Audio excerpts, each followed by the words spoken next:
On this week's episode of Let's Talk FGO, 3100 Days, Nemo Santa, Early Quality of Life, and of course, we inch ever closer to the conclusion of Part 2, because it's the most wonderful time of the year.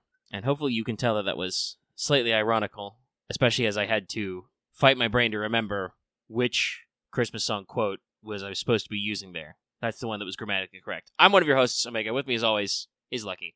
It's me, and I hope everyone is enjoying Fate Grand Order, aka, at the end, we are back to the beginning. And while we here at Studio Omega like to bring you the latest FGO-related news and memes, we will be talking about current and future events for both the JP and the universe in the game. So anyone not wanting spoilers should actually avoid social media for the next month. Now, for you astute listeners out there listening to us now, you might go, wait a minute, Lucky, isn't that the intro you used, 2 weeks ago? And I'd be like, yes, it is, because unfortunately, FGO has decided to double down on what I have said.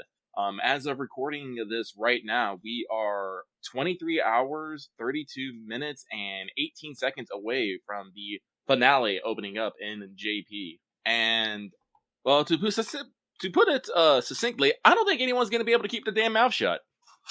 Now, I don't say this as, a damnation against people, content creators, and other such things. I say this that's because we are finally coming up to a finale that has been, well, depending on who you ask, 8 to 10 years in the making. There is going to be a lot of, how do I want to say here, emotional and intellectual investment in these next few weeks, I will say. To steal a quote from our own Discord, it's end of an era type shit. It really is. No matter what, we are supposed to be, assuming Nasu did not, get us again, this is supposed to be a definitive conclusion to the Part 2 story. Yes. And like I said, we can talk a little bit right now. Like I said, the FGO marketing has been crazy. We have released several CMs. They have plastered the shit on, office buildings and in subways. Like I said, much like how they did the Lost Belt intro, they have actually changed their website. Originally, when it said the website was doing everything is red, now it is, black with a, somewhat ominous countdown upon it. The thing that kills me the most, though, is you actually scroll down, you see in the lower left, you can see Foe, Mash, and one of the two masters running. If you refresh it a few times, they'll switch between the male and female protagonist. And I'm just like, ugh! Yeah, it's real cute. That's funny, but very appropriate. So, in these next few weeks, people are going to want to scream from the rooftops, yell into the void. People are going to have thoughts and feelings, and they're going to want to get them out. And unfortunately, the best way they're going to get them out is on the internet. There are going to be several content creators, doing their hustle out there, but I'm pretty sure you will know those when you see them. But I mean, just like you said, not even that part. Just I know, Twitter's still a pretty major social media outlet in Japan. Mm-hmm. The Grand Order subreddit has existed for many, many years. So, social media has been a part of this. I mean, they have social media campaigns still. So it's one of those things that's just people are going to shoot their shot. They're going to have stuff to say. And you might see them. And you might see them. So, take care out there. I know for one that I probably will not be able to avoid all sorts of spoilers and stuff. I try to at least keep my, finger on the pulse of what's going on. And again, the pulse is not going to be quiet. No. But I shall refrain about speaking on such things and other such things until it's an appropriate time. Also, definitely watch out. There's going to be plenty of content creators, what's coming next for FGO, basically every other week as we do. Yeah, there's a certain kind of drama or hype cycle that's going to be kind of milling a lot of this. I think there's much more respectful things to be done, shorter forms. I think Kaldea Guru's just posted a video today because hey, guess what? We'll talk about it a little later, but we got some surprise quality of life in English. Yeah. Just pop some stuff on us. So, that's the kind of stuff that's more normal. But if you've been following us through this entire journey, then we don't talk about stuff until it comes out in English. Yes. That's I won't say our solemn pledge, but that's our style and has been for many years. I believe somebody commented on the one a couple. Sorry, just had a thought there. Somebody commented on the show a couple weeks ago. Was it 2 or 3 weeks ago? Whenever we did the fan servant, probably that was the 1-2 weeks ago. Yeah. talking about how because I did do Lady Winchester and like talking about the house and didn't mention it was tied into the event with Minor Go, and I was like, yeah, I don't play JP, so I didn't really know that. I don't think it's like a huge spoiler, but also I didn't know it, so. No, and this is why this is one of the reasons why I think me and you both try not to get too invested in, JP events in the nitty gritty, because I like being surprised. Even if we're 2 years behold, I want to be surprised. There's a difference in the experience when you know the twist is coming and when you don't know the twist is coming. Yeah, actually, that we may come back to that a little with later in the What's Up Zone. I've been watching some television again. And definitely I am reminded of that because that's been a thing that, even without going into, like, What's Up topics, like, I don't know, I've been kind of like, I've been feeling down, so I've been kind of like, when I feel bad, I, like, watch random shit on, like, Amazon or Netflix, so I'm still watching a lot of Stargate SG-1, and sometimes I'll just, like, pull up an episode recap and be like, hey, this one sounds like it's not that important, does this have anything? And sometimes it'll be like, yes, this episode is all a dream, and I'll go like, cool, I don't need to watch this episode. But like, it does actually like take a little bit of the bite out of it when you do know stuff. So it's one of those things where you got to be careful. And I think that's our stance with FGO is we like FGO a lot. We don't want to lower the emotional impact. There are a few things that we can either suss out from the way the JP audience is, or we can get straight up spoiled about. Usually a little before the event drops, or before story drop happens, I will, brave the wild blue yonder of the wiki to try and write a pregame. But even then, most of that is just, contextless stuff on my screen, And still sometimes, some stuff is not a surprise, and it does not hit the same. Also, yes, no, I think our patron chat, this episode is brought to you by our patrons, more on that later. You can join our Patreon chat, and follow along with any of this conversation at any Patreon level, talking about how also JP spoilers have been notoriously bad. Like over the past couple of years, there was a period where FGO leaks were pretty accurate. Like if somebody data mined the game, they would have a pretty good guess what the banners were going to be. The last time I think that was anything remotely resembling accurate was people did predict Archetype Earth and Shufu, like, what was that, 2 years ago? A year ago now for us? What was that anniversary? Was that 2 anniversaries ago? God, what is time? Yeah, I don't know, man. It's complicated. It hurts my brain. But yeah, that was anniversary 7, yes. Okay, so that would be 2 anniversaries ago, technically, because this year would have been 8. Right? Yes. I'm not crazy. You're crazy. That's right. This year was Summer Morgan. Yeah. Yeah, so, like, I think that's the last great guess somebody had about something. Like, before that happened in JP, it was correctly called.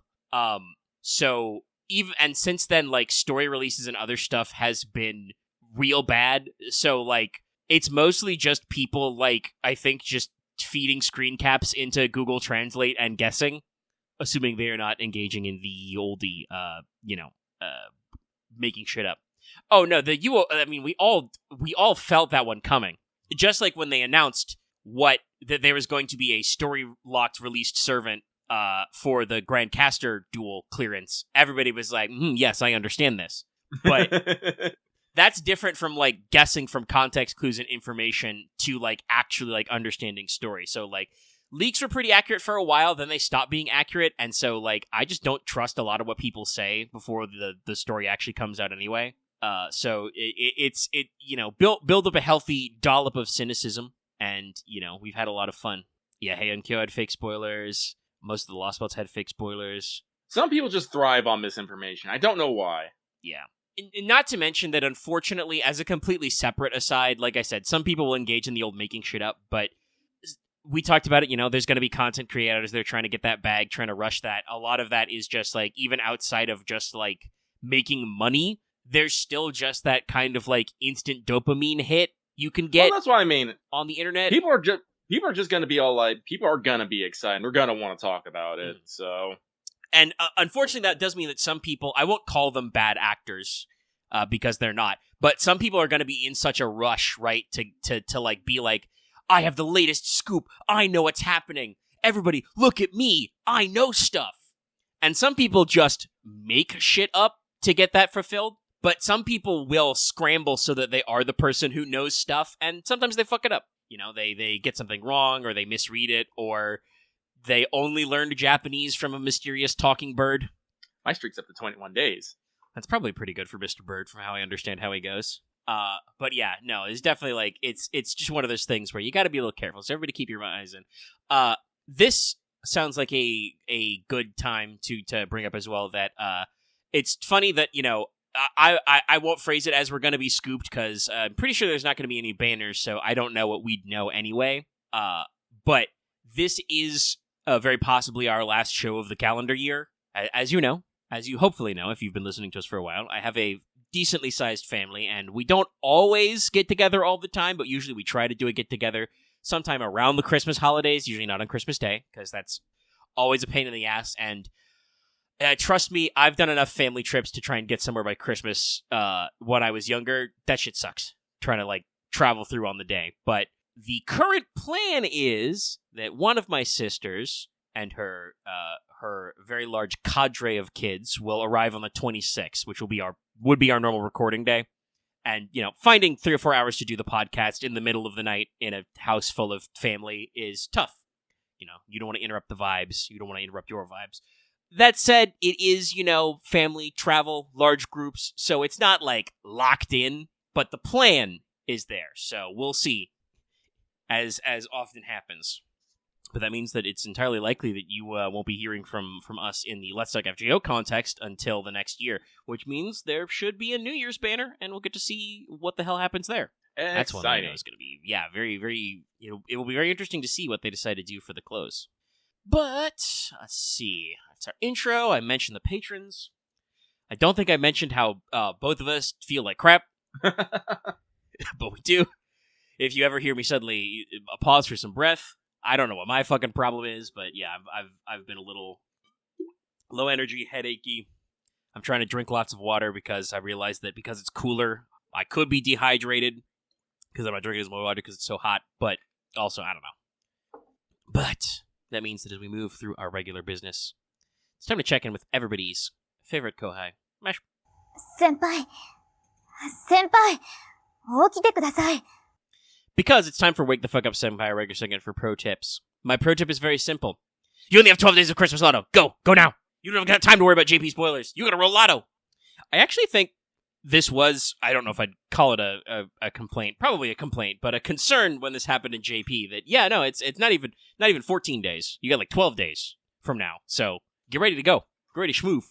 You want those coins? All those skill gems? Delicious skill cookies? You gotta go. You want to get all them ascensions? People are betting against, by the way. Abe no not appearing in the game. But yeah, that's your pro tip. You do not have a lot of time if you want to go ham on this, so get in there. And that means we can move on to Records to the Throne, a regular achievement topic. I actually have something. You may recall, I said it 2 weeks ago, that I had rolled, not in my FP rolls, which I did do a small amount of, but I did not double back because there was the Mary Anning thing, and it turns out I was correct too because we get 100 rolls. Yay. But I randomly, when spending tickets on Kenshin, we did not get a Kenshin, by the way, in this house, but I did get a Theseus, so I have Projected His Smile now. I've actually spent my EXP left over from the previous event, and if I want to get that MP, I gotta go back in the FP mines. Sorry, Lucky was being a seal. I don't know why. It's okay, man. I don't. This is like we're not okay, Chad. I don't know. The kids are not all right. Also, being super ironic, as you know, I'm like 10 days from being 34 years old. But you know, I mentioned earlier, right? Like, you know, saying it's the most wonderful time of the year was my joke. You, chat, you cannot believe how hard it was for me to remember that was the line I wanted. I was like, no, is it most wonderful time of the year? It's the happiest time? No. It's a holly jolly Christmas? No, that's the grammar's not right there at all. Like, I'm literally in the bathroom splashing cold water in my face going, happiest time of the year. No. Most wonderful time of the year. Got it. Like, so you could be a seal if you want to. Who cares? Lucky will be the most powerful seal. Sorry, that just made me think of a dumb Game Grumps bit. It was the Zelda's Diary. There's a Kirby Otaku animation of it where they just start rambling about Princess Zelda from Breath of the Wild talking about training an elite team of sand seals. Sand Seal Team 6. Okay. That was records. Let's run through, did you finish your master missions? And to answer that question, for me, yes. Yes. Yeah, so spoilers before I even read them. Yeah, you can accomplish all of these in the event right now. There are rotating dailies, so it might be trickier depending, but you should be able to clear all of these pretty easy. You need to acquire 2 skill gems or statues as drops, acquire 4 skill gems or statues as drops, defeat 3 chaotic alignment servants, defeat 3 good alignment servants, then defeat 15 enemies with the humanoid trait, 15 enemies with the demonic trait. Like I said, you can do all of these in the event right now, but also we are going to rotate to another set of dailies in like an hour as of the time of recording this. Literally an hour 45, according to my clock anyway. So I don't know how easy it will be, but it should be pretty accomplishable throughout the Christmas season. I almost said the Halloween season. We're not here? Help! What? This is not correct at all. Jesus. It really is that fucking meme of like, October 31st, spooky, blink, January 1st. Just, huh? Let's do skelligrams. We got a little bit of news. Not a lot of news. Most of the news type items was the pre-release announcement for Christmas and then the actual Christmas time announcement. Merry Christmas in the Snowy Field. If you're lost because it may not have appeared in your normal feed, I think I made sure to set it in the Roll the Right playlists though. But I did do the Nemo pregame last week on a Saturday because that was when Lucky was at the peak of his not feeling it. The Valley is not feeling it a mountain or is it a pit? Who knows? Anyway. I ran through the whole pregame and the pre-release news then, so very simply, we did hit, or are hitting, I guess technically like right now, 3,100 days, so you will get 10 Saint Quartz. That's the 19th through 20th. I believe the 20th is the actual 3,100 days mark. Yay. Yippee. No, I do not think a glass of Red Bull is a good idea. I'm good. I'm drinking plenty of normal water and occasionally electrolyte-infused Gatorade-type products. So hopefully we're not shedding too much hydration. Generally, with my symptoms, I don't know if a Dayquil would help me. I know Lucky has been hitting the Dayquil. I took a shit at the Dayquil before we got started. Yeah. But yes, 10 Saint Quartz, 3,100 days, super neat. As I said before, the EN official Christmas event this year is Merry Christmas in the Snowy Field 2025, 7 days, 8 years, Snow Carol, starting the 19th, ending the 30th. Isn't that nice? We got our 6 Saint Quartzes from the social media campaign. Also to remind you guys in the main show, be sure to thank your JP bros about that. As apparently the JP fandom noticed that the English social media campaign was not on track and helped us out. I believe even Paco Sensei retweeted the English campaign. So thanks, guys. You got new stuff every day, and by that I mean you're going to get a new story release, but also there is a rotation for the highest level of free quests, so keep your eyeballs on that. When the event ends and you permanently have access to Santa Nemo, you will be locked into the final version of the free quests. Also, during this time period, we are running half AP Bleached Earth, so if you decide to stop farming Lotto, you are at Bleached Earth half AP. Still costs you Storm Pods, but yes, the half APs. We are starting with a Nemo banner, plus some drop CEs. There are still drop CEs for this event, yes, even though there's no new SSR.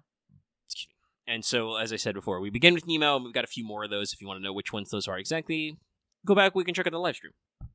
The really interesting bit that I talked about at the start of the show is that we got a handful of quality of life updates early. And I'm not sure exactly what all we did get, because the announcement article on the English website did not tie them necessarily to like a normal campaign, so it's one of those things that's like, oh, interesting to catch up.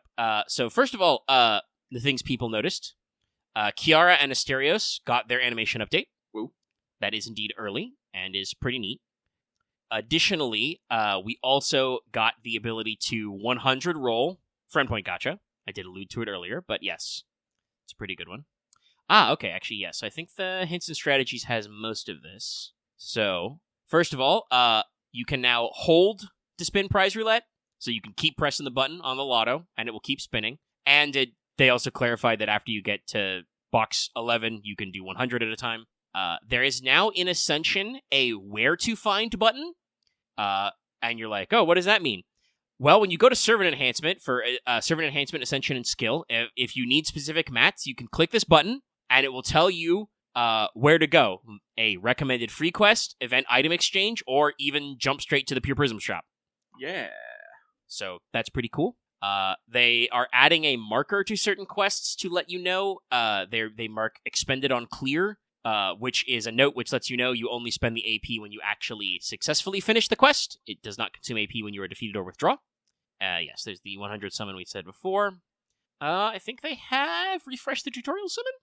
And they talk about increasing friend slots. So we can get some new slots. There is the special summon, special ascension. I don't remember the special summon and the special. I don't think the special summon and the special ascension are new. It's just they're reminding you if you are new. Yeah, because they're talking about how to get main quest rewards, tutorial missions, shit like that. Reminding you that you can auto select and drag and drop embers. How to use pure prisms. Okay.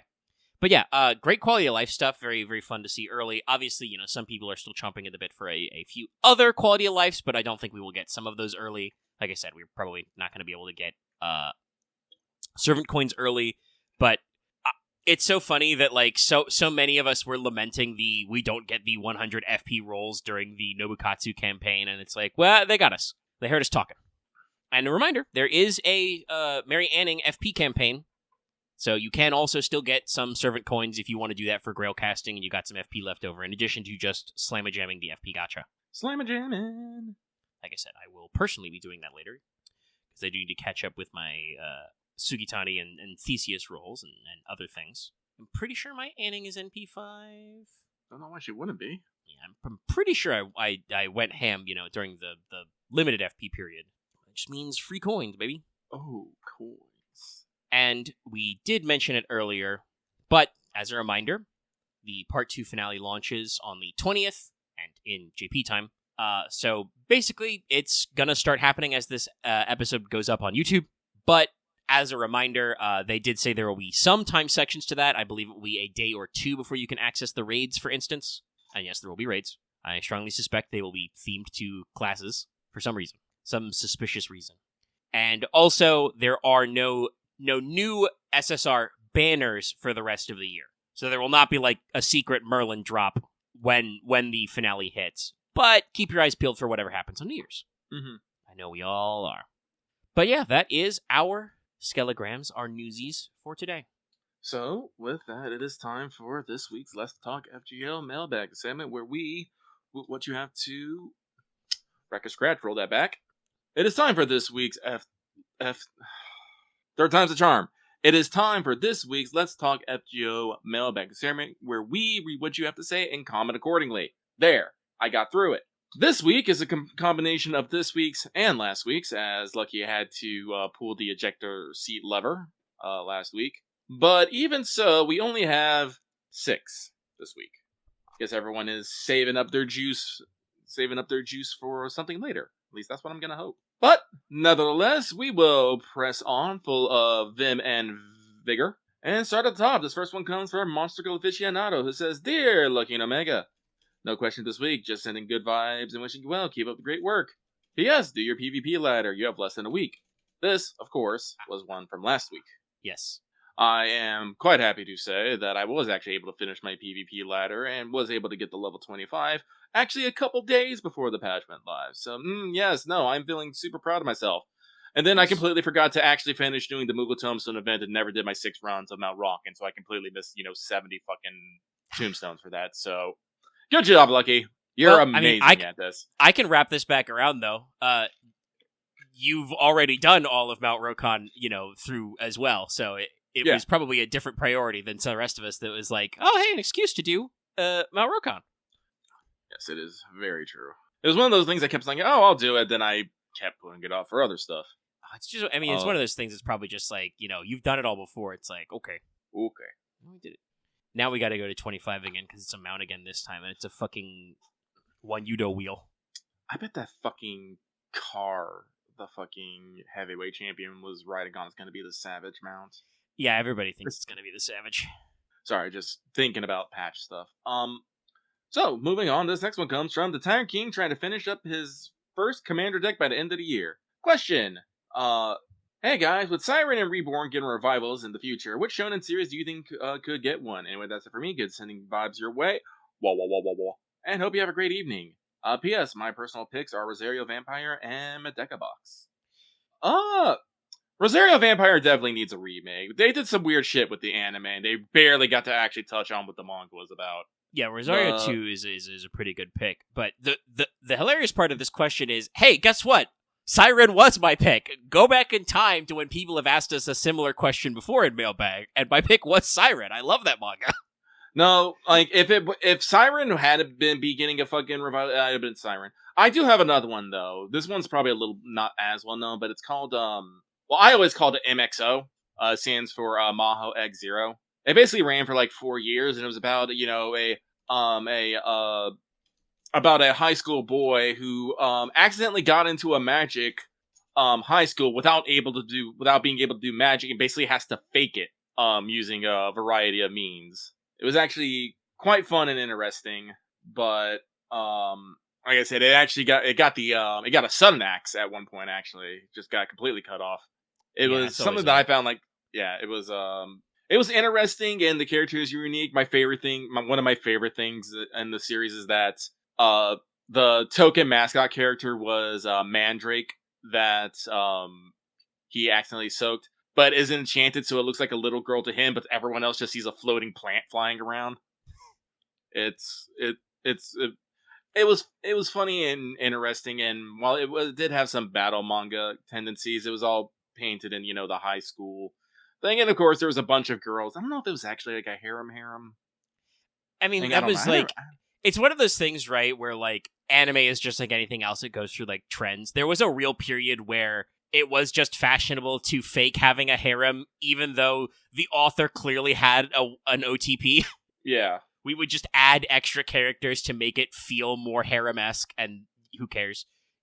There's a few other trends like that. Also, thinking about it, I was actually reminded, another one that did actually get an incomplete anime adaptation is, but another manga I really like a lot, History's Strongest Disciple Kenichi. Yeah. I think they got they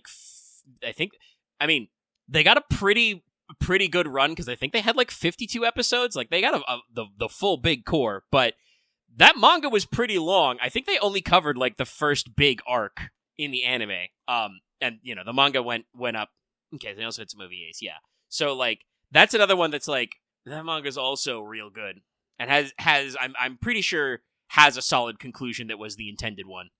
Yeah, Air Gear was another one it's another manga I really fucking like. I need to reread Air Gear sometime. It's been a few years. That one I'm like, we're gonna have to make that for streaming. Can we get Netflix to sponsor that one? Cause listen, y'all, if you know about O Great's designs, no, O Great's horny on main, but also he is so great at fucking mechanical design. Oh yeah. Also, yes, I recommend reading Air Gear because again, the anime only covers so much of the first bit when, like, it's still, like... I mean, it's a fantastical sports story, but it's still, like, yes, I understand. If they explain how the air gears work, they're inline skates, but magical. They have motors in them. And then later, you get to shit like, yes, using the power of my inline skates, I'm going to accelerate faster than clocks and shoot fire. I think that's the Soul Eater question is on a lot of people's minds, yeah. Yeah, no, there was a plot point where the fucking President Barack Obama got fucking body swapped with a character, so the guys were just hanging out with Barack Obama. It's also even while. Funnier because, like, it. Not that I hold it against them, but like the character's actual name is like I don't remember his first name. Might have been straight up Barack, but it was like Omaha. Also, he can't actually be president because they show him as a soccer loving kid in Kenya. Not that I think it was a commentary on like birth or conspiracy. I think it's just that the author was like going for like a globe spanning vibe and then didn't realize that you have to be a non-naturalized, a born American citizen to be president. But it's okay. It's Air Gear. We really didn't care. I think they also did some skating on like an aircraft carrier. They do a lot of skating on just weird shit. Oh no, the number of like I think there are some reasons for it because as with a lot of anime, like a lot of anime and manga has this kind of like quintessential escalation, right, chat? You know what I mean?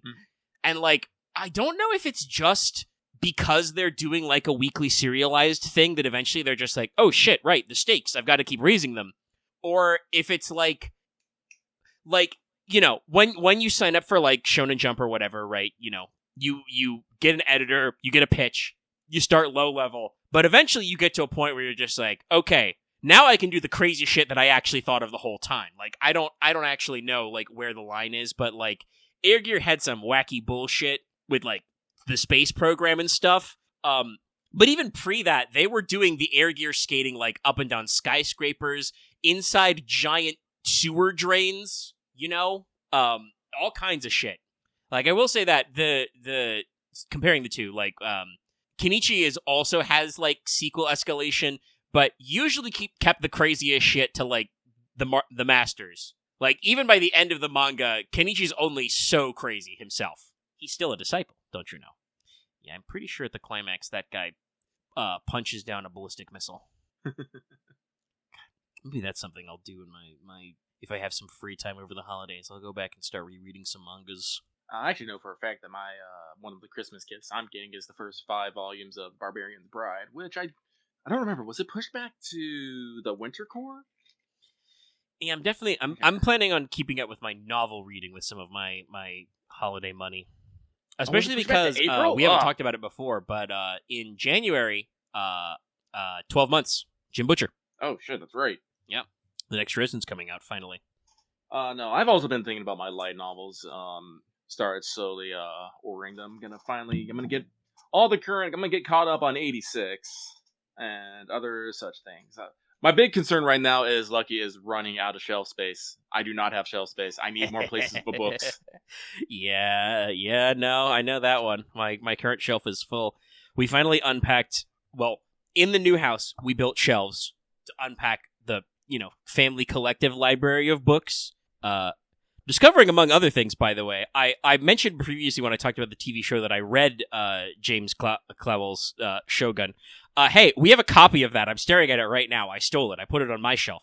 Mine now. But we also don't have enough shelf space for all the other books, and it's like, and I'm like, well, I could take some of them, but I don't got a lot of room left either. No, Lucky's probably gonna have to redesign. If wood wasn't so expensive, I just build shelves, but I have minimum floor space, and you got to be careful when you're mounting shelves to walls. Yeah. But no, regardless. I'm going to push on through. I'll figure out the shelf space problem when I actually run out. I still got like 1 shelf left, maybe. Okay, maybe like 3/4 of a shelf, but I'll figure it out. It'll be fine. Everything's fine. So, with that though, let's move on. This next one comes from Monster Girl Aficionado Part 2, the glam ending. Dear Lucky and Omega, no questions this week, just sending good vibes and wishing you well. Wah. Keep up the great work. P.S. I release you from PvP nagging for at least the next 2 months. Honestly, with things as, we're probably not getting our next patch probably until around spring. When's the first fan fest? Yeah, no, April? Yeah, no, we're probably gonna... It might not be exact days of the Anaheim Fan Fest, but it'll probably be pretty close around that time. Yep. We got about like we got like 5 months probably. Keep it very interested in that patch. Mm-hmm. So moving on, this next one comes from Train of Feelings, coming from saying dear Santidoru Omega and Santidoro Lucky. My question for this week is, which servant would you like to play drunk darts against? Can I say I wouldn't want to play drunk darts against anybody? That sounds dangerous. Well, I mean, I've had a couple and played darts before, but it's not that bad. Listen, if you're so drunk that you can't, if you can't, at least throw a dart in the general dartboard direction, there is something horribly wrong. I suppose if it's not literally we get drunk, then we play darts. Drinking and darting, we can work out. But, I'm sorry, I'm just thinking about, weird coincidences in the Wuxia style MMO Wind Winds Meet. They do have a mini in their game called Pitch Pot, in which your character, you and the guy you're competing at, drinks a fucking vase of like wine, and then you try to throw arrows into a pot. And I'm just like, wait, that is just drunk darts. That is drunk darts. I mean, that or drunk horseshoes. It's one of the two. But, I don't know. I do not necessarily have like. I'm not against playing, but I don't think I generally have. Excuse me.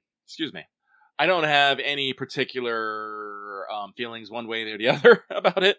Yeah, like I play drunk darts with like regardless of the drinking, servants would technically probably clean our clock at darts anyway.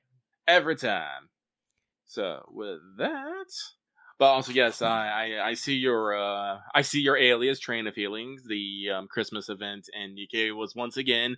Oh, we're gonna start light and happy, and then crush you to repression at the end, which is on point with Shift Up right now, as there is actually quite a bit of debate in the global audience, I would say. From what I understand, the Korean and Japanese audience are not as bothered by this, but Nikkei has decided to actually kill some of the characters in their story, and some people are just like, oh my god, you can't do that.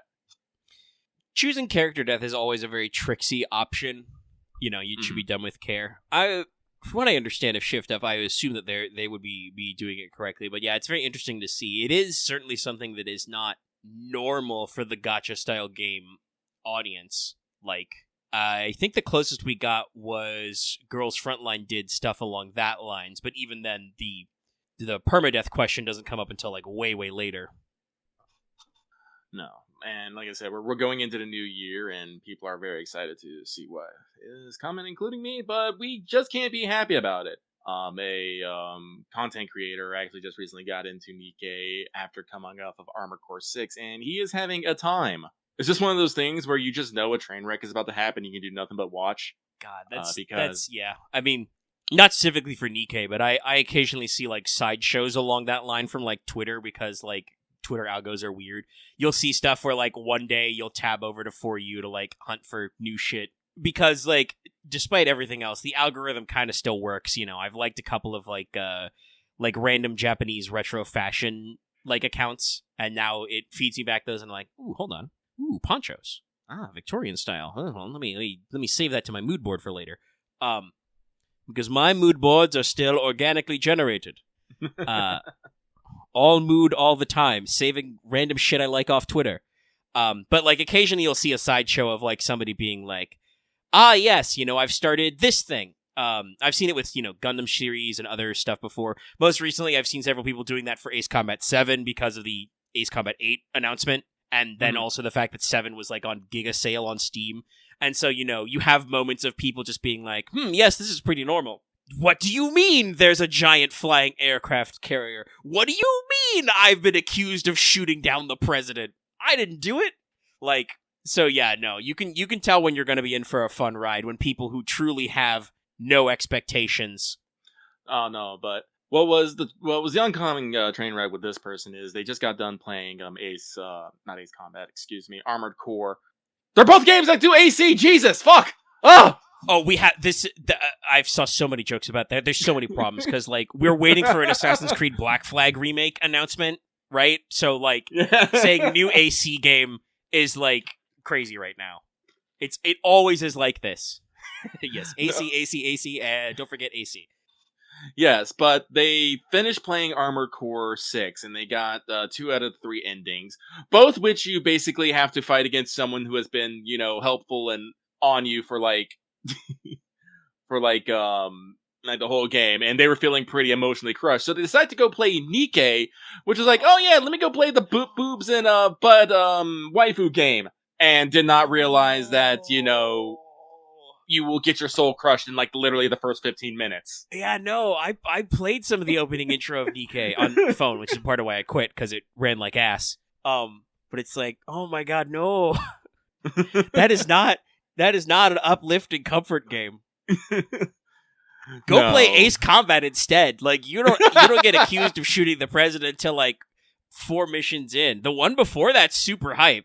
God, sorry, I'm thinking about Mission 3. I love the track for it, Dual Wielder, and just your wingmate being like, "All right, Trigger, it's time for us to get down, to get wet and wild and do dirty, dirty things." as you're flying up in a jet to bounce some people and blast them out of the sky. And we're like, hell yeah, Ace Combat! Everybody gangsta until the sky starts speaking Latin. But no, that's great. Things are going great. Sorry, I'm smiling to myself because I'm just thinking about. I'm like, oh shit, there's gonna be a new Ace Combat. I'm gonna have a whole new OST of genre Ace Combat soundtrack to enjoy. Because the sound team at Project Aces is fucking crazy. The penultimate boss theme. First of all, it has the sky speaking Latin. It's got a leitmotif that's repeated as well. But also, there's it starts with Latin chanting, and then there's a beat drop. Not a lot of. I occasionally see channels and tune into channels which are music guy reacts or music guy listens to blah, blah, blah for the first time, right? Because when you get to that sort of technical type of reaction content, you can learn some new things, which is always neat. Unfortunately, too many of them, I think, get too sucked into the music part of it, which is also really rad. But I'm thinking of Mihaly's final boss theme, by the way. Archange is the name of the track.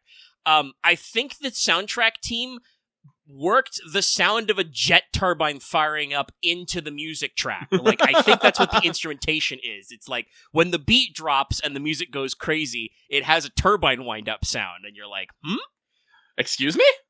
God.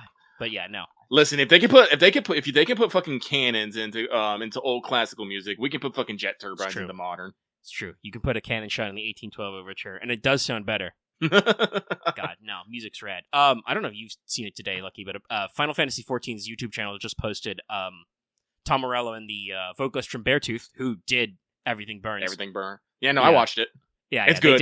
They did a reaction to a couple of those, starting with Endwalker Footfalls, which is real fun. It makes sense. Like I said, Tom Morello plays D&D with is it Jason Charles Miller? I think remember. Jason is the first one. Yes. And it's how this whole collab came to be. Mm-hmm. And boy, how Everything Burns, it's good. It's fucking good. Hey, good. We'll probably talk more about the patch later, but Lucky, how do you, this is the first time I had a chance to talk to you about it, how do you feel on the theory, which I personally subscribe to, that's our Arcadion theme? Oh, no, I think it's our wrestling music. I'm like, yeah, no, it's I listened to it a couple of times, and I'm like, no, yeah, talking about whole world watching, having nerves, but also, didn't ask for this, Yeah, but also, I'm the hottest there's ever been, so watch out if you try. Mm-hmm. That's I mean, it's definitely not Lindworm's theme. No. But no, the music's so good. So good. But yeah, no. That's totally like you said, the comment before is just yeah, no, Nikkei's not what I would think of as a comfort game. When I feel like shit, usually the video game I play is some version of Katamari Damacy. Rolling up things makes me feel better. Honestly, what I've been trying, it hasn't really been a comfort game, but it is a very much empty my mind game. I've been playing Neon White. Yeah, I added it to my library, but have not checked it out. I'll ask you about it later, I guess, or now. I don't care. Whatever. Who cares? We're dying. We can say we do not have a big ass show. No. Sorry, brain. We are Resetti Spaghetti. Resetti Spaghetti. So this next one comes from realizing Eureka is a whole nother MMO inside my MMO.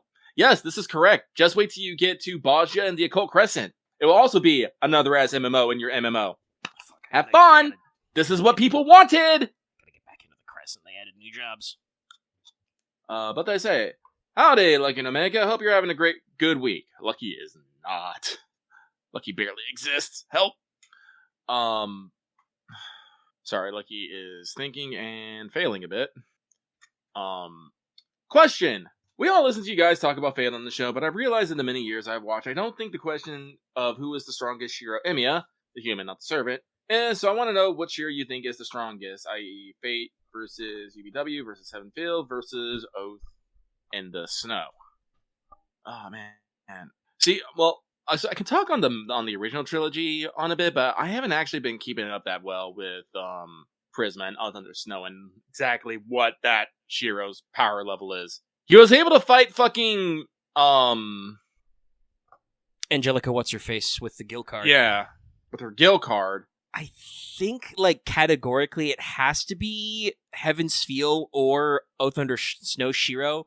Because I'm also not 100% sure, like you, Lucky, but I think in Oath Under Snow, he's supposed to have, like, been using or partially fused with the Archer card again himself, similar to the extra, the extra helping hand, we'll say, he got in Heaven's Feel. So, like, that one's pretty strong. But that might also be part of because of also the Prisma author just being like, oh, Unlimited Blade Works is supposed to have rules? Who cares? No, because the interesting thing is in Unlimited Blade Works, Shiro gets strong because he basically resonates with his Archer self. By them, clashing together, he learned how to fight and how to, do projection and how to do Unlimited Blade Works. And Heaven's Feel... Rin jumpstarts him, too. Yeah. In Heaven's Feel, because Shiro transplants the arm, he gets a lot of the magical ability and some of the strength, like, him doing fucking Herc's... 9 Lives Blade Works. 9 Lives Blade Works is plus him, using Roas. And not to mention just fucking, I'm gonna explode. I'm exploding in swords, so I'm still gonna fucking punch you, Kotamine. I think for sure Heaven's Feel Shiro is the one who is in the process of getting his ass kicked the most, but caring the least. Basically, like, he does get booty blasted in all routes, but I think the being consumed by your own abilities swords is the most intense in Heaven's Feel. We will be fair, in the original Fate and in Unlimited Blade Works, he still has Avalon inside him most of the time, and does temporarily duplicate its abilities in Fate to resist all the world's evils. But like he's not only in Fate is he conscious that Avalon is currently jammed inside his back. So, he's tough, but he can't actively draw on the juice in other routes. Honestly, I mean, here's the thing. I'm trying to think about how we argue who's the strongest. We can't do it as who would win in a fight between 4 Emiya Shiros because they are all the same guy. I'm sorry, we didn't talk. I'm sorry. Complete side tangent. We didn't talk about it, but Fujiwara doesn't understand. Released their season 3 finale, and it is completely unhinged. Like I haven't seen it fully translated. The person I usually watch, who does the translation all month, still has only put out the first part, which is just the Fairy Britain characters. But I have seen the full thing in Japanese, and it's unhinged. Basically, like, I don't want to, like, completely spoil it, but basically, we're gonna take every artist who has done a, Fujimura Ritsuka character, and maybe a couple extra, and we're gonna put them in the episode, including some that we haven't seen before, like, Wada Arco. Yeah, I've seen that. Fujimura Ritsuka from Extra. Yes. Like... That has people, guessing that there might be a fucking, like a secret boss of Fujiwara in an extra record. They did some secret boss cameos in the first Extra, so I wouldn't be surprised if the remake doesn't have it. Yeah, another one I really liked was Taz, the person who does today's menu for Emiya family. That's the Ritsuko with the apron and fireman. I don't know if that's an actual character from the manga series, because unfortunately in English it keeps getting delayed. I don't know why. Yeah, I don't know if they've done a chapter of that in the manga. I'm not sure. Like definitely, they do. Here's the thing. That sounds like a key art that I've seen somewhere. Yeah. Because I do know that they have cameos in Chaldea in the manga series. Very famously, they did Elizabeth Dragon Steak, which was quite hilarious. But sorry, I'm just thinking about, all the Emiya Shiros fighting together. I'm just like, but what about all the Fujimaras fighting each other? But no, a lot of those Fujimaras and there were from actual series. A lot of the Epic of Remnant series, the, like I said, today's menu. Let's see, was it? Yeah, they had it from Seraph, Shinjuku. Yeah, they had basically because all the Epic of Remnant mangas have all the Epic of Remnant has their own manga done by different people. So they all have one of them. At Wada Arco, Ta, We had the characters from with Learning with Manga and Carnival. Excuse me. It was just so many. I don't know them all off the top of my head, but it was amazing. It was great. But back on the topic of Shiro, I think I want to go with Heaven's Feel. Just because I think that is probably the most battle-hardened Emiya Shiro. Yeah, I think that's like because like I know I joked about it as just like they're the same guy, but hey, spoilers, that's how the Unlimited Blade Works story goes, and Shiro defeats himself not through power but through mentality. I'm pretty sure that the Heavens Feel one is the hardest Shiro. Like he is the most battle hardened, and like so I believe, yeah, he would be the one who would give up the least. I do think the fucking what was it, Heart of Iron, Heart of Steel one ending is in Heaven's Feel. Yes, where Shiro just decides to murk everyone. Yeah, which is like kind of, it's not that exact one because, you know, Nasu is how Nasu is, so it's slightly different. But that's kind of Emiya Alter's backstory, is basically the implication that he's the, you know, Heart of Steel type Emiya Shiro who just kept going on that path. Mm-hmm. And ends up running into Kiara because, you know, by the way, Kiara is technically from the future from the Fate Stay Night standpoint because she's on the moon in 2030 or whatever. But yeah, no, it's a funny one. So, with that, we'll move on. Next one comes from Agent 418, who says, "Hello, Lucky Omega. Have a good weekend, y'all." Well, thank you. I will try to have a better weekend. I am fighting for my life. Yep. Speaking of which, we are exiting the mailbag at a little over, about 5 minutes over an hour, raw mission clock. Raw mission clock. Pretty all right. We do have a couple of things to talk about, but let's take a real quick break and then jump right back to it. No time will pass for you at all, Chad. Do it. All right, we're back. You're back. And we're talking about the relevant thing in the free talk. I know. We're talking about the Christmas. Nemo Christmas. Nemo Christmas first impressions. Starting with, apparently, it was almost us Christmas. We were almost Santa. Not quite, though. But we did get a new Mystic Code out of it, at the very least. It's true. It's a pretty fun one. But yes, it's Chaldea's holiday break. Despite the fact that the world is bleached, the servants have all gone home for the Christmas break, the winter holiday. I do kind of feel like Christmas, like several other events, is slightly tongue-in-cheek, but they're basically doing the process of picking the next Santa, and Martha strolls up and is like, "Nemo, you might be a good Santa." And then Nemo does the fucking meme with the math in his own head, and Nemo's like, "You're right, I would be a good Santa. I'm Santa now." Takes out spear gun, equips mustache. I'm glad the mustaches came back.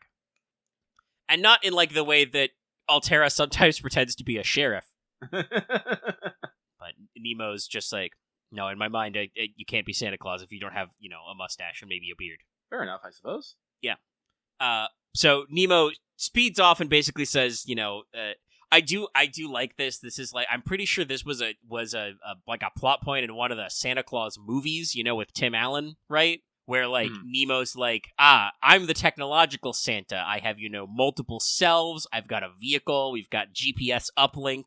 You know, I can do all this shit in, I don't know, 8 days? 7 days? Sick. Anyway, bye. And, you know, just bounces out of there. I do like, I'm trying to remember the exact line Nemo had, but I do like that, you know, he was like, I think he just straight up says to the Master and Mash, "You've been good kids this year. Don't worry about it." Mm-hmm. Like, I definitely feel like, and we'll see, because the actual first story chapter is still 20-ish minutes from launch. So, we'll see actually where it goes. But I do kind of feel like since they called it, you know, 8 years of snow, like, we are kind of like, you know, flashing back to previous Christmas vibes and reflecting that we have been doing this a while. Christmas was a year one event, so it has in fact been 8 years. But we have had a lot of writers turn into Santas. Not all of them, but I was just thinking about it. I mean, and we kept always, you know, thinking about more. God, sorry, you're making me think about the years and years of the fucking picking Santa discourse of just like, no, it's major characters from the first stories. So this year it will be Nero Santa. It has literally never been Nero Santa. We're ending part 2. It still wasn't Nero Santa, chat. But yeah, no. So the Santa space has been pretty chaotic We have a lot of archers and a lot of riders for Santa, that's for sure. But yes, at the very end, Nemo wishes us well, tells us to take a break, relax, take a load off, and he's going to take care of this. And then BB slides in, joking about it being Santa BB. Also, knowing with the power of future knowledge, I can only imagine that at this point they knew about next year's summer / Audio Call 3. They're at least writing it, at the very least. Yeah, because it would be under 12 months away, so like that, that's got BB Dubai and stuff, so makes me wonder if maybe they were actually thinking about a Santa BB at some point and went, no, we're already doing another BB variant, we don't need to worry about that. Yes, also, Chad brought up a great point. Is one of the very few times we have both Kahais in the same room, in the same frame. We do not do that a lot, but yeah, BB, is a little bummed and talks about like how, can Nemo really do that all on his own? And so, he refused direct help, but that doesn't mean we can't pitch in by clearing his route. Yep. Doing a little work off screen, which is nice. And then I do love that we get to the end of this conversation and then immediately go, by the way, BB, what's in this for you? What's your deal, huh? And her answer is mostly just like, I don't know, like nothing overtly sinister. It's just like she was just feeling the vibes, man. We'll see how true that stays throughout the 7 days. But yeah, pretty straightforward event. Been doing a little lotto farming myself. They do give you your temporary Nemo like right away, and all the ascension mats are in the shop, so you can start leveling. Yep, it's pretty important because you're gonna have to put Nemo in your front row most fights. As a reminder, it will be a Christmas miracle if BB doesn't cause things to go sideways. Not even necessarily through her own fault, but also just BB. BB could be perfectly normal, and then Passion Lip or Melt would think that she's up to no good and break something, and we would just be like, well, what am I gonna blame Passion Lip for something? Never. Unfortunately, I'm that same. I'm the same. This is just sorry, I'm just thinking of dumb internet memes. It's too late, BB. I've painted you as the Soy Jack and Passion Lip as the Chad. But yeah, so we're going to have a lot of fun with story, but I do like how while it is short, I do like how this lotto is laid out that, you get your Santa right away, you can get Ascension materials, you can get one NP copy before the event ends, so you can slurp up all your EXPs and, actually utilize Nemo, which is great. So far, the current version of the 90++ for the, last 15 minutes it will be, wasn't too hard to run, so I've already started scooping up some Santa Nemo Ascension mats from the shop. Figure we'll give him the leveling, and then we'll start to work on them CEs. I do like we talked about it, but I do like the new hold to open. I'm a little miffed. I meant to just open 3 boxes. Exactly, I opened up 3 boxes in 1 10 spin, so I'm like, yeah, you do have to be a little careful about going, but because it does seem a little finicky, because obviously we still have the pop-ins. I do also like that our shop crew is all of the Nemos, the Nemo series, who have, they all have Christmas outfits. Yeah. It's excellent. It's quite excellent. Which is great, obviously, but also does mean that, like, because it's a lotto, they'll, like, pop back and forth. So there is a little bit of loading, which I assume is part of the reason why it seems like the hold is a little finicky, because the game has to, like, process your holding to open more, but also is supposed to be, like, oh, here's regular Nemo. Here's a Nemo Marine. Here's Engineer, who's very disappointed in you. But yeah, it's a great time. Since you can access your full Nemo, and like I said, this will probably be the last Let's Talk FGO of the year. Again, no guarantees. Time is an illusion, lunchtime doubly so. But let's do a little, let me improv you a little welfare corner on Nemo Santa. So Nemo Santa is a rider, 4-star obviously. Let's see, who would be my go-to to compare stats to? Let's grab Ishtar Rider for a 4-star block. Usually, like I said, I don't improv these, I write them out, but this is kind of my process of it there. Okay, so looks like Nemo Santa is, how shall we say, higher in the HP than attack department, but neither stat is like crazy low. I can tell you for a fact, Nemo is quick, arts, buster. Dead average hit counts in NP game. He's 0.51. 3 hits on the arts, 4 hits on the quick, 3 hits on the buster. 5 hit extra. Pretty normal shit. Your NP, which if you're doing this right, will be free NP5, is an AoE arts. It skill seals all enemies for 1 turn, And if they're evil, it does bonus damage based on overcharge, starting at the normal 150% extra multiplier, going all the way to 200. Since you're getting a free NP5 out of it, not too hard to pull off. Mm-hmm. It is only 4 hits, so it's not going to be the easiest thing in the universe to loop, but you will get probably some extra overcharge and extra damage out of it through the free NP copies, so certainly you can bring a lot of juice to bear. Skill number 1 is going to be kind of a Voyager on the Storm adjacent. It's called Holy Night Driver. So, for 1 turn, whole party gets 10 to 20% NP damage up, critical damage up, and attack up. And also, you get a 10 to 20% attack up, charisma style up for 3 turns if you are a group trait servant. Oh, okay. So, Nemo is group support. And groups can be 2 people. Funnily enough. So that includes, both versions of Orio and Ryoma, Anne and Mary, the Trung sisters, Dioscuri. In the lower ascensions, Summer Okitan counts when you actually have 2 for multis. Obviously, Daikoku 10 counts. I was about to say, yeah. Don Quixote, funnily enough, counts. The Dawn, because of Sancho. The Dawn. Huang Feihu counts because technically his spirit origin is his whole family. Sorry, I'm just looking over the numbers. This trait is great because it's kind of also secretly a couple's trait.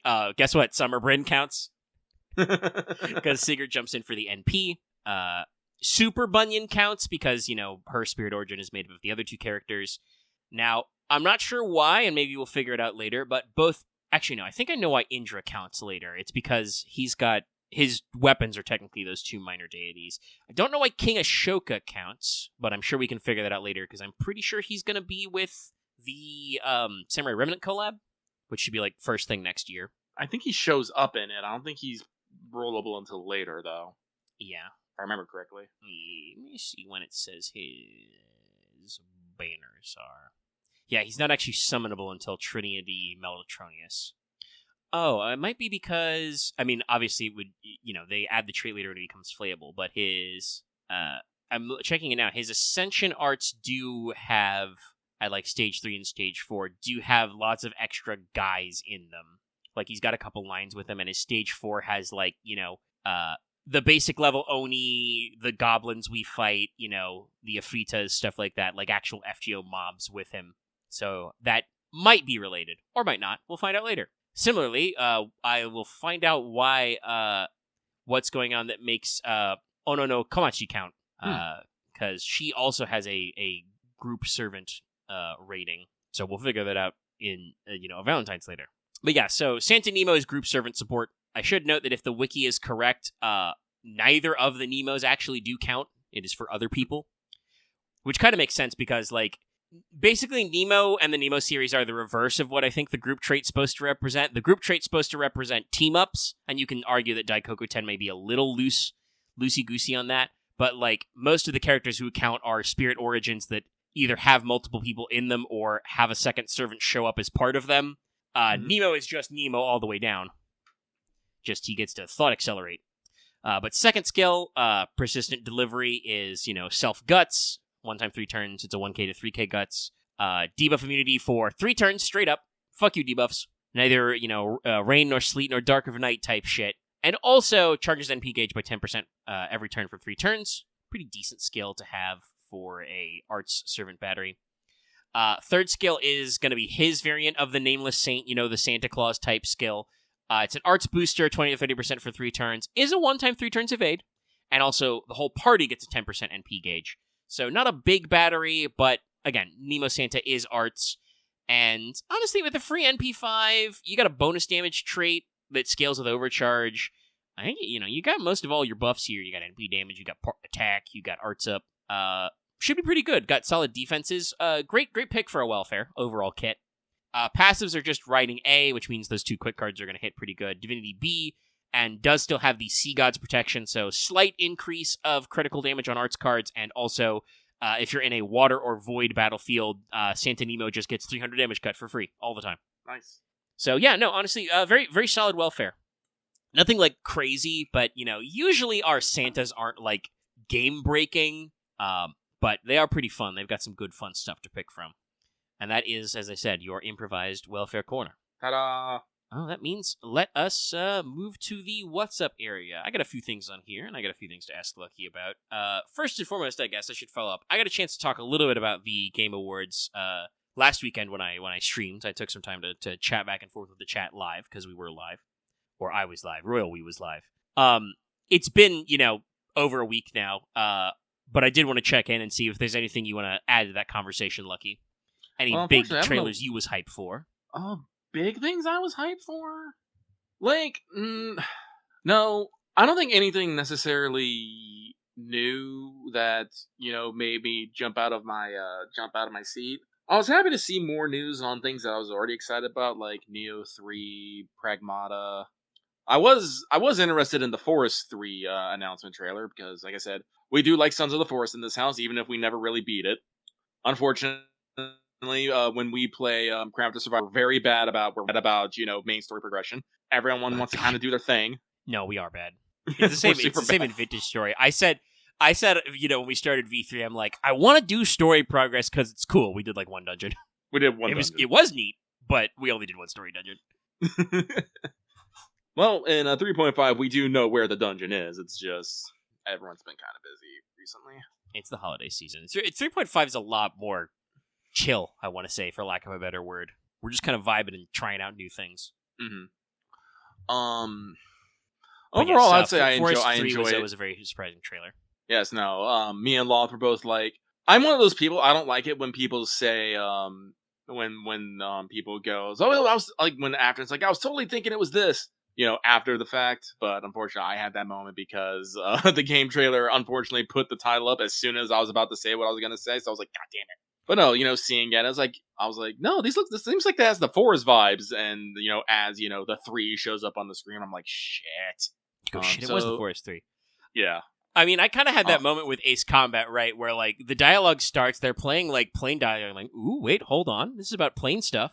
Yeah, I didn't guess it until I actually saw the Bamco logo. Yeah, and like I was steered away because they showed like a almost like first person style camera shot of like 2 pilots in a raft, and I'm like, oh, is it not actually a plane flying game? Is it like, we've crashed in the water? Again, I have certain expectations about big video game press events, I guess, where I'm like expecting 4 more survival crafters. But then like that guy just says, he talks about Yugia, one of the countries from Strangeland. I'm like, wait a minute, Strangeland? Ace Combat? And they're like, hell yeah, Ace Combat. And I'm like, woo! I think the only other trailer I had that response to was Fate of the Old Republic, where I was like, I don't want to say it, but this spaceship looks suspiciously Star Wars. And then they show that one big like planet shot, and I'm like, I don't think I said it out loud right away, but I was like, I'm pretty sure that's one of the Sith cruisers from KOTOR. But it's, that thing where you're like, but could it be KOTOR? Is it the KOTOR remake they're talking about? I did hear they're planning a KOTOR 2 remaster as well. See, here's the thing though about Fate of the Old Republic.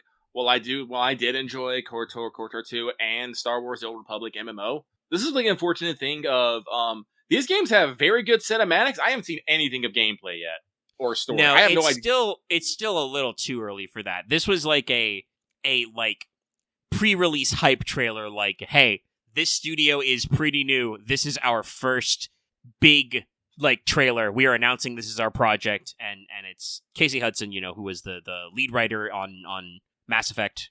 Started the Mass Effect trilogy and was the guy who designed, wrote for the original KOTOR and BioWare. So it's like, it's a hype trailer to make sure they get like investment attention and can do like recruiting in the open sort of a thing. Like, we've announced we're working on Fate of the Old Republic, so now we can hire people and say it's what we're working on, but it's still a ways out. No, like, so it's one of those things of like, I will definitely keep an eye out for that and see where we go with it. Hell, for all we know, no. Well, so there was some press about this where there was immediately a rumor of like, oh, this studio got officially founded in like July of 25, like July of this year. Oh, it's possible this game won't come out until 2030. But Casey Hudson went on Twitter and was just like, guys, our plan is the game will launch before 2030. I'm not getting any younger. Like, which I'm glad he said. Like, that still leaves them, an open release window, but they're not planning on like a super long, elongated like release, development cycle kind of a thing. It's like, no, we'll be done before that. No, but like I said, who knows? Like maybe like hell, fucking I don't know. I'll save my theory crafting for when we actually get news. Like I said, it was just the first. It was just the first trailer. Once we start getting more on, maybe we'll actually figure out what is going on in it. Like I said, there was also like plenty of other like little indie games that was interested. Like the first trailer of the night was the Free Shepherd, which it seems like you're being a sheepdog with like some mystical crystals and stuff. That looks interesting. Yeah. Actually, let me pull up. Let me see if there. Let me pull up the. Now they had some fun ones. There's some zingers. There's still some early stuff, but most of the trailers were stuff aiming for sometime in 2026, including there were a few like hard and fast release date trailers. Like Pragmata got a release date locked in with a demo available, which people, by the way, have. I haven't played it because it's on PC only, but so far, but people have, I think, been pretty soundly praising the Pragmata demo. Yeah, I haven't got in there either, but Yep, that's another one. Capcom kind of telegraphed that one a little because they were saying in like the week leading up to the Game Awards, like, no, guys, we are taking Mega Man seriously. We want it to be a franchise that's as big as like Resident Evil or Monster Hunter. The problem is that it's Capcom, so everybody went, yeah, sure, Capcom. I'll believe it when I see it. And then they were like, okay, and here he is. Like, shit. Fuck, they got me. But like I said, I'm interested in Pragmata, Neo 3. There's a lot of other interesting things like Bradley the Badger. I don't actually know exactly what that game is about, but the fucking trailer they had was actually, somewhat hilarious as they're going like through different video game genres. Yeah. And plenty of funny deep cuts. Badgerborn, Badgerpunk, 2077. Yeah. Actually, that reminds me though. I jokingly called it a 2077 like, but what was that game? Oh, I can't remember. It was. I just saw it. Hang on. Let me scroll here. I got a list up. But they have been talking a little bit of press. No Law, yeah. They've been talking a little bit about press, and they've acknowledged that they're going to get 2077 comparisons. It's weird because like the headline of the interview I read tried to make it sound like they did downplay it, but they didn't really downplay it that much. They did just point out that they do have some differences in mind. Like there will be character progression and stuff like that, and they're doing they say they're adding a lot of verticality, but it is not necessarily going to be open world in the same way that Cyberpunk is. But still, honestly, looks pretty cool. And they announced they got a great composer for it, so I'm like, that one I'm actually like, okay, that's like kind of out of nowhere, but I'll keep an eye on that one. They went through some iterations, but Cyberpunk does have a pretty fun gameplay loop. I don't mind first person cybernetics. That's okay. I mean, the actual trailer they showed for Leon returning to Resident Evil does look pretty cool, but again, talking about, like, we talked earlier about how, like, even if people aren't trying to spoil things, you'll get, like, vibes filtered to you on the internet. I didn't see the leaks, but I heard people saying, like, oh yeah, the cover art leaked and Leon's on it, and I'm like, I mean, I already assumed he would be in it. Yeah. But it is one of those things that's just like, yeah, of course he's going to be in it, and they're like, okay, yeah. They did still have some good beats, showing him drive up in the car, and then again, the trailer ends with him taking the chainsaw from the zombies to hit him back. Leon's been training for that moment his entire life. I've been waiting for this for 20 years. Leon's like 51, by the way. No, and I also do love, I don't remember if it was the director or producer talking about, we have a lot of ladies who are big Leon fans in the studio, so we got a lot of feedback on what to make him look like. Yeah, I believe that was the director in interviews after the trailer. They were like, yeah, no, trust me, we got a lot of Leon fans in the office. We know what we're doing. I do also want to say, I do like the way they've pitched RE9, which is like they're going to a dual protagonist system, but in a different way, it sounds like, than some of the previous games they've done, where they are like straight up dividing, where it's like, okay, you want spooky, scary, getting chased, actual survival horror stuff. That's going to be Grace's story. Will be like her parts of the story will be much more on that. But if you want RE4 style ass kicking, action horror, that's going to be Leon. And I'm like, that's a really good way to do it, because I think the RE franchise is kind of known for both now. And I think that's a really unique way for them to weave those two points together, because like that was kind of the thing that they like really rebuilt when they did RE7, was like, well, you're in a spooky haunted house. There are mooks to kill, but there are also, big bads you can't really solve outside of boss fights being, not quite like Mr. X chased, but a little bit, of the classic Chasers vibe of Mr. X or Nemesis in 7. And then when they did 8, from what I've heard anyway, they went back to like, oh yeah, no, we're straight up action horror. Fucking fight werewolves and vampires and shit. I don't care, man. All right. But in order to get our thoughts up pretty quickly, I'm just actually going to go through their... I just got a list of everything they got. We're just going to go through real quick here. So we got the Free Shipper, which looks like it looks like I don't want to say a post-apocalyptic game about a herding sheep, but there is definitely some weird science involved. But I mean, key point, you get to be a sheepdog, an actual dog. That's pretty great, just in general. I love games about being a dog. I love games about being a cat. Give me more games about I'm just an animal doing things. Gives me joy. Let's see here. Decrepit, new dark fantasy game that mixes soul-like combat with old school dungeon crawling. I'm not into it. I'm sorry. I mean, well, I mean, I joked about it at the time and after, but I'm like, it's only a Dark Souls if it comes from the third person region. If it's first person, it's actually a Kingsfield. But we'll see how that one comes out. I've never really been like super into first person like Kingsfield style dungeon crawlers. Yeah. I have actually played a few of them back in the day, and no, they're also hard as balls. Yeah. Let's see, we have Audio Mech, a neon teen shoot 'em up from the director of Audio Surf, where our players will shoot lasers made of the power of music. Sounds cool, looks cool, probably is cool, probably not in there for me. Like I said, well, I do like music and I do look audio. I do not necessarily care exactly about games surrounding it unless it's like DDR or some sort of Guitar Hero. Generally, God, if I could get like DDR in my house, I'd be on that every day. Let's see. Pragmata got an update along with its release date, April 24th. I actually need to make sure I lock in that pre-order so I don't forget. You never know with Amazon nowadays. We talked about it already. Bradley the Badger, 3D platformer with stages based on other video game genres and phenomena. Stupid Never Dies, which looks to be a weird. I don't fucking know. I don't know. Yeah, I don't know if that game's for you or me, but it is very funny that like the trailer was very weird and idiosyncratic. Like it certainly had a particular vibe with like their music selection. But the funny part is that I know people in our community will actually be excited for that game, I think, when they hear more about it, because that's a game made by ex-Capcom team members who worked on especially on combat design, but on games like Devil May Cry and Dragon's Dogma. So like they have action game chops, but the trailer was definitely like something. It was a thing. It was something. Like I said, we have Star Wars: Fate of the Old Republic, new single-player game set in the Star Wars Old Republic universe. I don't know if we're gonna like I said, we don't know actually anything about whether it's gonna be like an RPG or what. It could be a more single player. I assume it's gonna be an RPG because it is. They got Casey Hudson, the RPG man, to write it, but you do never know these days how exactly they're gonna spin it. Sorry, yeah. I'm just like I'm in my brain. I'm just going like I hope we probably couldn't because you need the funny dice for them. But I'm like I'm hoping he draws on we don't draw inspiration from D&D this time. Let's draw inspiration from Fantasy Flight's gaming system. They survived the license switch to Disney. Like they're still the licensed Star Wars tabletop RPG. Do you know what? Just because of the figure of that fucking person, I'm wondering if this is going to be like Bastille Sean's story.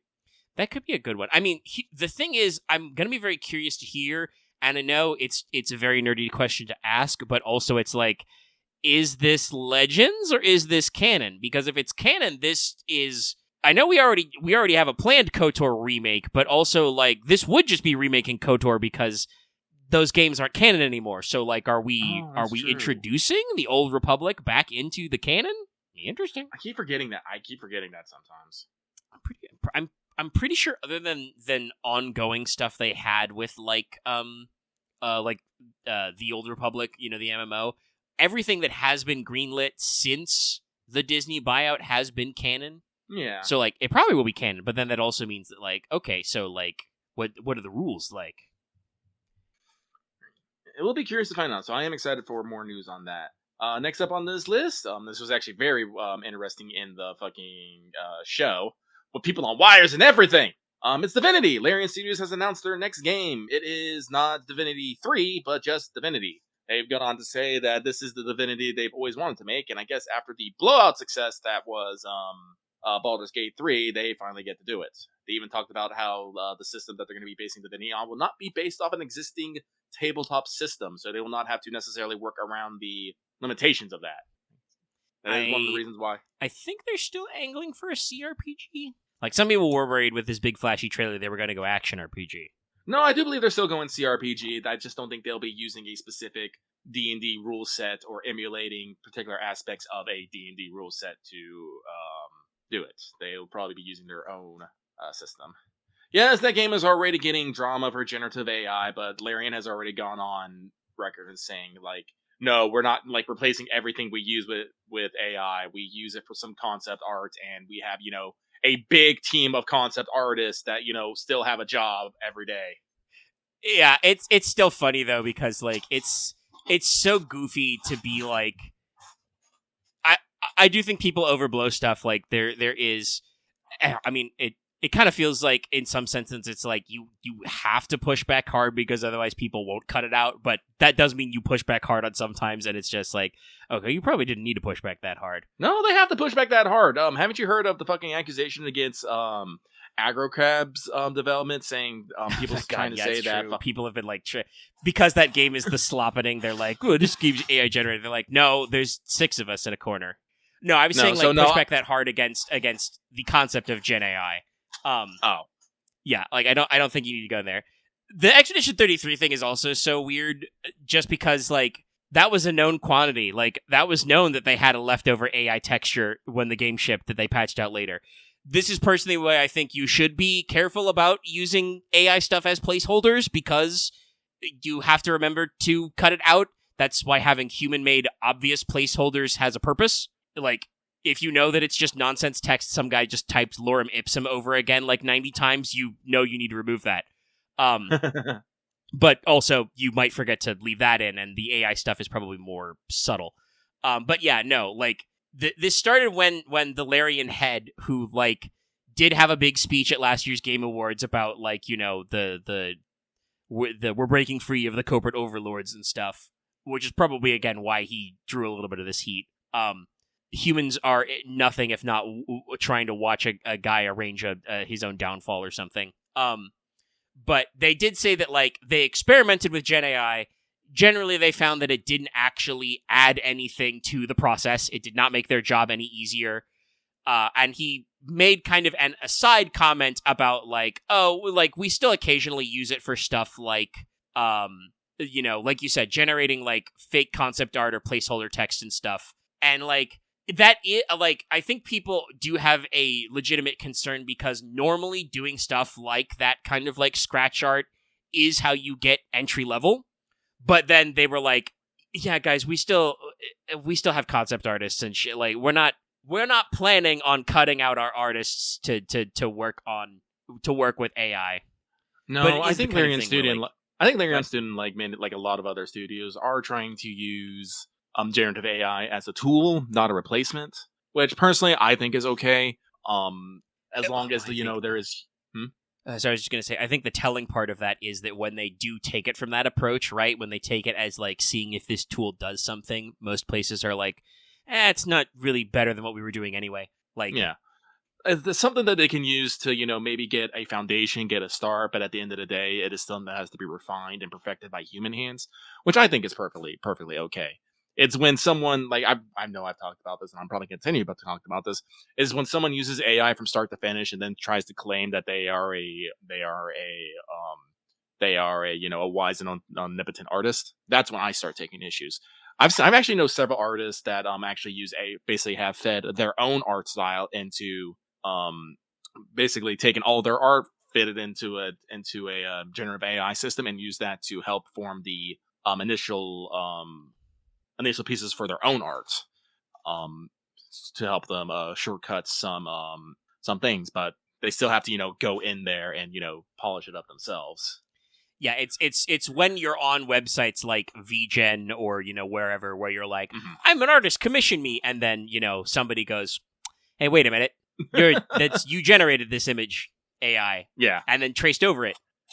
Like, no, that's not. I mean, it is the thing, right? Of like, there is a space where, like, there are AI shills who are trying to shove it into everything because that's where the investor money is, and it's like, that's bad. You need to cut that shit out.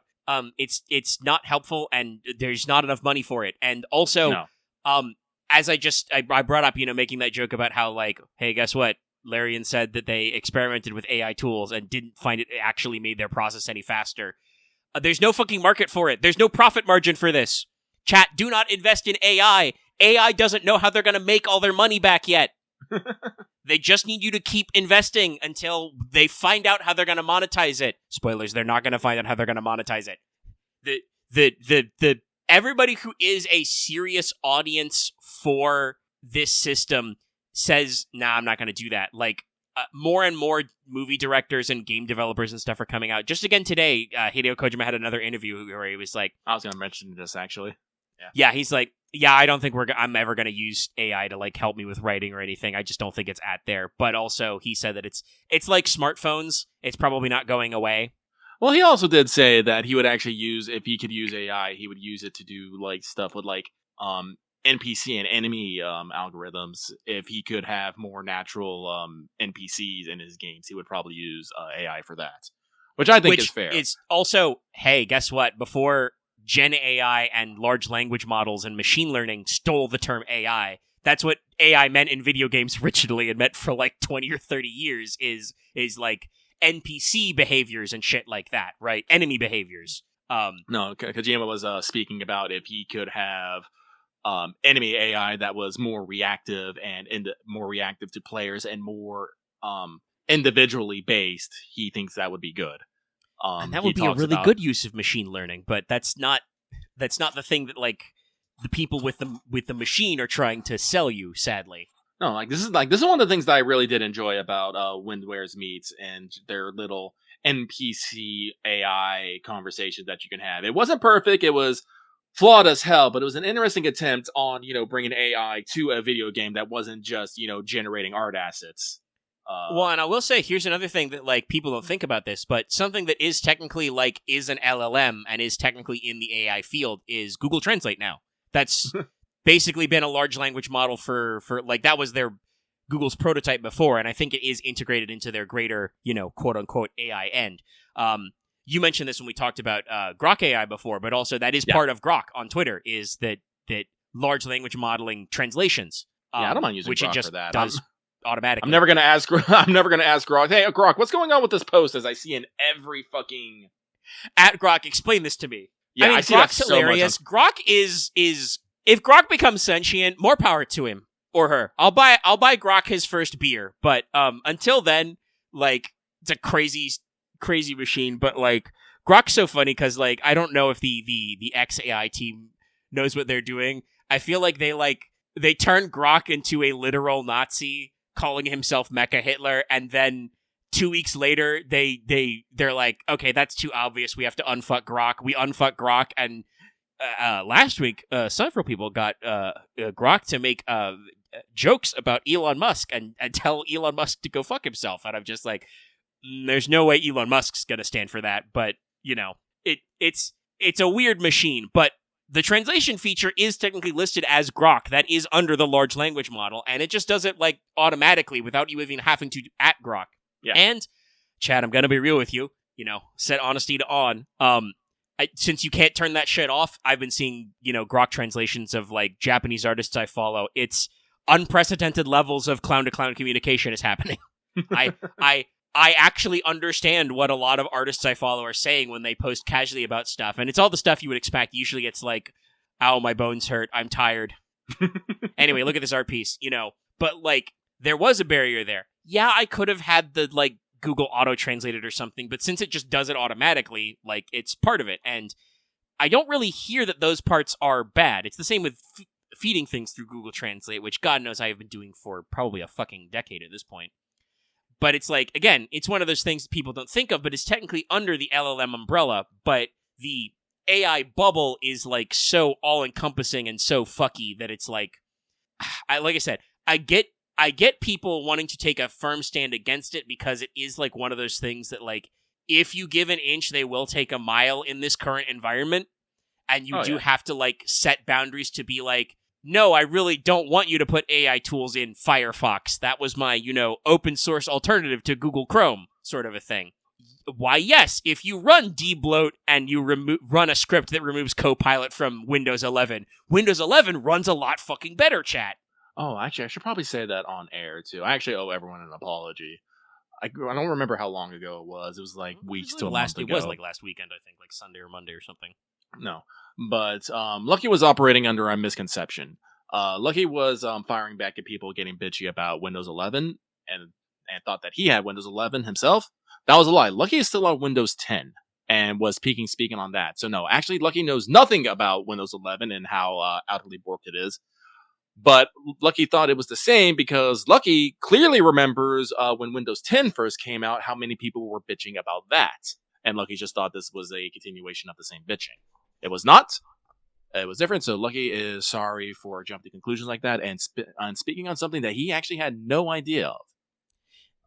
It is one of those things where, like, I understand your confusion because, like, yeah, no, people usually do complain when a new Windows version comes out because obviously you get so used to the last one. But it feels like every so often there's a version where you stick and you're just like, oh no, that one was just terrible. Even then, usually they fix things.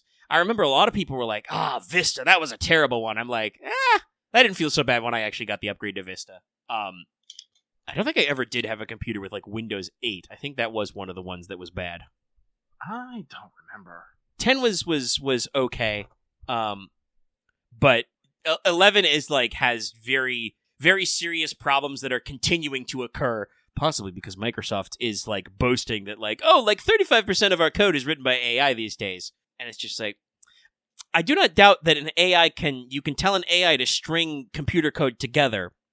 But also, like, the AI can just make shit up. How do we know that's going to work right? Well, you got to test it. Do you want to test it? I don't know. Microsoft / Xbox is not in a good position. As Lucky continues through these announcements, you'll notice that there are no, like, major Xbox Studios announcements in here. And Xbox is doing pretty bad in hardware sales. Like, hardware sales are depressed everywhere because the economy is bad. But as a result, Xbox is getting their clock cleaned pretty hard. What was that weird thing that, like, outsold everybody over Black Friday? If I remember correctly, I think the PS5 actually sold the best.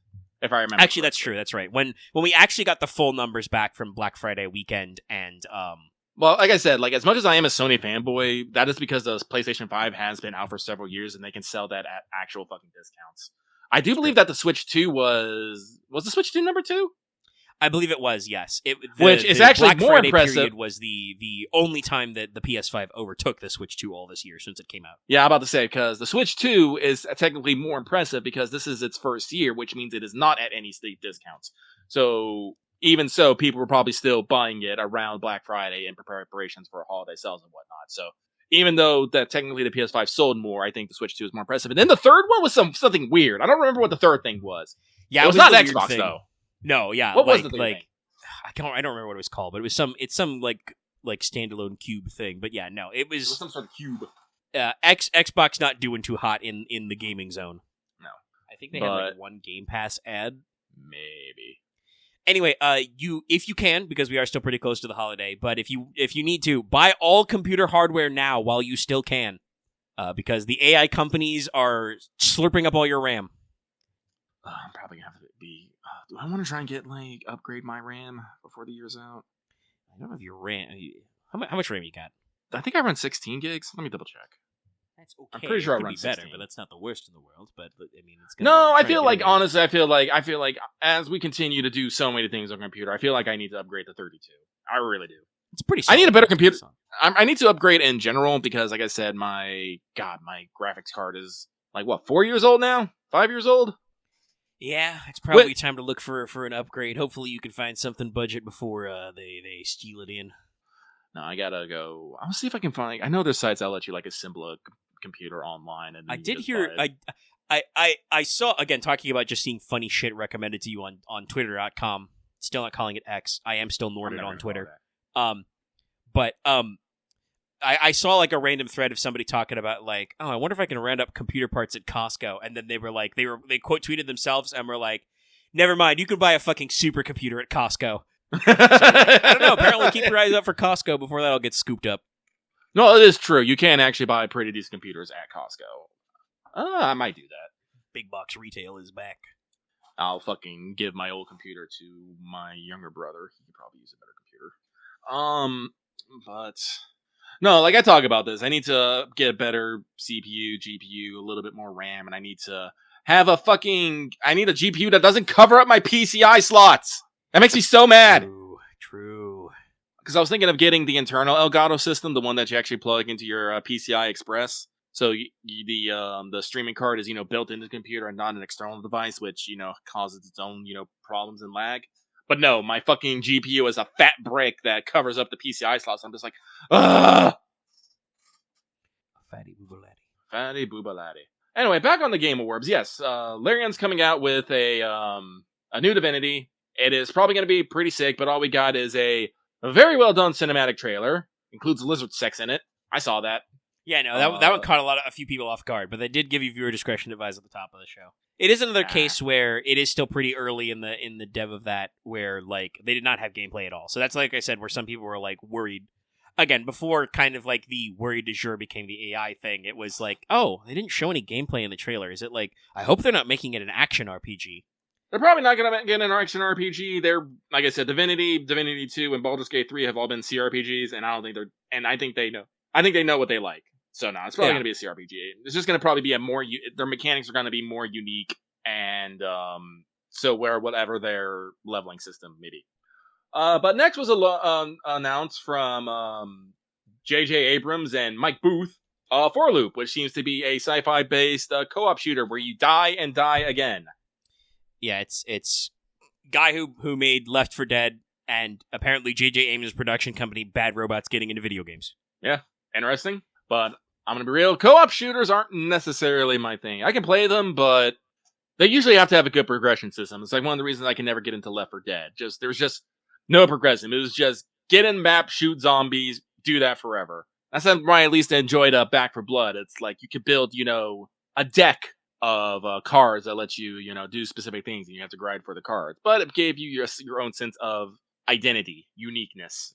Yeah, no, I think that's important. Like, I know you and I feel relatively alone in this complaint, but I agree that, like, Left 4 Dead 2 is cool. Certainly it was a watershed moment when it came out, but it is a very dated video game of just, like, yeah, shoot zombies, shoot specials, you just kind of do stuff.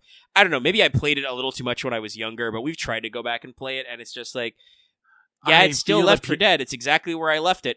I feel people only play it like they play games like Skyrim. And it's not because they want to play Left 4 Dead, it's they want to put a bunch of mods in it and get fucking stupid with it.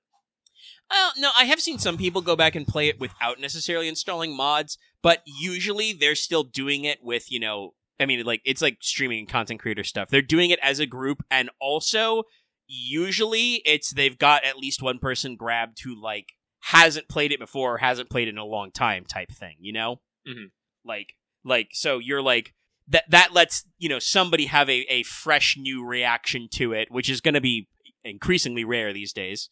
Well, I guess eventually there'll be a new generation of gamers who have never played Left 4 Dead, but we don't know if they will. But like that said, yes, I think that like when Russian Badger catapulted it back into everybody's mind was he installed 5 gajillion mods, which I also tried to install 5 gajillion mods in Left 4 Dead, and it's very funny, but it's not gonna. I'm not gonna sit down and grind Left 4 Dead for Steam achievements, chat. Those aeons have passed. I have other shit to do, fucking...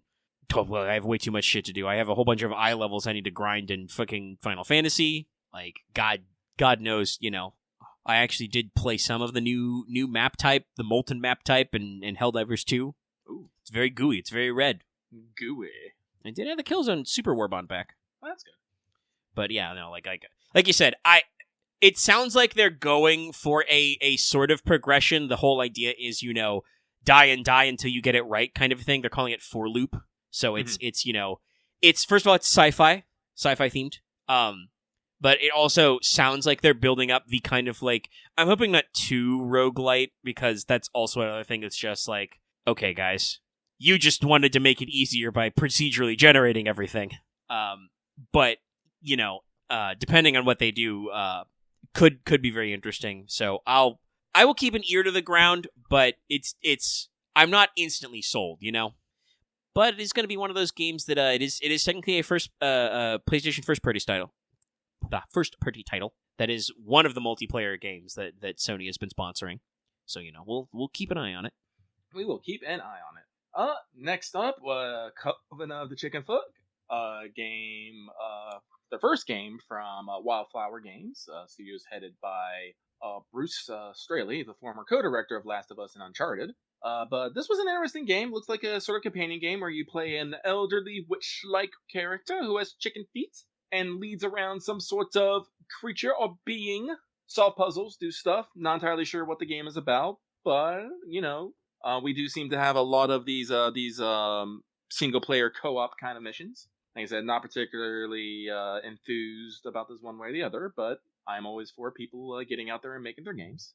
Speaking of which, next one we have Ontos from Frictional Games, being published by Kepler Interactive, a spiritual successor, to Soma, and which things are pretty creepy and gross, just like Soma. Cool. I'll keep an eye on it. I might watch a Mega play it. I don't know. Yeah, we could do that as a stream game. I tried to stream Soma.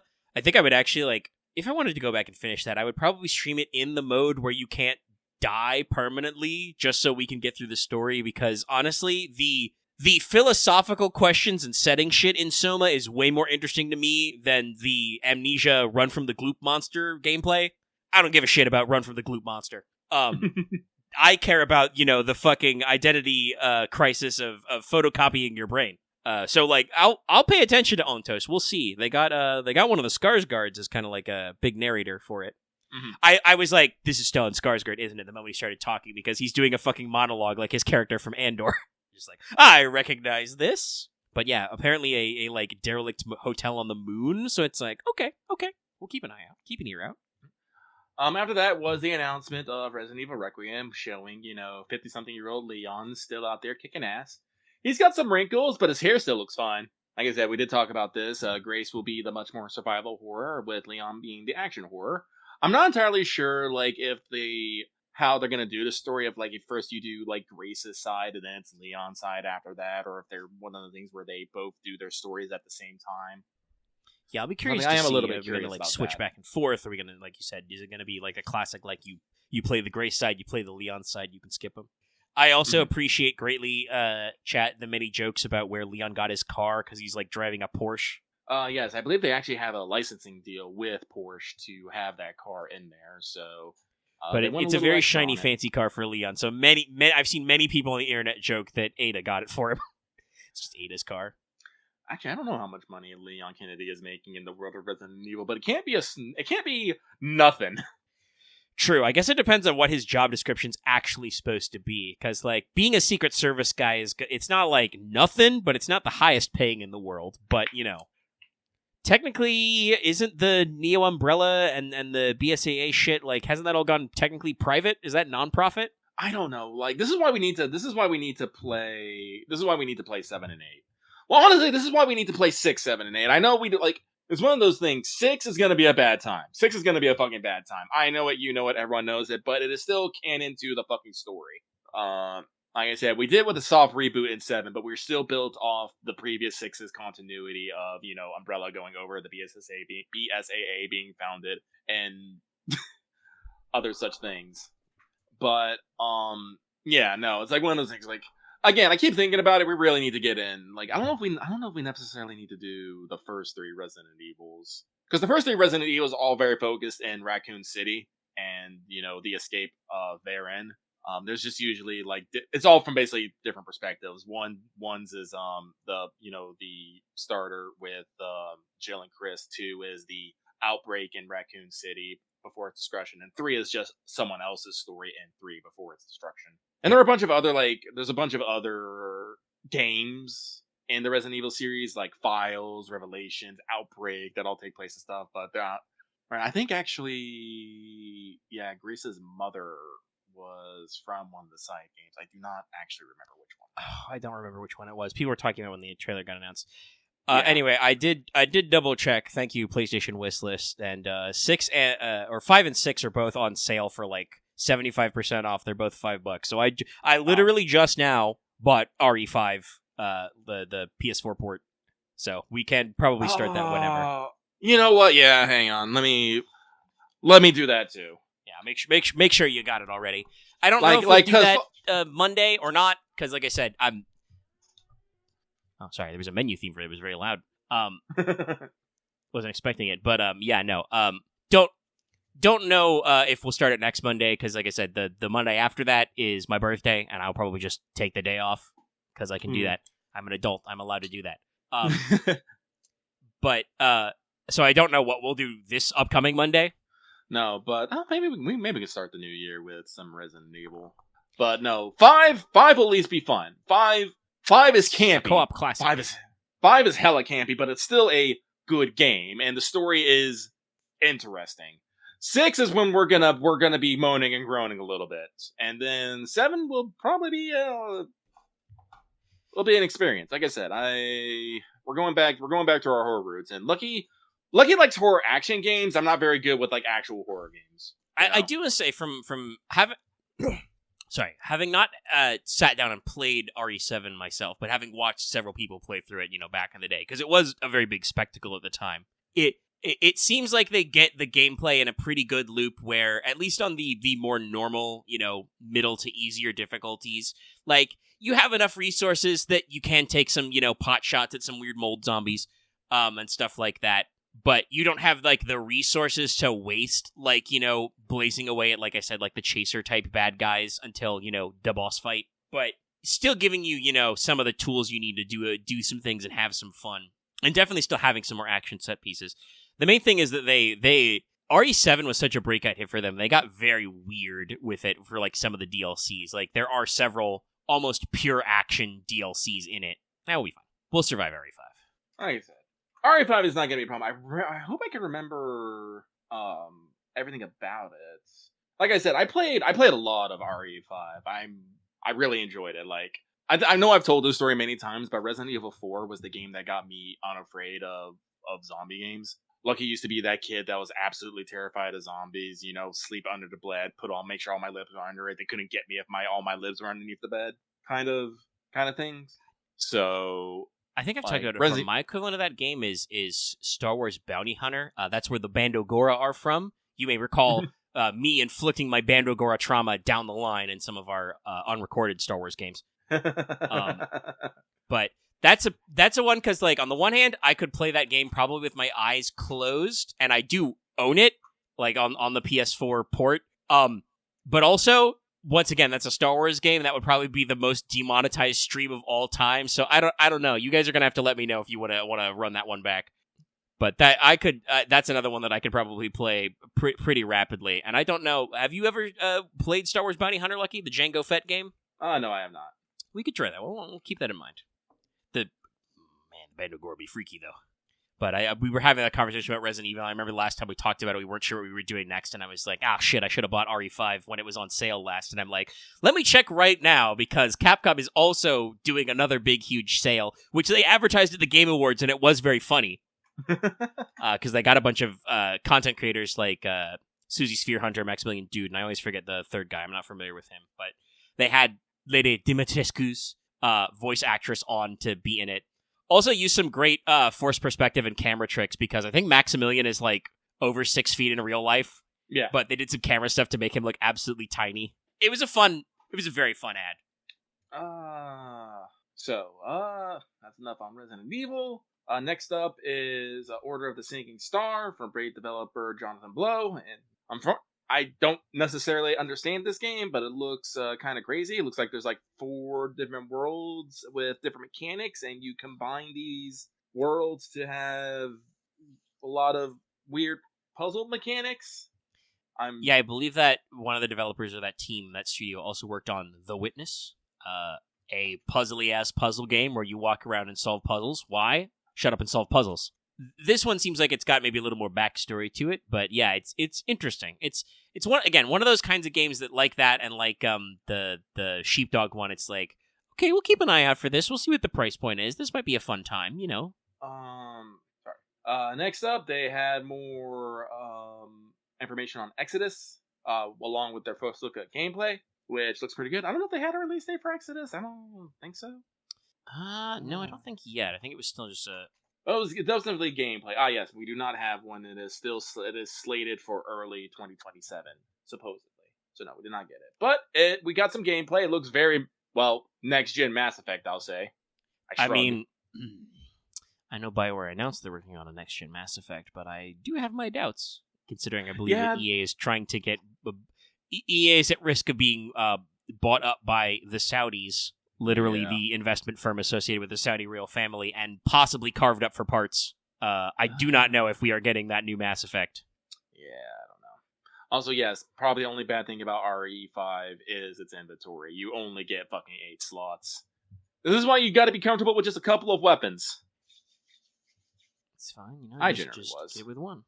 Actually, no, if I remember correctly, I always gave everyone 2 weapons plus a pistol, and then there would be one slot for a healing spray, 2 slots for... I think it was I don't remember what I used to do. It's been so long. Also, hey, Lucky, I've been browsing my PS Plus games. I've got what we can do next Monday. I mentioned it before when we were in the middle of Sly 3. Thank goodness you're here. That was a PS Plus game, and it's only 3 or 4 hours to play, so it should just be one sitting. All right, you want to take lead on that? Yeah, I'll driver's seat for it. I've seen people play it before, so I know roughly where to go. Okay, we can do that then. I'll throw that in my fucking download queue. There's gonna be other than that. I was gonna suggest you watch me, fucking play Neon White and completely fuck up my buttons constantly. But if we got something better, after the Exodus trailer, we got Dungeons and Dragons Warlock, which was another cinematic trailer, but could be fun. Like I said, Warlock's always fun. They did say it was going to be a little bit of a different style of game. Yep. Also, I think that was the one that they got Trisha Helfer to come out for and advertise she's going to be the lead character. Yes, she is voicing the main character. Yes, she's pretty solid. Many of you will remember her as from I don't know if many people these days would remember her from the BSG reboot, but that was probably the big one that I remember her from first. But she was also, because obviously that's the funniest, she was Edie in Mass Effect. They got the sexy Cylon to be the sexy robot lady. I see what you're doing, BioWare. Actually, no, I guess I can say I was actually genuinely excited for this next one, because next one on this list was Control Resonant. They again had another very good, how do I want to put it? Performance. Yes, a very good performance on stage with the guy in the cube and all that stuff. And like I said, we are doing it a bit of a twist. We are no longer playing Jesse Faden. We're playing, her brother, one-time antagonist, Dylan. And you can, when we already got some ideas of gameplay, and it looks like Dylan is gonna, maybe have 2 of the service weapon, which he uses to make melee weapons and get up close and personal. Which does sound exciting. We're also doing... I feel like the art team at Remedy learned a lot from the Alan segments of Alan Wake 2, right? In the fucked up Shadow City. Because Control Resonant's supposed to take place out in the wild in a Manhattan that is being overrun by the Hiss and stuff. Yes. So we're going from office fantasy to actual urban sprawl, urban fantasy. No, it is exciting. I am curious to see how if they'll tie Alan Wake back into this, because the 2 stories are somewhat interconnected. I have not played all the Alan Wake 2 DLC, but there is supposed to be one that has. You literally just caused me to have a brain blast. So in the trailer, the pyramid, the board of directors, wakes up Dylan and is like, I forget exactly what they say because it was pretty cool, but it was like, it's time to wake up. The other agent or the other twin has gone rogue / gone fishing. Where's Alan supposed to be? In the Pacific Northwest. In a deep, dark lake. In a deep, dark lake, yep. So, again, this is one of those things. I need to actually get back into Alan Wake 2 and play the DLC, because there was 3 of them, but one of them was supposed to be a Jesse Faden chapter. But, like I said, we did get gameplay. Like I said, seems like Dylan is more melee-focused and a much more brutal protagonist than his sister was. Like I said, I'm not entirely sure of the whole ramifications of him having the service weapon and such things, but it could be interesting. This also reminds me that I need to remember to check out Control Fireteam, because they have been doing a lot of updates, and I am wondering if maybe we got a little bit more lore of what's been happening in the intervening time between, Control and Control Resonant. It's true. I've not looked at Firebreak in a little bit. Firebreak, not Fireteam. But I can say that is another one that I am hyped for, like genuinely hyped. I did like Control, I do like I do like Alan Wake, and I do. No, it I was a pretty good trailer treatment, a pretty good performance. Like obviously, the joke about those medieval peasants being raptured for divinity was very funny. But then like one guy came out and they just sucked him, and everybody's just like, yeah, no, Remedy just does that. That guy's dead now for real. Alternatively, that was Sam Lake. It could have been. Who knows?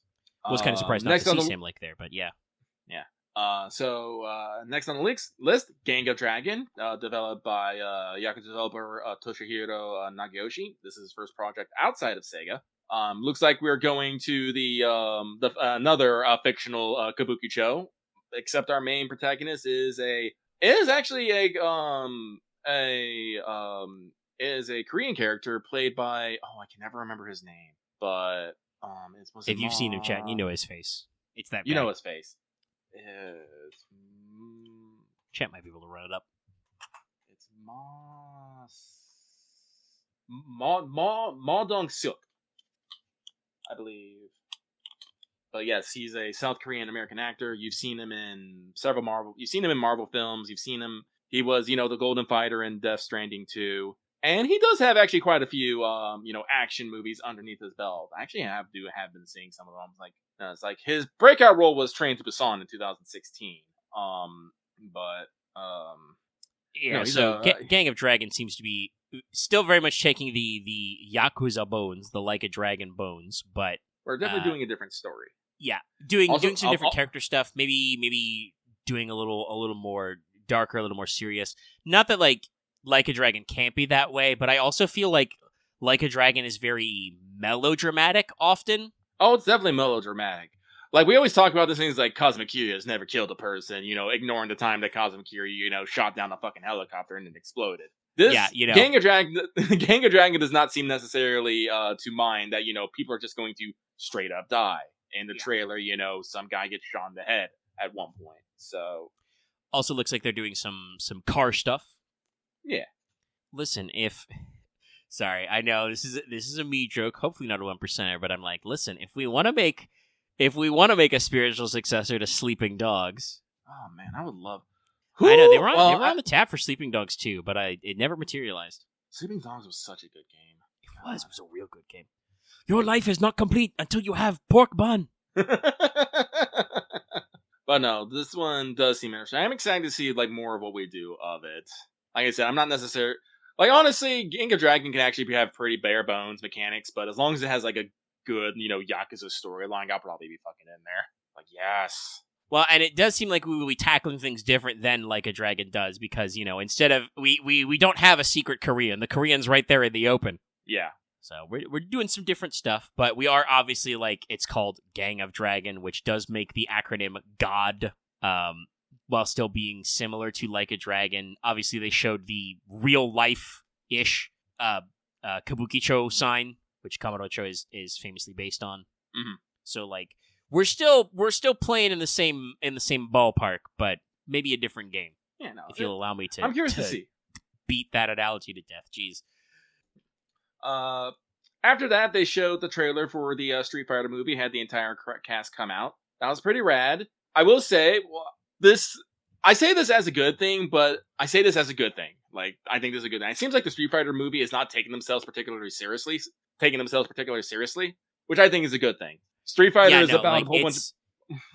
I've heard several people say when they saw that it looks like it's going to be quote unquote a bad movie, but in a good way of there's going to be some campy bullshit in this, and it's it's Street Fighter, baby. That's kind of what I want. I mean, I will say I did see some people kind of be like, okay, so we found people who had physiques like the male characters in real life, but couldn't pull it off for the female. But we'll see how they perform. I think it's mostly just a comment. There's a few midriff bearing shots, and they don't have as extreme abs as Chun-Li and Cammy are actually canonically pretty ripped, but also looking Chun-Li ripped also has... on TV is different than being ripped in a video game. Yeah, it's also has to do with I'm not saying women can't get ripped, but it's different muscle mass and different things. The way that guys look ripped in TV is not necessarily just through working out. I think I think Hugh Jackman's talked about being jacked for being like Wolverine, right? And it's like he had to do some real bad stuff to himself to be that cut, because you also have to like dehydrate yourself to get like the extreme muscle definition. So I don't know. We'll see what's up. I thought there was just like funny stuff because like also Chun-Li generally has thighs of tree trunks. You think you're gonna find that naturally?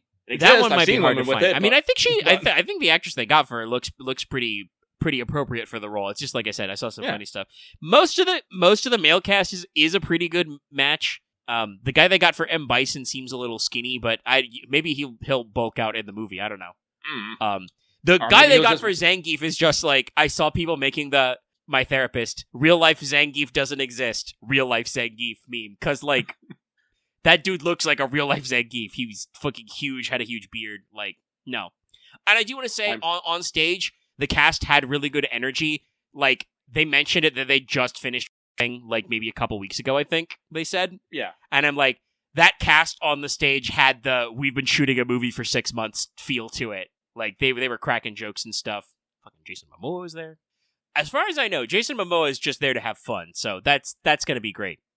Like, do we still like Jason Momoa as a community? I don't know. I think we do. Like, I don't think he's had any bad pulls. Like, I know he was kind of wrapped up in the whole slorpiness of the Justice League movie, but I don't think anything in there was like his fault. No one I don't remember, let me know. Like, I don't think there was any interviews of like, oh yeah, Jason Momoa is secretly an asshole behind the camera. Unlike, say, unfortunately, guys, The Rock's kind of a diva behind the camera.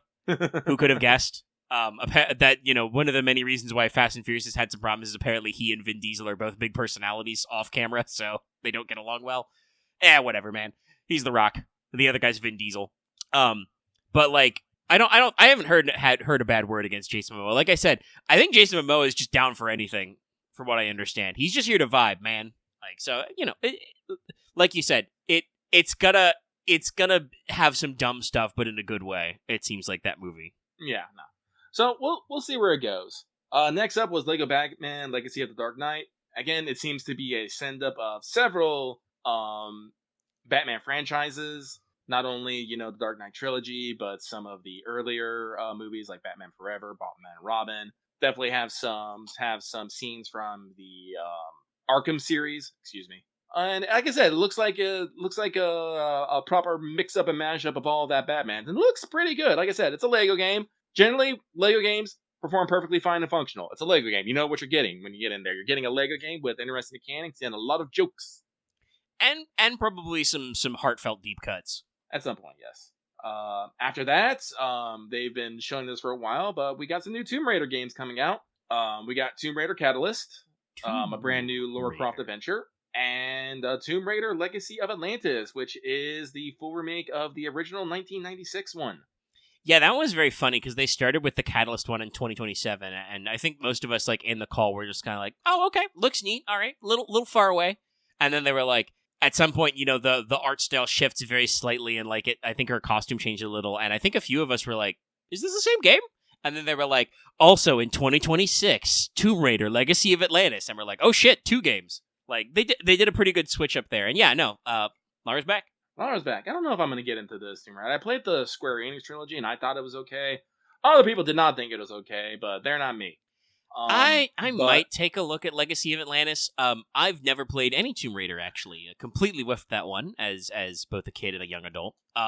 So like a ground up remake of the original game could be a point for me to jump in, or it could not be. We'll see. No, the Square Enix trilogy, well, I don't think it was a bad game. Yeah, I think it take itself a little too seriously. I do think. I mean, can definitely say that. I haven't played an ounce of those games, but I remember the like art style for them.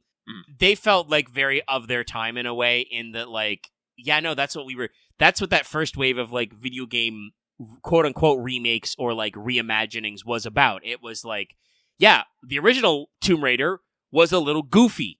Lara Croft was very pixelated still, big polygons kind of a thing, Kraken-wise with her 2 guns and her British accent. So it's like, okay, we're going to, go more real, more grounded. That was what we were doing. And then we did that for a long time. And then people kind of got like, we could say fed up with like, I'm tired of gritty, ungrounded remakes. Where is my sense of whimsy? Whimsy! And, like, I mean, they showed that she still does the same, like, ledge grip, do a fucking full handstand to get back on the ledge animation. I mean, which that is was... indeed ludicrous, but that's what she did. That's what she did. So, like, we've got our sense of whimsy back. I'm pretty sure that was the Legacy of Atlantis trailer was also the one with the actual dinosaurs in it, so, like, we're not ditching any of that stuff, in case you guys forgot that Lara Croft fights dinosaurs. No, we're getting a little weird again. Well, we're getting super weird. Lara Croft has always been weird, as she always finds, objects Like, of weird and honestly, dubious power. that was part of how Uncharted kind of, like, not really took the piss, but, like, lampshaded Lara Croft. Like, Nathan Drake also always found weird shit, but I was always felt like it was a coin flip each game of, like, hey, is this actually magical, or is this just weird? And, like, you get to, like, Uncharted 1 is, like, is El Dorado actually cursed, or is it just an unknown form of super virus? It's probably supernatural because there were Nazi zombie vampires, but, it could still be kind of mundane. Uncharted 2, no, definitely not mundane. The Chintamani stone is real, and it was a tree, and Nate still has some of that in his fucking wardrobe. He has the super sap. Uncharted 3, the brass vessel of Solomon. I mean, it's just full of, like, a hallucinogen. That doesn't have to be supernatural. I think Nate just got super high. I think he just had a really bad trip. Those flaming teleporting guys was just he was stoned. It was super ergot poisoning. And then, of course, in Uncharted 4, nothing is actually supernatural at all. It's all just human fucked upness. I mean, we joke about it not being supernatural. Scale. It's still the parts of it were technically impossible, but they were not framed as magical. Well, I remember they built. You can't just build an entire city and hide it from people. It doesn't work that way. No, nor can you put heat sensitive, dynamite mummies under your secret pirate city. That also doesn't actually happen. But that whole set piece was, supposed to be creepy as fuck, and it was. The mouths which lied to me, and you're just like, oh, shit, oh fuck. Nate, this is bad news. We gotta get out of here. Oh. So yeah, no, let Lara Croft be a little weird, chat. No, she's gonna be a little weird. So next up, Forest 3. Like I said, again, it was an interesting trailer. You're just going around in space. You're like less than an AU from home, and then, oh no, you are now several thousand AU from home. You're drowning in your ship. Time to get out. Oh god, everything sucks. But look, you got little tiny creatures, little robot friends. I'm excited for those. They did, yeah. I mean, they experimented a lot with like companion AI and I think Sons of Forest. I mean, between Kelvin and Virginia and stuff. So little drones, I think, is a good way to do it. Also, I bet that people will be much less willing to casually beat those. Like, watch our fear playthroughs of just, like, every fucking time Lucky gets in a helicopter, it's just like, why did you get in a helicopter? Stop getting in the helicopters. They keep crashing. I think literally every aircraft in Fear crashed. Every helicopter crashed. Oh. God, what? Who had actually a really good retrospective on Fear 1 and 2? Was that Grimbeard? I think it was a Mandalore video. Was Fear? I don't know if no, it was Mandalore. That was Mandalore. Yeah. No, also go watch Mandalore's videos on Fear 1 and 2. They're actually very good. I did not understand how actually simple yet sophisticated Fear's enemy AI was when I played that game. Honestly, I know that they're not, I mean, for some this is a plus, for some this is not, though, but Mandalore's got a lot of videos of various lengths. You should go back and watch them. I actually watched both his videos on Callisto Protocol, because I finally decided to myself that I'm probably not going to play Callisto Protocol, and like, yeah, I did too. God, that game is so weird. What happened to that process? I don't know. He has a whole separate chapter about the rabbit hole of like, by the way, this was supposed to tie into PUBG, and then they changed their minds at like the last minute. And like, it's so weird. And then the DLC is also weird. But no, Mandalore makes some great videos. If you want to catch up on Marathon lore, now that they've announced the Marathon game is actually coming out next year, $40 in March. I'll probably keep an eye on it. I don't know what other games are coming out in the front of the year that I want, so I don't know if I'll get it right away. But I'm willing to give Marathon a fair shake. A lot of people have been talking positively about the second alpha they did. Being much more interesting. But yeah, if you want to catch up on how weird and fucked up Marathon is, like genuinely, Halo is tame by comparison. Marathon's weird. Also, Pathways into Darkness is weird. Also played that one back in the day. That game's fucking crazy. Speaking, by the way, of first-person dungeon crawler games, I've got a bone to pick with you. But yeah, no. Mandalore makes great videos. Grim also does pretty good videos, but those are like 2-hour time destroyers. Okay. Like, I recommend them heartily, but also you got to be willing to sit down. Like, I think we talked about a lot about Drakengard because Grim did a Drakengard video a couple of months ago. Mm-hmm. That was like a very good, very fair shake, while also being like, yeah, parts of this game are fucking awkward to play. But also, you know, talking about the history of like, yeah, this game is weird because Yoko Taro wasn't even like in the industry to write games. They just like kind of like the cut of his jib and let him write a game. Again, like I've talked about this, the way that Drakengard got made was kind of literally what's the term is like? Oh, I can't think of the proper term, but a lot of things had to fall in place just the right way for that game to actually come out. Like, I don't know, but we don't need to talk more about Drakengard. We can talk about Drakengard at all times, like, especially how, like, we're on the anniversary of Drakengard 3, and they released the OST on fucking Steam, and people are all like, Drakengard re-release now, please! Well, 3, specifically. But, moving on. Again, people, they really are trying to shill Invincible Versus. I don't understand it personally.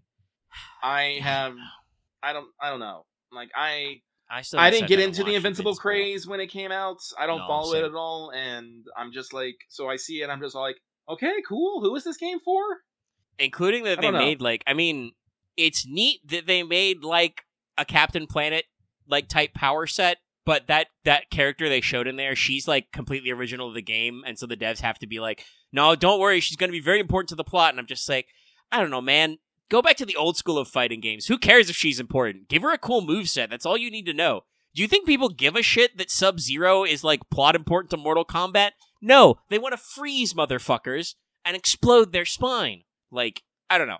I like fucking story, like, driven fighting games. Also reminds me, by the way, hey, they fucking re-released Soul Calibur 3. That was one of the, if you have PS Plus Premium, it's free, and you can buy it as a standalone.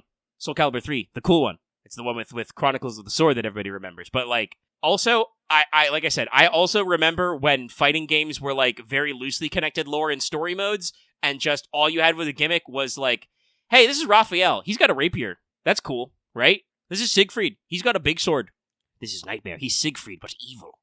So, yeah, I don't know what they're going for with the Invincible versus thing. Also, I mean, I don't want to say that, like, you know, whatchamacallit, like, Arxis is bulletproof, but Arxis is making a superhero fighting game that's probably going to be pretty cool. You know. 1 second. Also, by the way, everybody log in. Make sure to log my ass in while we're taking one memento. All right, let's resume. Sorry, took a little break ski there for a second. But I have breaking news. Oh, really? Yes. Did my login for FGO. Hey, it's my 3050th day login. So I did a 10 spin. We got Burrito Mart. Also, it's a Burrito Mart's banner now. Did get a little spooked, by the way, because I got NP3 Chin you earlier in the pull. Damn. But hey, Burrito Mart. Yeah, 2 gold. It's been a while. But, you know, I usually like to, when I get a 50 days and we don't have anything crazy coming up, you know, we try a crack and haven't been going super ham. So, hey. Lucky has been very good about saving quartz. I'm almost 500 actually, so we're gonna be ready for that Semi-Remnant collab. Yeah, that's good. You're cooking. Yeah. Alrighty, but which games was Wee's ons? We were talking about Invincible Versus, which unfortunately I don't think any of us have anything in particular to say on that. After that came Orbitals, which is a new co-op space adventure coming exclusively to Nintendo Switch 2. I don't exactly remember what this game was about, but what really sticks out to me was the art style, which reminds me a lot of, you know, like late 80s, early 90s anime. Had a very particular vibe. Yeah. Yes. Unfortunately, it is coming strictly to Nintendo Switch 2. I don't know if that exclusivity will last, like as sometimes, but we will see as things come out. That. Because if it's not a Nintendo first party, Switch exclusivity usually is limited time, like most games I've seen come up. Even Neon White, that started as a Switch exclusive, but came to other consoles after like a year, I think. So, we will see. We will see. Yes, Lucky is at 496 Sync Quartz. I made sure to log in myself real quick. That's almost 10, that's 2 full packs and a little bit of change. But after Orbitals, they debuted Diablo 4, Lord's Hatred, new expansion with the new Paladin class coming out. Cool, I guess, if you like Diablo. I kind of like Diablo, but I like Diablo as in I played a lot of Diablo 2, never played Diablo 3. Well, no, I take that back. I played a little bit of Diablo 3, but only a little bit. Haven't touched Diablo 4. After that, they had an announcement for Marvel Rivals. Deadpool is officially joining the Marvel Rivals cast as January's monthly hero. Had a very fun trailer, very Deadpool. Had a final shot of, what was her name? Elsa Bloodstone. Elsa Bloodstone. So that's exciting. Many people are excited about that. Yeah, since they added Rogue to Rivals, I have actually been playing a little bit of Rivals every now and then. Not like grinding like ranked or anything, but trying to bumble around. Might try in the new year to get some groups together. Also, yes, I have played Path of Exile and Path of Exile 2, which they are both very fun games, but it has too much emphasis on the end game, which bugs me. I don't know how to properly explain it. Path of Exile is a game that feels like all the gameplay story that you do is just a pretense for you to get to the end game mechanics, where you do a bunch of the same shit over and over again. That's definitely is a vibe in some video games, right? Like MMOs sometimes have that problem where it's just like, just wait till you get to the end game. And there are other games that kind of have that moment where just like everything is actually like secretly a tutorial until you get to the quote unquote end game where the real game starts. Depending on how the game is structured, that can be fun, but other times it just kind of feel like you're just, going through the fucking motions. Yeah. But after Marvel Rivals, we got some news on 007 First Light. We got a look at one of the main villains, Balma, played by Lenny Kravitz. Not on my fucking bingo card, but I'm excited for it. Now, that game's going to be pretty interesting. That's another one I'm keeping an eye on. That's, again, like you said, not like new news, not super hype, but, Kravitz came out on the stage and we're like, okay, sure. Cool. I remember my Lenny Kravitz years. Also, honestly, very James Bond of them. No, it is very James Bond of him. You're just minding your own business and suddenly you see a cameo from like a real guy and you're just like, huh? What? Let's see. We have a trailer for Lords of the Fallen 2. If I remember rightly, based on like views and stuff of trailers from Game Awards, that one was watched a lot. So I guess they have a big audience. I do believe Lords of the Fallen does have a following for being fairly brutal, but I don't think it was actually necessarily well received. I think it was put into the pile of, generic Souls. It was definitely in that like Souls clone, Souls-like genre. They got they were good enough to get a sequel. So like, I don't know, maybe people are like anticipating the polish. Their art team has a very strong sense of the vibe. Yeah. So like, I don't know, but yeah, it was one of those ones that I like I said, I saw some numbers and some people seem to like that trailer a lot. Got another trailer for Saros, House Marquis' bullet hell shooter with a lot of new characters and monsters and whatnot. Gave us the release date of April 30th. Yeah, that's one that's gonna be Yeah. Shoot. I don't think I have to play Returnal 4, but maybe I should take a crack for Returnal. I do believe. I don't know. I'm pretty sure I have it as a PS Plus game. I got it already. Yeah. I just need to actually. I've played it a little bit, but it didn't necessarily stick with me. Like I said, you're playing basically a roguelike, and sense of progression is far and few between, which, as I've mentioned, sticks in my craw. Yeah, I think they've implied that Saros is going to be a little more on, like, they talked before about having, like, more permanent progression and more, like, opportunities to avoid dead-ending a run, kind of like they showed in a gameplay in that PlayStation Showcase, I think, last month, was, like, you're going to have opportunities to, like, kind of last chance clutch it out. I am about Saros, though, because they are going very hard on the Robert Chambers King in Yellow stuff, which is like, I made a video for Exactly Nobody, apparently, which was I read the actual original Repair of Reputations, the first story in the King in Yellow that introduces the play and stuff, and it's like, no, that's a very specific vibe that is very fun for me. So, like, yeah, Carcosa the planet, the King in they aren't saying the name a lot in the trailers, but they are talking about it's all his fault. And the Hastur cycle King in Yellow stuff like has a very interesting vibe of kind of like, ennui, decay, kind of like out of touch with reality type stuff. but also has some other like very interesting things. Genuinely, everybody, if you can, it's all public domain. I got like a print on demand copy from like it was made in like 2012. Seriously, check out the short stories. Also, check out some of Chambers' other work because he like also wrote like really cool poetry and stuff.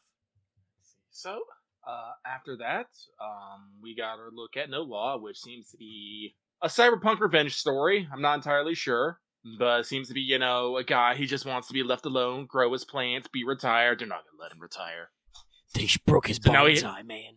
So now he has to go kill everybody. It's the other half of the cyberpunk John Wick. Cyberpunk had actual Keanu Reeves. Now we've got the part where you gotta return for revenge. Yeah.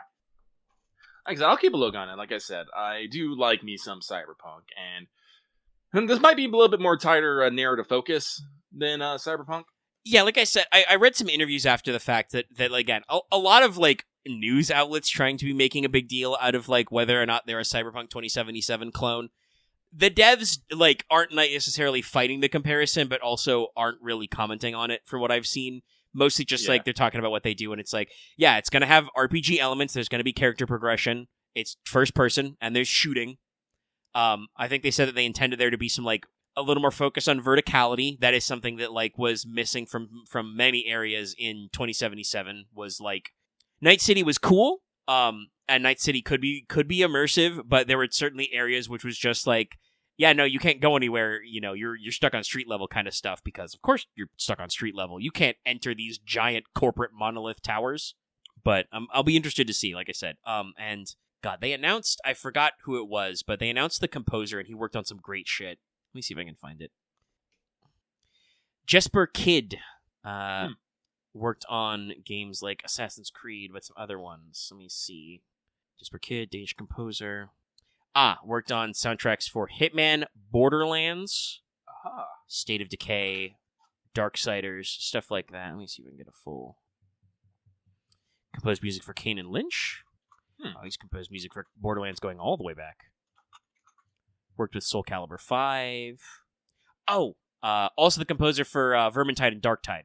Oh, okay. Really? Yeah. That's why I don't know why we didn't. Well, I guess it's because they're newer, but I don't know why we didn't lead with that. But yeah, that's why I was like, I saw that and I was like, oh shit.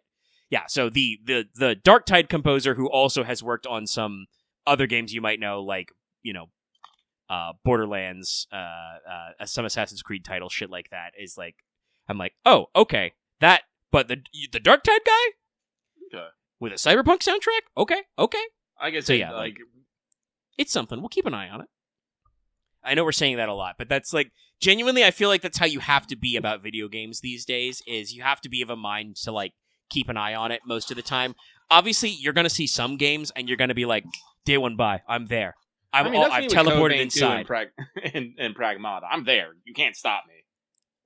That seems like a very lucky day one game. I'll probably take a look at it. I like what Capcom's doing, but I'll try the demo when they release it on console and see. But like it's for me, day one games are shit like Ace Combat. That's me. Like I'm already inside the cockpit, kind of a thing. Like, but a lot of other games are like these days are like, yeah, I gotta like see. I gotta wait and see, because even if marketing isn't trying to like blow smoke up your ass type stuff, a lot of shit changes in video game development. Oh yeah. So, following No Law, it's Hitman World Assassination, with them following the Eminem elusive target, now has Mila Jovovich. Oh, man, I can never pronounce her name. Jovovich. You got it. Doing Patron Zero Requiem, so we're having a fucking, Resident Evil kind of tie-in here. Slightly hilarious, but that'll be fun. The Hitman games have always been pretty fun. Like, it's like sandbox, and they're sandboxy and not like a particular sandbox way. It's a sandbox in that you're put in a room in a certain location. You are just like, figure out what you want to do. And Hitman games are usually pretty wacky and wild about having you being able to do a fuck ton of different ways to do things. I don't want to necessarily get into the details, but Hitman's always been fun. Unfortunately, I do not have the time for it. No, but if you like Hitman, this elusive target stuff, they constantly do it, and they're also like really interesting. Oh yeah, I think they had Sean Bean like twice. They had Sean Bean. They had They had one that was Jean-Claude Van Damme, and it was like the plot of a fucking 80s action movie. They were cloning Jean-Claude Van Damme. So you actually had to take out multiple Jean-Claude Van Dammes. I am losing my fucking mind, but I can't think of the actor's name. Death Stranding 1. It was... Which one? Mads Mikkelsen? Yes, Mads Mikkelsen. Thank you. Right, yeah. They did a mods thing. That was, I think, a reference to Le Chiffre. Yes. Honestly, wouldn't be surprised if Norman Reedus wasn't in Hitman somewhere. Somewhere. I could absolutely see him being like, well, I've been face scanned top to bottom once. But following Hitman, I know a lot of people are excited about this one. We got Total War Warhammer 40k. I am personally not familiar with neither Total War. Well, I can say I'm passingly familiar now with Warhammer 40k, as we have played several sessions of Rogue Trader, and you guys will not shut up about it. It's very popular. It's very popular. It's yeah. I mean, I think they did a pretty good job with the trailer. Creative Assembly, the people who make Total War, were like, all right, we're doing, we got a sequel, and we got a brand new IP, and everybody was like, it's going to be Total War 40k. And it was. They did make it look interesting because they looked like they have kind of like a space level to it. The way I understand it pitched is usually the way you might think of a Total War game is it's like 50% RTS, and then the other 50% is a 4X game. Mm-hmm. Like, you have to, like, expand territory, gather resources to set up for the, unit to unit, the actual battles you fight with your armies in the RTS map. And apparently the macro level of the 40k Total War is going to be a space map, a galactic map type shit. People are already making jokes about Empire at War, the Star Wars RTS, which I have played a little, very, very, very fun game back in the day. Very goofy, but very fun to roll out man-portable proton torpedo launchers and bubble shields. X-Wing blobs. X-Wing blobs.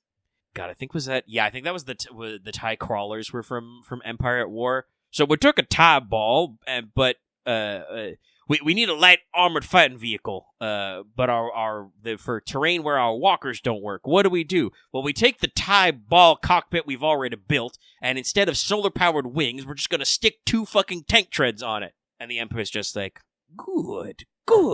5 more billion credits to Senar Defense Systems. Chat, there's a reason why there were jokes about the guys at Senar Systems smoking space crack. Like, if you've ever seen how many variants of the TIE Fighter there are, you'll be glad to know, chat, that yes, the defense industry in Star Wars is very similar to the defense industry in real life. It's very all over the place. There are a lot of bloated budgets, and there's a lot of cost-cutting contracts. That is canonically the reason why, in both canons, why the TIE Fighter is... Why we go from Republic-era starfighters, where they have, hyperdrive ring extensions and, shields and shit, to TIE Fighters, which canonically don't have shields or hyperdrives, barely have a life support system, I think in Star Wars Rebels, they said the TIE Fighter doesn't have a ejector seat by default.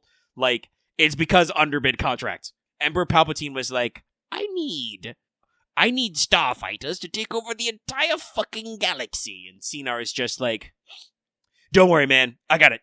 Here's the unit cost. And Palpatine's just like, okay, sold. And then the funny thing is that the X-Wing was supposed to be a late stage replacement with built-in hyperdrives and shields, but the Rebels stole the plans first. But yeah, I haven't really played any Total War games, other than I don't actually know if Empire War was made by Creative Assembly back in the day, but I haven't played any newer ones for sure. But I know people who are excited. And speaking about the people being excited, this is, Omega's holy grail here. Ace Combat 8 Wings of Thief. Super big surprise. Not a lot of detail out on it yet, but it does look... number 8 does seem to be fairly high budget. The cutscenes were looking pretty good, in my opinion. And in Lucky's opinion, anything that doesn't have fucking obvious screen tearing is pretty good. And I say obvious screen tear. If I have to zoom in 500 times to see the screen tear, I don't care about that. I genuinely do not. Some people do. I do not. Yeah, the cutscenes looked fairly decent for current gen, and I talked about... You actually asked me about this, I think on last Monday, but, I talked about this a little. Some of the Ace Combat games have more, involved storytelling, where the main pilot feels like more of a character. Ace Combat 7 was kind of standoffish about that. Like the cutscenes were almost always like characters talking over a cutscene rather than in a cutscene, and like, you know, shots of them doing animations and like longing shots of like the sky or salt flats or whatever. This is like first person view cutscenes where it looks like you're like talking to people are talking to you type stuff. Yeah, so seems like you'll be a character in it, so probably a bit more of a story focus. I am curious if they're going to have any co-op or multiplayer function in this. You were talking about this the other day of you playing Ace Combat 7 but picking nothing but two-seaters, which what made me go was like, oh wait, could there actually be two people in the plane? You're like, no. And I was like, oh. No, sadly not in 7. But maybe in 8, it is like on the Steam features listed. They have both online multiplayer and online co-op listed, so we don't know what that is yet. No. It could be multiple planes, could be multiple people in a plane, I don't know. Like I said, depending on what it is, I may pick it up and I might fly in Wingman with Omega. I'm not sure. We'll see. Like I said, flight sims are usually not my cup of tea, but I'll play anything if, you know, I have, you know, a partner in it. And I've talked about this. Ace Combat games are secretly just, it's the same writing style as like a Gundam series. It's just instead of Gundams, you have real life fighter planes and sometimes fake fighter planes. I have heard many comparisons that Ace Combat is just a mecha. It's just a mecha game. It's just a mecha series.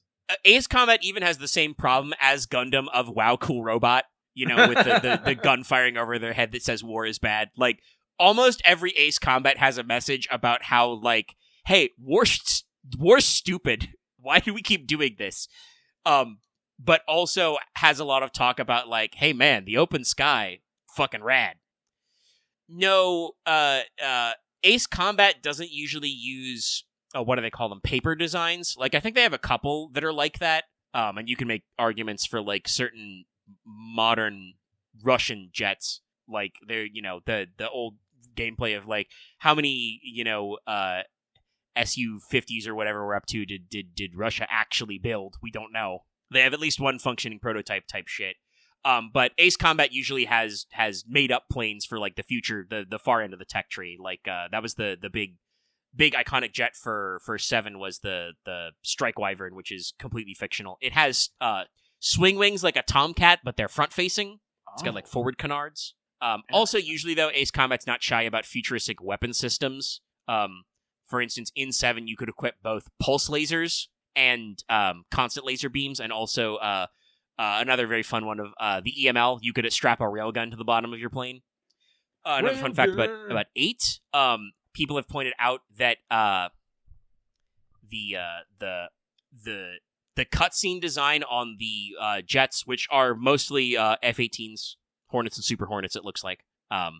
Usually you have, for cutscene purposes, you have like a default plane. But several of people looked at the cutscenes and made it look like there were several types of missiles, so we may be doing a game where you can actually select 2 sub-weapons, because usually Ace Combat's fairly arcadey. You carry, you know, normal multi-purpose missiles, which you can use to shoot anything, you know, kind of, you know, basically, and then you pick one special weapon. So we may be up to picking multiple special weapons, which would be very interesting. I don't know if they've done that before. They definitely haven't done it recently, but that's kind of like one of those, like, parts about Ace Combat that's usually pretty distinct about, you know, what planes actually get used is what special weapons you have. Mm-hmm. And God knows they get very crazy with the special weapons, you know. It's always great fun in a flight sim game, and Ace Combat's very good about this, to go back and replay Mission 1 with, you know, the end game tech tree plane and just equip the 8 multi-lock-on air missile and just be like, yes, I had to kill these guys one by one. Let me just lock onto all 8 of you at once. Bang, you're dead. So yeah, very, very interesting to see what stuff going on. It's honestly, it, like you said, it is very hype. Like they've been saying all the right stuff, you know.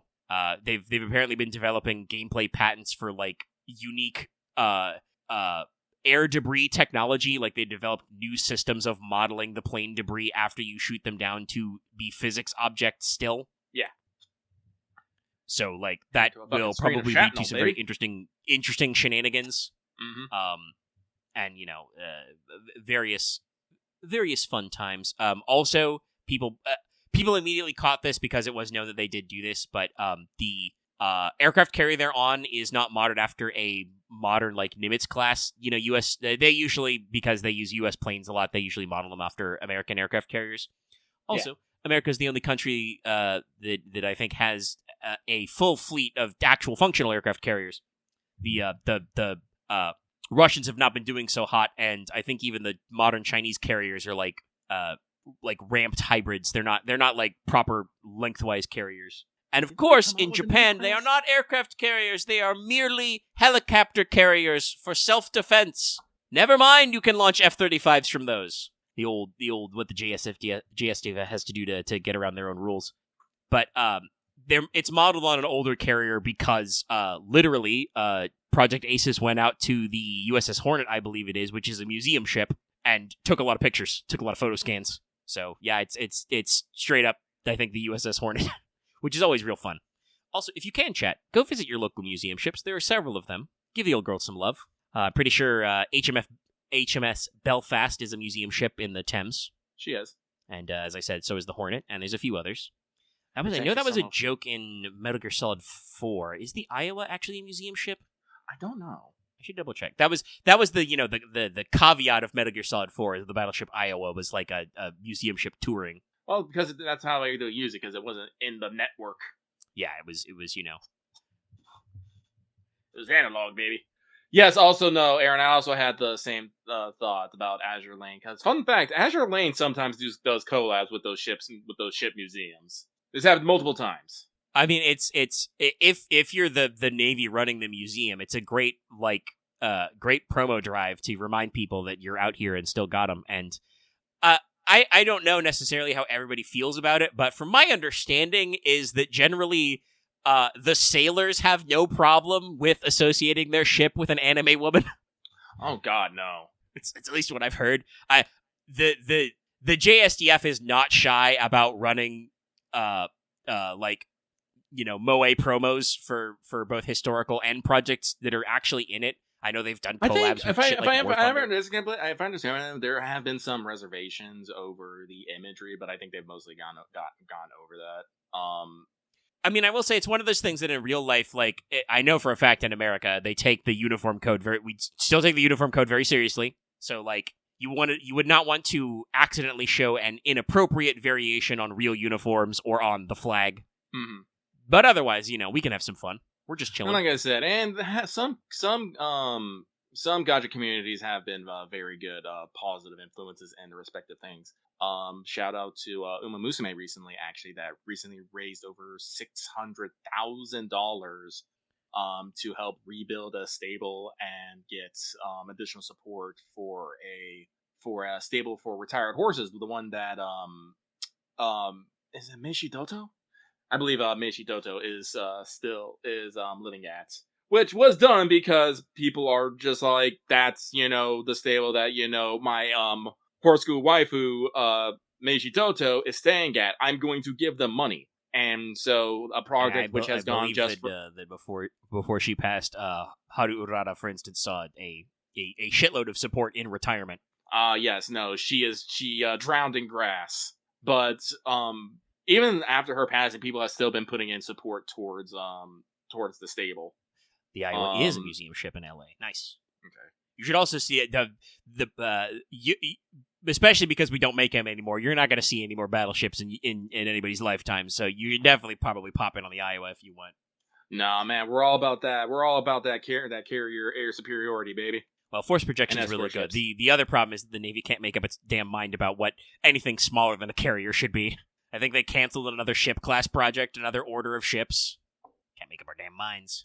And yes, and FGO is actually very good about building interest in other cultures and mythologies. I have seen some people complaining though about it when FGO has not done any of their particular cultures. I have seen some people wishing for more like genuinely South American servants and African servants in recent times, especially. Yeah, it's one of those things that's like, it would be cool, obviously, but also FGO is still like certain people's brainchild, so it's like if they haven't caught a bug for a story and haven't decided to go there, it's you get to be loosier and goosier.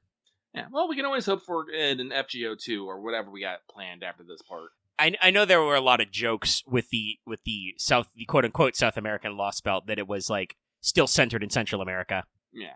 But it was still geographically South America because of Lost Belt bullshit. I mean, Atlantis wasn't literally Atlantis. It's very weird. Like I said, the physical location was in South America, but no, they did Yeah. use more Central America and Mexico mythologies there. So yes, but like I said, hopefully in FGO2 or whatever, we can explore more cultures, because I do agree, FGO, when a new servant comes out, me personally am never like, no, what does this fit in the meta? My first thought is like, what part of history are they from? What did they do? Tell me your story. Oh yeah, It's no, usually and I a mean very cool story. I mean, it's either I have no idea who this is, or like DiCaprio Point. Like, I love that Yes. shit. Like, I mean, hold on, let me, talking about stuff like books they've sold. They've sold a lot for Count of Monte Cristo, which is a text I need to get into myself. Never read the whole thing. Yes, But then you have cases where like apparently they sold out their copies of like Divine Comedy, and I'm just like, rotate to my bookshelf where my copy of Inferno is. I have the translation where it has the Italian on one half of the page and the English translation on the other. Got my fucking Book of Dore's illustrations for the whole Divine Comedy. By the way, if you don't know the Dore illustrations, the engravings, they're great. They're peak. But like, yeah, no. And that's like, yeah. Mansa Musa would probably be a good pick. The richest man in the world. I also, Lucky and I have talked about this before, but Anansi, very classic trickster vibes. We could pull that off. No, like if nothing else, I want a Nazi. Thank you, Aaron. The live Mansa Musa reaction. But yeah, no, you can see these kinds of promo tours, I think, with certain things, and yeah, no, it's funny. And not to give them any more airspace, but the Uma Musume news is especially good because, like, immediately before the Game Awards, everybody's favorite Animal Wrongs group, PETA, tried to run a hit piece, and I'm glad to see them get ratioed in real life. It's not that hard to ratio PETA, man. I'm gonna be real. Yeah, I don't know. I know some people were like, "Oh, but horse racing is pretty brutal," and it's like, yeah, but don't give PETA credit because like a broken clock, they're right twice a day. They're notoriously bad about this shit. Like they represent the most absurdism of the animal rights focus of just like humans should not interact with animals ever, and I'm just like, that shit don't work. Humans are animals too. We are part of the environment. Who do you think though that you're fooling with your like, Pikachu is actually in a cockfight? You don't understand, guys. Pikachu wants this fight more than I do. These guys are crazy. But no, like I said, sometimes like there are times like honestly I think probably the Musume community is probably one of the better ones right now. Like I said, actually out there, helping horses. I mean, I think it is that thing of like, because most people, like, especially from the starting point of understanding that horse racing is really intense. It's really rough on the horses. Honestly, as people like to say, life is rough on horses. Horses are certainly a great case against intelligent design. They are one of creation's most beautiful and fragile creatures. Yeah, no, those legs break real easy, baby, and they get diseases pretty fucking no, bad. they like even in nature, horses are not necessarily the most enduring of a species. They got it pretty rough, but like horse racing obviously like has a lot of potential for points of failure involved.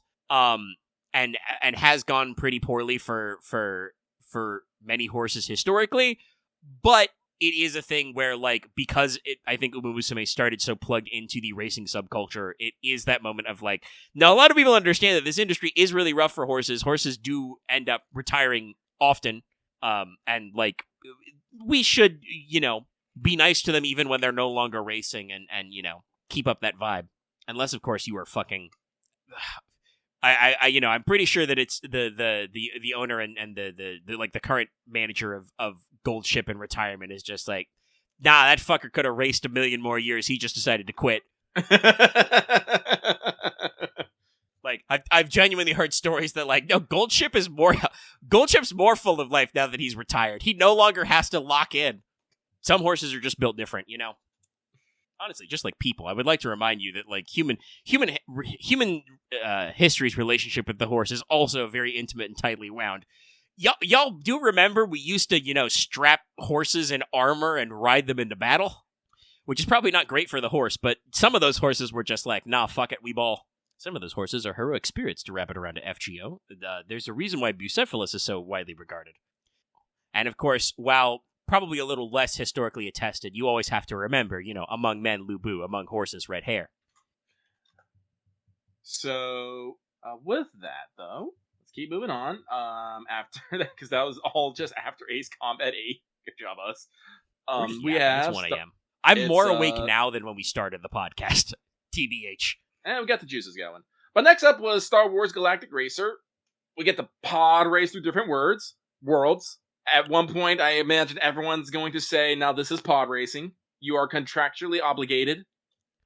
Honestly, they showed like a little, not necessarily like proper gameplay, but they showed some in-engine footage that could be gameplay adjacent. It's pretty hype. Yeah. Some callback to the old school Star Wars racer games. Yeah. A very funny, fucking, like heel face glorp shido turn on fucking Sebulba, where they showed a Doug with who does genuinely look a lot like Sebulba's model, but with like a beard, and we're just like, Sebulba! Guys, do recall, that guy tried to kill a kid. He straight up tried to kill Anakin. But, it's that thing where, it's been a few decades since he was problematic, and you're just happy to see him. Shit, it's Sebulba! But no, and they did show pod racers, but also showed, like, regular speeders and, like, swoop bikes. Speaking about KOTOR, the old swoop racing. So, like, it seems fun. Did that one have a 26 date? Or window, I should say? I can't remember. I don't remember. But after that was Phantom Blade Zero. As games sold like Kung Fu Punk. This will be relaunching next year on September 9th. Showing a variety of gameplay and some bosses. Again, I'm not entirely sure about this game. Like I said, I'll probably be, for my kind of action-adventure game, I'll probably be content with Neo 3, honestly. True, and real. Mm-hmm. There's about a 9-month gap, so we'll see. I am glad at least that they are straight up saying that it is... They're aiming for more of a character action style game than a Souls-like. That's the question you always have to ask when you see these sorts of games from this perspective and being like, games. No, I definitely like character action games more than I like Souls-like. So I'm definitely in the Devil May Cry, Neo, Ninja Gaiden camp. Also, yes, Galactic Racer is dated for sometime in 26. After Phantom Blade Zero, though, we got Mega Man Dual Override. Looks like we're going back to classic Mega Man. I can say words. It's not a numbered entry, but it is looking something shiny and new. They are holding a contest to design a Robot Master, the classic. Yeah. And finally, the last one of the night was Highguard, a first-person shooter from the team of Apex Legends developers called Wildlight Entertainment, set to launch early next year. It's gonna be and I unfortunately just went, cool, another hero-based shooter. Yeah, I know that shooters. Jeff like has to hype it up, like especially if they pay money. Like he's got to try, but it definitely felt weird to have that be the last reveal of the show. He's like, from the guys who made Apex Legends and Titanfall 2, it's a hero shooter, and I'm just like, oh. And it's gonna be free to play, and I'm just like, okay, well, I'm sure the gameplay will be tight, but like, will the rest of the shit be worth it? I don't know, man. Like I said, I'm literally playing Marvel Rivals. Rogue's fun. I'm pretty good at Rogue, I think, Chad. We win more than we lose on just random quick match. That's good. I'm probably not gonna get into Marvel Rivals. That's okay. Like I said, I played it on launch for like a couple of weeks and then dropped it for a while. And like they still are full of the fucking modern, like, ooh, look at this battle. This season battle pass, and there's this costume. Oh, 50% off this costume. Kind of a thing. Oh, but this is premium only. You want to get Mr. Fantastic in his dad fit joggers? You got to pay money. And I'm just like, yeah. I haven't tried the zombie mode yet. They keep trying. Maybe I will give it a whack. I mean, they also have free stuff that's funny. I did just randomly through the current like promos they're running for their anniversary unlock Jeff the Shark business suit mode. Business Jeff. That's just a thing you can get, with their random prize for free, and I'm just like, okay, that's pretty funny. It's still on site for that fucking shark, though. He can still swallow you and throw you off ledges. I know what's up. But no, yeah, like I said, the team making Rivals at NetEase, like, they know what's up. But that is it for all the announcement at the Game Awards. Like I said, there was also a lot of performances, skits, and awards. As usual, Jeff Keighley afterward, went onto Twitter and said, "Hey, how do you feel about the Game Awards?" And I am of the personal opinion that anytime he has that, whoever votes the lowest D should probably just be straight up ignored. They should probably stop because there's like 20 or 30% of people who will vote D every year. They should probably stop watching the Game Awards. They should just like go on IGN the next day and see what got announced.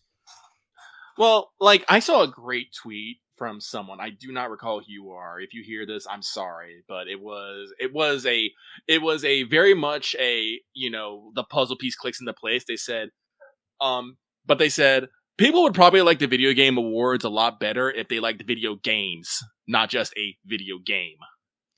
Yes, I saw that tweet as well. I think in the Wild edition on our Discord. No, it's a really great way to phrase it. No, because like I sat through like, what was it, like 3 hours? It was like 3 hours. Yeah, it was like 3 or 4 hours. Like, and Discord. I didn't feel like the show was super long, but I did hear some people on the European time zone side that it felt like it was a little long because it was much later for them. Yeah. Well, we can't please everybody. I mean, and time zones is a problem. And like I said, and I think, honestly, like, considering the years, I think this is probably the best show yet. Like, I remember we had a moment. It was during one of the awards where Claire Obscura won. One person had a speech, and it was on a paper, and they finished up their speech, and they started playing the music to, send them off, but then the other person started their speech, so they quickly cut the music and let the person still say what they wanted to say before they walked them off. So, it's like, I think we are no longer in the please wrap it up era. We're no longer in the please wrap it up era, although people are never gonna fucking forget it. I swear to fucking God. That's one of those things that's just like you said with if you give the D rank, it's like you shouldn't bother because like you've already made up your mind that you hate the Game Awards, basically. And like no matter, unless the Game Award gives you the one specific fucking thing that you want, you're gonna think it's the worst fucking show ever. Because, like I said here, like there are many things that I liked about it. Like nothing made me jump out of my chair in DiCaprio point. But I enjoyed the performances. We had a show by Evan F. We had the opening music from the Claire Obscura track. We had the performance by Evanescence. We had the orchestra. We had several fun skits. Miss Piggy came out like several times.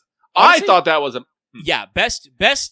best Muppet skit in like years. Like Statler and Waldorf obviously did their thing, but that was a little on the nose because that was last year with Statler and Waldorf, so it was after the Please Wrap It Up year. So like, but they made the joke, which I personally, pat Jeff Keighley on the back for just being like, no, that was my bad. I'll acknowledge it and move on. Also, shout out to fucking Rolf the dog with like talking about Kingdom Hearts and Undertale and shit. Oh yeah, no, like. Some people got really upset, like, got weirded out that, Miss Piggy was out there trying to make moves on Jeff Keighley. And I'm just like, no, it's a fucking skit. We're trying to have some fun here. It's like when Animal shows up, or Gonzo. Because, yeah, we've had Animal, we have Gonzo, we have Stolen Dwarf, now we have Miss Piggy and Rolf. Dr. Beaker and, what's the doctor's name? I forget, God.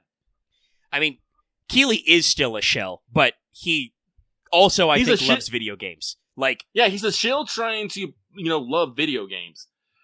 Guess what? This shit costs money. Shit is not getting cheaper.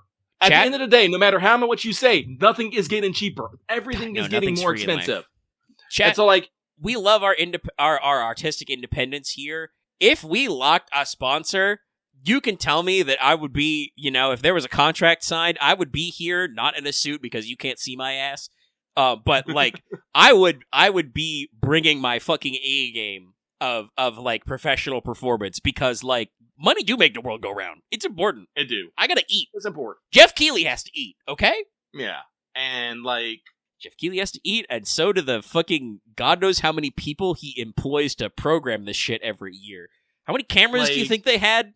All the cameras, all the flights, all the reservations for hotels, the venue space. Being an orchestra performer is also not like a free ride. Like, you need gigs. He books a gig every year for those guys. Flute guy, of course, fucking killing it with his PVC pipe creation. Yeah. But like he has to pay security, he has to pay staff, he has to pay all that stuff. God knows they have to pay security. That was also a past incident where, you know, that one kid hopped on the stage and they just have to be like, okay, we can't do that shit again. Well, especially after the Summer Games Fest where we had the second guy jump up on stage, I believe. Or was it Gamescom? I can't remember. But but like overall, like I put it at a B. Like I said, nothing. It probably would have been an A if we actually finished on the fucking Final Fantasy VII Part 3 trailer instead of High Guard. The High Guard programming was not a good pick. I talked about this on Saturday as well. There were a couple times where it kind of felt like the pace or the timing of the program was a little off. Like Keeley would show a trailer or do an ad basically and be like, he would end the spot with, you know, this game nominated for the so-and-so, you know, like best mobile or best ongoing or whatever award, right? Usually like 15 or 20 minutes after that category and that award had already been given and the game he was talking about hadn't won. And I'm just like, that feels weird. Not wrong, but like, that feels weird. Like, it feels like the hype for the award should have come before the award.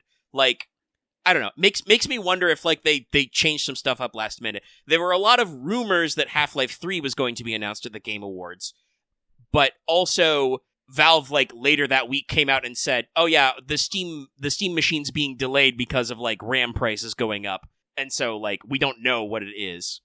Oh, the Dorito Pope thing is when he was working for like G4 and shit, like he did a lot of ad spots for like Doritos because remember, Doritos and Mountain Dew used to be gamer brands. They put the Master Chief in the soda, etc. And I think there is actually at least one Dorito ad spot with him like dressed up like a fucking Pope with a Doritos branded hat. I think that was a thing. That could be Photoshopped, though. Not AI-generated, old-fashioned Photoshop, chat. Not an actual Doritos ad, but I do love that one, yeah. I know, I just think about this one constantly. No, I mean, that's...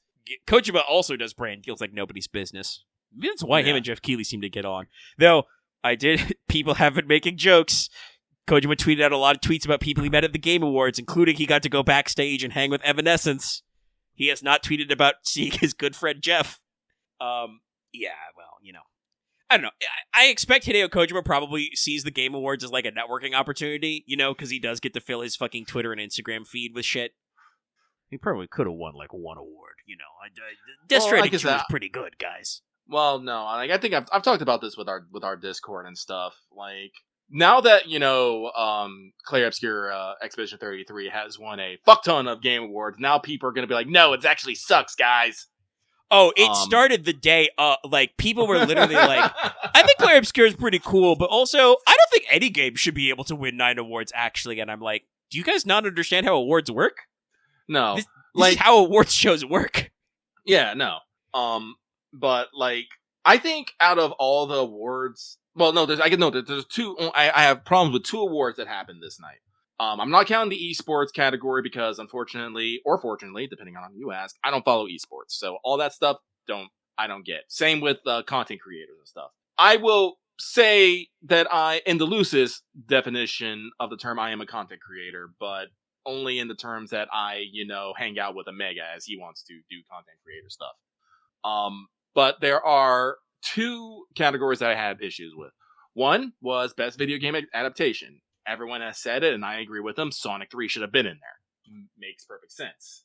Yeah, that was just like the... I think it's just one of those things of just like, why is that not here? Would it have won? Probably, but it should have at least been there. It did come out, December of last year. The second one is, I do actually take issue with one of the awards that Claire Obscura won was Best Game Direction. I, personally, in my own honest opinions, think Death Stranding 2 should have won that because it uses a lot of unique and interesting mechanics, and on top of that, innovated and expanded a lot on previous mechanics from Death Stranding 1. While Claire Obscura Expedition 33 is a turn-based system that uses very unique mechanics, all those mechanics are basically from our love letters to games that already use those mechanics of some sorts. And again, I have not actually played Clear Obscura 33. I can point to my fucking shell, and I can point to my PS5 copy, still in plastic right now. The narrative for E33, I've been debating what my next big game to play is. I have to finish FFT or I have to finish E33. That's just like, I'm like, that's what's got to be next in my backlog. I have to make a pick. It'll probably be Tactics because Tactics is thematically appropriate for Regan. Also, I really like I'm like at the start of Chapter 4 in Tactics. It was still on my top 5 played PS5 games this year. E33 unfortunately did not break that list, even though I think I played further in the story of that game. But yeah, no, like Expedition 33 I think does have good vision, it has good characters, it has good vibes, but also it's very loosey-goosey because it is inspired by lots of old school RPGs, JRPGs foremost among them, where it's just kind of like, yeah, we just have stuff. We have a magic system, it's kind of here. It's cool. No, so like best story, best visual design, best. I think it won best soundtrack as well. Yeah, won best soundtrack, and that's again like I mean I can't argue with that one too. I know some people were like they won best soundtrack over Hades too, and I'm like, listen, Darren Korb does very good work. E33 has numbers on Spotify. Like people just listen to that soundtrack even outside of the context of like E33. They just listen to it for fun. Yeah. Afterwards. No, I totally think that, E33 deserved, like, most of its award, and by any means, it is not a bad game, and one should hate it. Do I agree with every single one of the decisions? No, but guess what? I am a human being made up of opinions and experiences that shape my thought process. So I'm not going to generally, we're not going to be those guys. Some people were like, this game won best art direction, this Unreal 5-ass game, and it's like, no, you probably can't tell from the trailers, but I've played enough of the game. No, they have art. People have been saying on Twitter, art design is not art direction. Expedition 33 has art direction, okay? Like, it's... ooh, man, it's so... First of all, they literally named their franchise Clair Obscur, which is the French term for chiaroscuro, which is like a Renaissance term for the interplay of, like, light and dark. Like, they literally use art language, but also the game is art as fuck. Like these guys are in tune with the concept of art. They have an art direction. There's so much like references to like the very interplay of shit like music and painting. I'm pretty sure there's some comments about drama in there somewhere too. The arts. Like this game understands art and it has art direction for sure. But I agree with you that game direction is like, it's a pretty good game. It's pretty put together. I'm not 100% sold on some of the mechanics. Like I said, I prefer to play turn-based games to be turn-based. I like to kind of sit back, think about things, have the opportunity to take a piss break when it's not my turn kind of a thing, come back later. E33, even the casual random encounters on the world map are like, no, if it's not your turn, you do need to pay attention, bro. You need to be ready to perfect dodge some shit. And I'm like, okay. It's Royal Guard.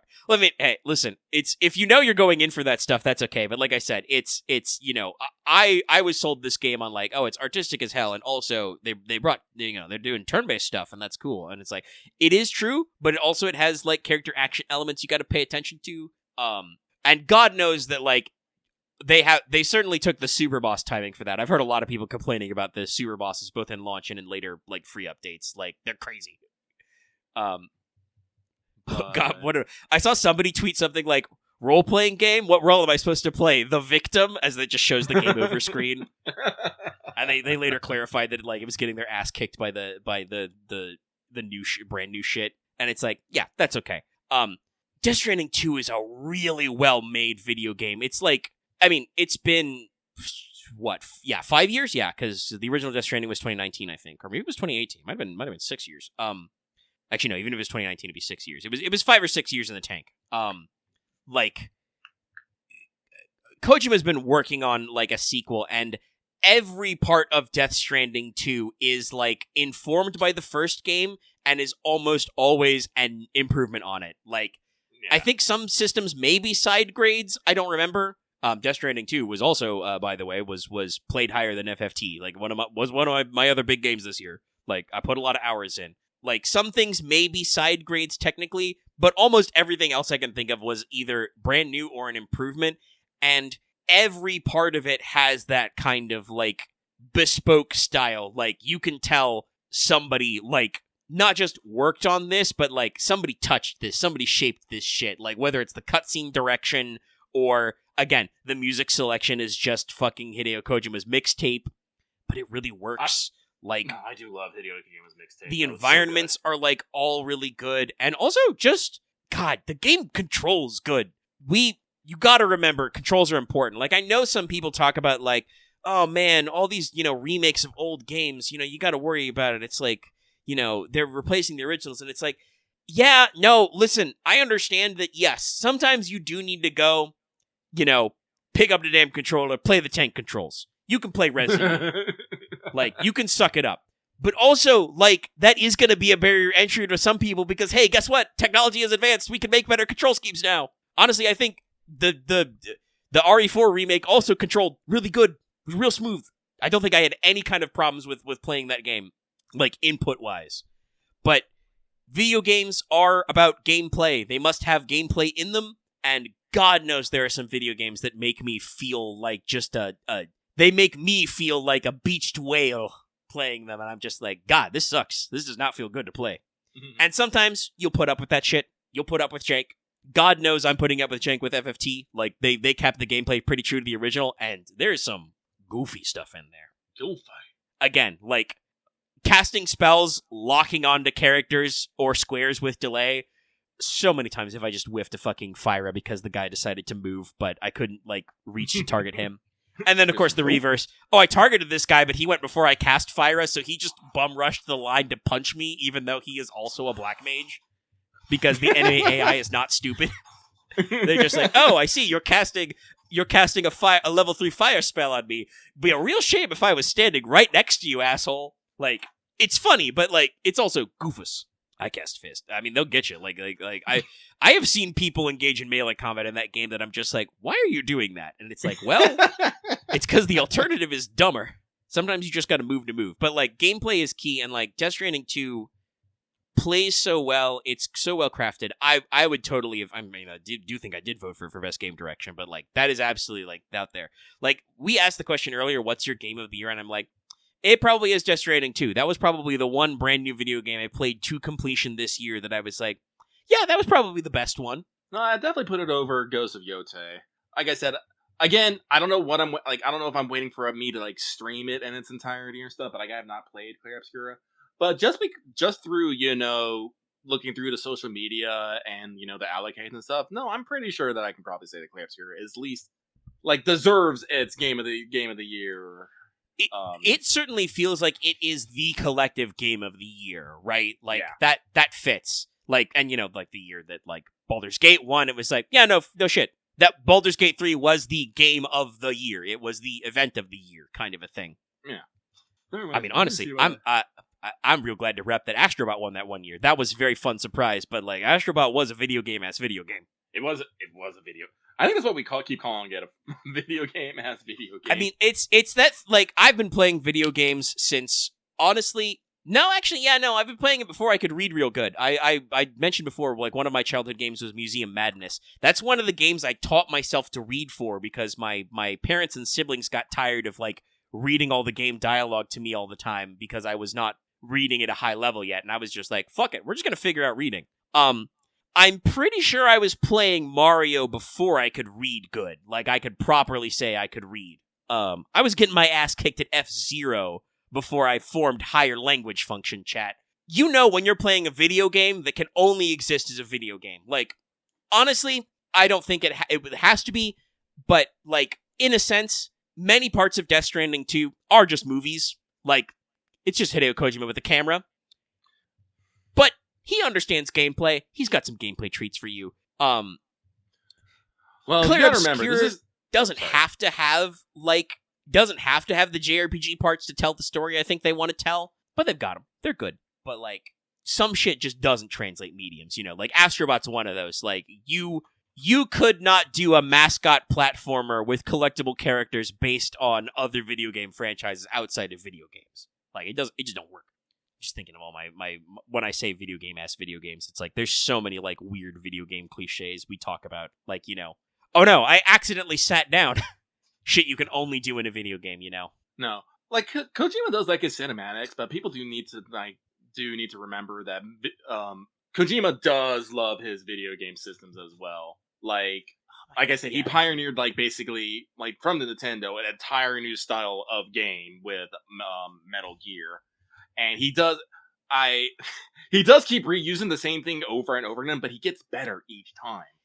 That's we talked about that when we did that retro on the Metal Gear series with the Master Collection. Is like, no, Hideo Kojima reused set pieces and ideas a lot, but only when he thought he could do it better. No, it's like that. Police Knots and Snatcher is rough, but that was definitely Kojima being more on his narrative kick than his mechanical one. I mean, honestly, like Snatcher's only rough gameplay wise because it's in like a fucking like visual novel or point and click adventure engine, but it tries to have like I guess what would you say, like shooting house segments? Like there are moments when you got to pull out your gun and blast some Snatcher robots, some Terminators. Yeah, but God, the soundtrack for Snatcher is so. But you have to think like on Sega CD, like Metal Gear, and God, just the improvement from like Metal Gear to Metal Gear 2. Then you go from like Metal Gear Solid to Metal Gear Solid 2. And then, like, Metal Gear Solid 3 and 4 and then 5. Just think about, like, all the fucking improvements he has done from, like, that, like... Everybody talks about the fucking, like, the 2-hour-long cutscenes or whatever in Metal Gear Solid 4. I don't ever think about that when I think about Metal Gear Solid 4 because Metal Gear Solid 4 was really fun to play. I think about, all the different runs I did for different guns and God, the attachment system in Metal Gear Solid 4 was so cool. But also, some guns without attachments are really cool. Chad, did you know? You might not know, because I think you had to, like, beat the game at least once, and, like, maybe had to do a code to do it. But, like, you can buy a Tanegashima Matchlock rifle. Yeah! And it does a fucking it's not every time, but sometimes when you fire it, it fires a whirlwind, which takes out all the guys in the immediate area. It's wacky as hell. No, the thing there's like no reason for it other than to troll them, but like you could get smoke grenades in the different emotions. So you could just throw laughing gas grenades or crying gas grenades at guys and the NPCs would just do that emotion. No, like also want to talk about the fucking what did they call it in the fucking 5? It wasn't the Nemesis system. Oh god, they did have a name for it though, like because it had the system where it tracked your gameplay style and adjusted. There was a word for it. They had a word for it, but like if you did a lot of headshots, they start wearing helmets. They have hardened radios. You can take out radios. If you attacked a lot at night, they would start having more lights on at bases and stuff. No, Kojima has always like tried to take his gameplay to the next level with each iteration. And like it's like. And like I said, I feel like people do just focus a little bit too much on the Kojima cinematics, which I can understand. Sitting 2 hours and like 2 hours of cutscene at the end of like, no, it wasn't. It was more than 2 hours, wasn't it? It was like, oh yeah, from start to finish, it's long. No, but like I understand it's impactful. Also, these days, it's much more clippable. Yeah. You can be like, look at this weird cutscene. Me, but I remember I didn't fucking mind because I just got finished beating fucking Metal Gear Solid 4, and I'm all like, what is happening? Oh, I just crawled through a fucking microwave elevator. He's so good at both the emotional beats in the cutscenes and the writing, and also the gameplay that almost all of those are like when you're watching the cutscene as Liquid escapes onto his Arsenal gear Mount Snakemore, you're like that son of a bitch, he's getting away. A fight with him, and this is just after you literally found Metal Gear Rex, hotwired it, escaped fucking Shadowmoto's, and then got in a kaiju fight with a Metal Gear Ray. Bruh! Yeah. No. After you had your final showdown with Vamp, where you could use the Boktai gun to instantly kill him. Fucking, and the microwave hallway is like, that's gameplay. You gotta play that. You gotta push buttons. Well, how that shit's going on? You better be mashing triangle, motherfucker. And then you get to the end and you think, oh my god, did I do it? And it's like, yes, Snake, you did do it. Except you didn't. You're pretty good. Fucking, oh god, the final battle with fucking Liquid also on the top of fucking Arsenal gear was so good. I don't care going through the sounds, the different soundtracks. Oh my god. The fucking different health bars. Yeah. Yeah, no. Ugh. And that's the thing, right? Where it's like, I totally understand why Kojima never made a future Metal Gear set after 4, because, you can't. 4's done. No. Snake's story is over. It's done. Ocelot finally died. Big Boss actually really died for real. Snake is retired. He is not a criminal. Otacon banged a woman again, and then she died. I'm not. He's gonna go marry Otacon. I'm okay with this. Yeah, they have a vibe. They're already raising a kid together. Yeah. But it's like, yeah, no, so... God, I really do want to know what he's going to do for business. Gameplay's so tight. Oh, I mean, that's the thing, right? Because that means that he gets to break out of the mold, but also gets to return to form. Like, with the technology, like, just imagine, you've been playing Death Stranding 2, and you're like, okay, the gun feels real good. No, like, give me, there's so many things I want in Fizzent. I want, like, the attachment system for 4, but I want the kind of open worldness of 5. Honestly, like, I mean, the open worldness, I think, really informed Death Stranding. I think was like that's the big thing that he took away from 5 into Death Stranding was like, okay, so the open world shit was pretty good, but like, I mean, Metal Gear Solid 5 also had a pretty robust like ability to do attachments. The problem was that it was behind a triple redundant optional missions to rescue the gunsmith. Yeah. Boss, the guy we saved wasn't actually the legendary gunsmith. It was another one of his apprentices. Really? Really, Ocelot? Yeah, I'm sorry, boss. Boss, that's an enemy gunship. You want to stay out of sight? Yes, Ocelot. I've been playing this game for 40 hours. Oh, I know Metal Gear Solid 5 is unfinished, but like, it's... We all know... I think even if it was finished, you would still have to do like 4 gunsmith missions to unlock the legendary gunsmith. It was clearly like an intended gameplay loop. But, like, you could get access to full weapon customization. You just had to work for it. But, like, yeah, no. Metal Gear Solid 4, the fucking Octo camo was so cool. Both is like a different movement, too. You can actually, do that fucking little ground crawl. But if you did it too long, fucking Snake would be like, ugh. Have to hit his back. Yeah, his back would get stiff if you were, like, crouching a lot. Also, I believe he did that because the game didn't tell you this, but the game tracked how many kilos your inventory was. So, like, Snake had more frequent back pain if you were carrying, like, hundreds of pounds of, like, 50 caliber rifles and shit. Oh, yeah, no, that was tied into the stamina system, too. Yeah. Because, yeah. No, that wasn't just, like, an, ow, I'm old. Like, Snake went through more stamina and had more animations based on how much fucking weight you had him carrying, because every single item in that game had a weight in kilograms. Heavy guns were heavy, this that is what had the I whole talk system about, with, like, regain. Like, this is what I talk about. Yes, everyone thinks about Kojima's fucking cinematics, but kind of ignore how much, effort and thought. Yeah, the gameplay's so integrated, though. Yeah. I mean, Metal Gear's one of those games that was, like, famous for, like, actually tracking where you fucking placed your shot. No, I don't think Snake got old to justify the gameplay. I think that was just, like, Kojima was just like, okay, it's after Metal Gear Solid 2. What can we do with Snake? Well, he's a clone. What if he's getting old? What if he's old Snake? Can I work with that? Yeah. But, like, no. Metal Gear Solid is one of those games, like I said, where they tracked shit like where your bullet placement goes. Like, shooting a guy in the knee or the hand is different than shooting him in the face, Yep. Even if it was just, like, old school limb tracking. Goodness knows, like, Metal Gear Solid 2, like, even the original on PS2 has so many, like, weird environmental tricks you can do that I don't even remember all of them. Like, there was shit with, like, the ice cubes in like, the tanker there was some weird interactions with. They actually tracked where the lasers were, like, so whether or not you could, like, crouch under them and shit. There are some things, but I can't think of them off the top of my head. I like Metal Gear Solid 4 a lot, so, like, I wouldn't have minded if the gameplay was longer in some areas. It was also kind of experimental. Kojima was experimenting with the new HD shit for PS3, working with new version of the engine. Like, obviously that let him do a lot more with cinematics, so he did lean a lot more into cinematics. But honestly, I think Metal Gear Solid 4 is really unique and interesting because Kojima was just like, no, I'm going to do this as like a 5-act structure. I have, rather than try and like make it make sense for you to get like the set pieces from Metal Gear Solid 3, right? Where it's just like, I guess you go through the swamp to the mountains and then you're in Groznygrad, I guess. And then, but before the swamp, you had the jungle. And, he had to come up with justifications for how you could use shit like desert and snow camo, right? Yeah. There's not even, straight up, I don't think there is a properly snowy area in Metal Gear Solid 3. Like, I think the snow camo is best in the fucking white flower field at the end, Yeah.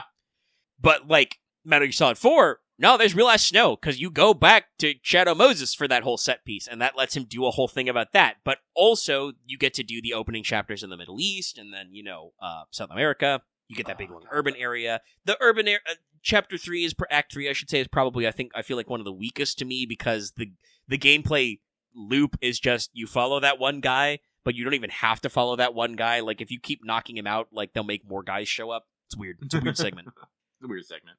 Honestly, I think Kojima only wrote that because he wanted to actually put Big Mama in it. Show off her fucking Triumph motorcycle. Yeah, because the motorcycle segment at the end of 3 is peak. That's Kino, baby. Love that segment. The track is really good. The gameplay's really fun.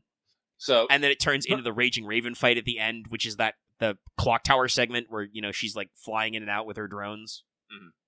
Real good shit. Like, we do know that Konami they have stated they are working on the Volume 2 collection. So I am pretty sure they're trying to figure out how to get Metal Gear Solid 4. They're trying to get that shit to emulate, yes, because that is. No, I think that is like the selling point. Like we've talked about this before. But we wanted in a master collection too. Like if they could bundle the Acid games on there, those run portable. That would be very good. Yes. I'm pretty sure they're going to re-release the HD edit of Peace Walker, which is pretty important. But also, like that was a port they did already, and I'm pretty sure the like 2 and 3 ports they had on Volume 1 were just the like PS4 era HD collection back again, or PS3 even, I think was some of them. But like pre-existing like modern HD remasters, they brought that shit back. 4 is like that's the game that is truly PS3 exclusive because it was built for PS3 custom architecture and just they did not emulate it or figure it out anywhere else before Kojima left, so they just gotta figure that shit out. Sorry, I'm just thinking about, like, I think Delta did pretty decently for them. I'm kind of curious where that team's gonna go next, but I'm like, would you go for a ground-up, like, Unreal remake of 4? But it's like, but that doesn't make any fucking sense, right? Like, that, you would have to do, well, assuming they don't do the thing that I want them to do, which is, like, honestly, I think that, like, we've also talked about this. I think Metal Gear 1 and 2 could do with, like, a full Kojima-style, like, cinematic remake. Like, that's got a lot of room for them to actually, like, expand on characters and comment about, and also bring up all the fucking other extra lore, gives God, I'm sorry, I'm just thinking about some of the weird-ass fucking bosses. I can't remember his name, but just the dude that just ran around. He just literally ran. Running Man, I was just thinking of him. There's Running Man, there's Shotgunner, and of course, our worst enemy, Dirted Duck. Spilling. Dirted Duck, the boomerang user. God. Oh, God, but see, here's the thing. As much as I would like Konami to, like, go back to that, I really don't want them to do it without Kojima. No, it would be rough. I mean, I think there are some good eggs at the current Metal Gear team. They could make it work. But yeah, like, if they don't want to do that, the next would be to make another modern Unreal HD remake with modernized controls of Metal Gear Solid. That one's a little weird because they already did that. It's called Twin Snakes. And people hated it. I don't know why. They could get away with it, I think, after Delta. I genuinely, I think before it makes sense for them to remake Metal Gear Solid 4, they'll figure out emulating Metal Gear Solid 4. And hopefully either Sony is helping them with that shit, or they, like, Sony also cracks that, because that's another thing that I, especially with that, talking about that Warbond back, that's something I really miss, is, like, I really want them to do a Killzone trilogy again, because that's another franchise that, like, half the games are stranded on PS3. And, like, genuinely, once you get past the like, Halo killer bullshit, the Killzone games were fun. They had a really good sense of like, fun FPS guns. Like, Killzone 2 had the flamethrower, obviously, but they also had the bolt gun, which was just a nail gun. Killzone 3 had the arc gun, the lightning gun, that was pretty fun, but also that was when you got a dedicated, like, sidearm slot, and you could also, in addition to, like, the normal pistols you could also get the fucking triple-barreled shotgun pistol. Rad. Very fun for a backup weapon. They had fun segments, too. Like, they had some exoskeleton segments in Killzone 1 and 2, or 2 and 3. Like, they had some good shit. Also, yes, we do know that Sony is trying to crack some sort of PS3 emulator, but it has not been... I think that's been in work for like a couple years now? Yeah, they hired a bunch of staff, I want to say a year or two ago, for the project. They have yet to show really concrete results. They've gotten really good at porting PS2 games natively to PS5 hardware. Like we've... check out our Sly series, that's all that stuff. I mentioned Soul Calibur 3, like that was a PS2 game. But the PS3 stuff they have not clicked on yet. But I I can't imagine that in our current environment, Sony isn't, like, working on that with their full chest, because just, like, that is such a key part of their library that you can't access that would be so good for them to bring back. Like, I mean, like, honestly, like, Sony talked about it, and, like, Xbox talked about it. That's, like, where... That's, I think, why PS5 has continued to have merit over PS4. Like, PS4 was a really accessible system. Some of them had some like, you know, elements with, like, the you know, PS3, like, reports and stuff like that. Like, they had a couple of those there. But, like, genuinely, PS4 sold like hotcakes, had a really big, expansive library. You know, they brought a lot of stuff back, despite not being backwards compatible at all, which Xbox did have over them. But they still had such a broadly accessible avenue, and, like, had such good marketing about games, you know, used games, not always online, that shit, that, like, a lot of people bought PS4s, a lot of people were entrenched on PS4, and so PS5 is just, like, they were just like, man, we don't know, the emulation for earlier generations? Man, I don't fucking know. But, like, your PS4 discs, you can just stick in this thing. We cracked that. We built that in from the start this time, guys. Trust us. We learned our lesson. Yeah. We realized that was a fuck up.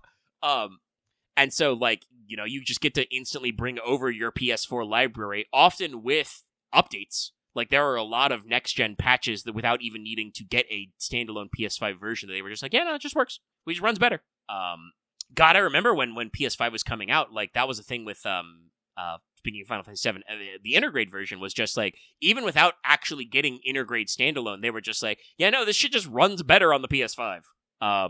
So, like, I know that Sony's working on that, but it hasn't emulated yet, and it's a little sad because it's a big part of their library, and I would love to see. God, hold on, let me rotate the other way. Let me look at the PS3 shelf. There's Infamous and Infamous 2. That's probably a big one. I got Killzone 2 and 3 there. Sly Collection and Sly Thieves in Time. I played Sleeping Dogs on PS3. Katamari Forever was also a really fun one. I mean, my front row of PS3 games is just, like, it's Sleeping Dogs, Infamous 1 and 2, the P4 Arena games, Fallout 3, Fallout New Vegas, Borderlands 1, 2, and pre-sequel, Sly Collection, Sly Thieves in Time, the original Valkyria Chronicles, that they did do an HD port of that, which is very good. Killzone 2 and 3, all the Dragon Age games were in the PS3 era, and Katamari is the other, like, front row in my PS3 shelf. Like, some of those Sony doesn't need to worry about, but some of those are Sony first parties that I'd like to see brought over. Can you actually did they do like an HD re-release of or a modern re-release of Infamous 1 and 2? They could probably. I don't know if they have. It would be nice. They haven't, but I mean, again, PS3. Yeah, I think it's probably, like I said, being a first party PS3 game probably means that Infamous is super wound in with the PlayStation 3 architecture, so that's probably a fucking problem. That's another one that, like, I'm sure, again, if you're Sony, if you're Sucker Punch, that's one that's like, you know, you're thinking to yourself, kind of kicking yourself, going like, damn, the people at home can't play Infamous. Like I said, Infamous and Infamous 2 were pretty well received, if I remember correctly.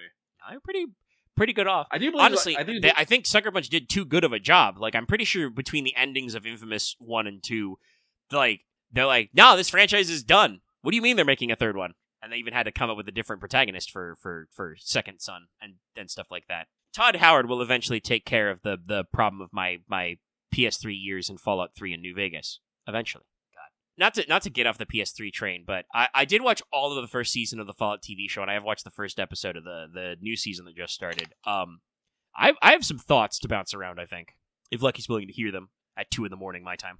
Oh, what are we talking about? Sorry, I was looking up some information on Infamous. I said I watched all of the first season of the Fallout TV series, and I've watched the first episode of the new one. I was talking about how Todd Howard will solve my Fallout New Vegas problem. Well, lay it on me.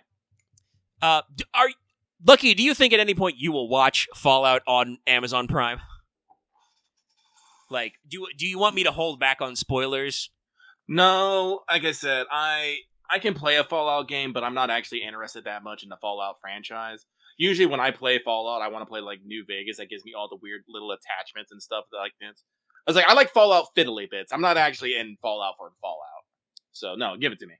Well, interestingly enough, that may put you better suited toward the TV series, because the TV series really has me of two minds. It causes I want to say the concept introduced by Alfred Hitchcock.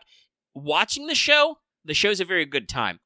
When I go to the fridge to like get a drink during the middle of the show, or unfortunately because it's on Amazon and we do not pay for ad-free Amazon Prime TV, when I get at least 2 or 3 2-minute long ad breaks for them to try and sell me cars or something, in this economy, Dio, like, I get to pause and think about it. That's when I'm kind of like, yeah, I don't know. So you're getting literally hit with fridge logic. Yeah, basically, like, it's the moment of, like... That's the TV trope. Sorry, for TV trope style, fridge logic is when you're watching a show, generally not thinking about it, but when you get up, walk away, and have a moment to process it, you go, wait a minute. And I think their name might come from a quote about Hitchcock, which is just like, I don't need the movie to stay believable forever. I need it just to last long enough until you, like, a movie needs to keep you engrossed until you go back to your icebox and, like, look at some frozen chicken or something, you know? Yeah. That's when you go, wait a minute. So, like... Fridge logic, uncountable fandom, sang an initially overlooked detail in a story which, upon further contemplation, is more nonsensical or unrealistic than originally assumed, often to the point of creating a plot hole. So, if you are into Fallout as a vibe, the TV show is pretty good. They have pretty decently put together action. I think all the props and stuff are pretty solid. Like, you know, you got Volt suits, you got the power armor, you know, you got the stuff. They even managed to do their best to salvage the icebox scene. That's right. Hits you after you've gone home. Hitchcock masterclass. But, like, they even managed to kind of, like, fix the ludicrous, like, Fallout 4 assault rifle by only showing it being used by guys in power armor as basically an LMG, which is what it fucking looks like. It's not an assault rifle. It's a fucking water-cooled machine gun. Anyway, the Bethesda team doesn't know how to design firearms anymore. I don't know where they lost that sauce, but their guns are really weird and don't make any sense. But they have good design for props. They have good setting design. They do a decent job of the kind of, like, the looking out and catching that landmark. I'm not as familiar with, like, the LA area as other people, so I don't catch everything, but they do a few of them that are pretty good. I think I mentioned before that our main protagonist, Lucy's vault, is basically, like, right next to the Santa Monica Pier, which I've been to in real life. They do some other, you know, moments that you can kind of catch, and it's like, that's pretty good. It definitely has the, like, wacky wasteland part of it down. God knows they land on the ludicrous Gibbs part. You know, there's many jokes made that the character known as the Ghoul has the bloody mess perk, you know, kind of a thing. Yeah. Like, they're really good at that stuff. They're also absolutely on point with their music selection. Like, they do a really good job. So, like, if you like the vibes, the Fallout show is very good. It's got weird monsters and stuff like that. For instance, in the first episode of the new season 2 they have a combat montage set to Big Iron, the classic. And it involves the Ghoul with his big iron, you know, killing people. He also does some other fun stuff, like he grabs a grenade off a guy's shirt, pulls the pin, stuffs it in the back of his jacket, and, you know, pushes him into another guy type stuff. Very good. Like, the moment-to-moment of the show is pretty tight. If you are interested in Fallout as kind of like a franchise, especially as like a canon, a continuity, but even just generally as a franchise that, like, you also play games in, the show is a little weirder. That montage I mentioned, that happens in the parking lot or the pool lot of the motel in Novak with Lucy's up and Dinky the dinosaur. Oh. The problem there is that the Ghoul and Lucy are fighting a bunch of great cons who have completely taken over Novak. The Ghoul even says at one point, because he starts the like show in media res captured of like, oh, I think I bought a soda pop from a nice lady down there, and he names one of the NPCs from New Vegas, and it's like, okay, this scene is cool. Why have the great cons taken over Novak and nobody's here anymore? I liked 99% of the people living in Novak. We don't talk about the one person I liked. Boone killed her. She's dead. And it's like, the show has this problem, right, where, like, the vibes are very good. The characters are pretty on point. Like, at first I wasn't sure if I liked the Ghoul as a character because he is kind of the, for lack of a better term, the evil karma type guy. Like, he just kind of, like, literally, he gets dragged out of a coffin in, like, the first episode and just kills the 3 guys who are trying to hire him just because he can. And they are, like, they're worried that he's feral, so they like, are worried about having to kill him, but he's just like, yeah, those guys suck. He's kind of grown on me as you get more of his character because the ghoul's actual name is Howard Cooper. He was an actor in pre-bomb Hollywood. His wife worked at Vault-Tec. So, like, the reason why he's like this is because he's seen a lot of horse shit in 200 years. So, like, you vibe with him a lot better. And I mean, like, I've often, because I watch so much of the show, I slip into his not real cowboy accent. It's literally a bit. He's in Westerns in the show. Like, in the TV show. So, like I said, they do good stuff with the characters, but then they also do this thing where they keep kind of, like, futzing around with the previously established canon, and it's like, you know, it's one of those questions I ask, like, did you set it in LA because that's important to the story, or did you set it in LA because the production company set in LA and you wanted to, like, poke nod at, like, what's your local stomping grounds, right? You know, they, at least according to the characters in the show, one of the writers for, like, Fallout 3, Fallout 4, Fallout 76 did clarify later that they at Bethesda don't think of the NCR as gone, but they nuked Shady Sands in the show. There were people who were like, oh, they're decanonizing New Vegas. That was because there was a problem with a timeline on a chalkboard that indicated, like, the same year as when New Vegas occurred. They later said in the production script, they had a different date for when Shady Sands got blown up. They still nuked Shady Sands and are like, oh, the NCR is gone now. Like, the Brotherhood's back in, like, the California wasteland. Also, it probably implies certain endings of Fallout 3, or Fallout 4, sorry, are correct because the Brotherhood of Steel still has the Pridwin, the airship, which you do blow up in some endings of Fallout 4. So, like, they're playing the, like, pick and choosing with the canon type stuff, but it also kind of seems like they just, you know, they're playing a little fast and loose. I do want to say, some people, I'm still willing to give the show, like, an open ending because season 1 ends, and I'm like, they did the thing where Amazon said, oh yeah, the first episode did so great, we ordered a second season. We're gonna order that fucking second season no matter how good that first episode did. The first season's not a complete story. It's got huge-ass cliffhangers. Character arcs are completely left unfulfilled. Mysteries are totally not answered. So, like, I'm willing to give them until the second season to see what they're actually doing with it. Because, like, there's a lot of questions out there and a lot of character stuff going on that still got me engaged. The show is currently heavily implying that Vault-Tec actually arranged for the bombs to be dropped so that they could sell people on their vault scheme, more important, on the short term, and also they deliberately arranged all the vaults to be weird and fucked up as a large collection of social experiments. Not about space colonization yet. That was like a rumor, I think, in some of the earlier Fallouts, was that they were working on a space colony. So they were trying to figure out the way to, like, deal with the isolation problem there. I mean, it makes sense for Vault-Tec. Vault-Tec, it does seem to be the stereotypical evil organization. Yeah.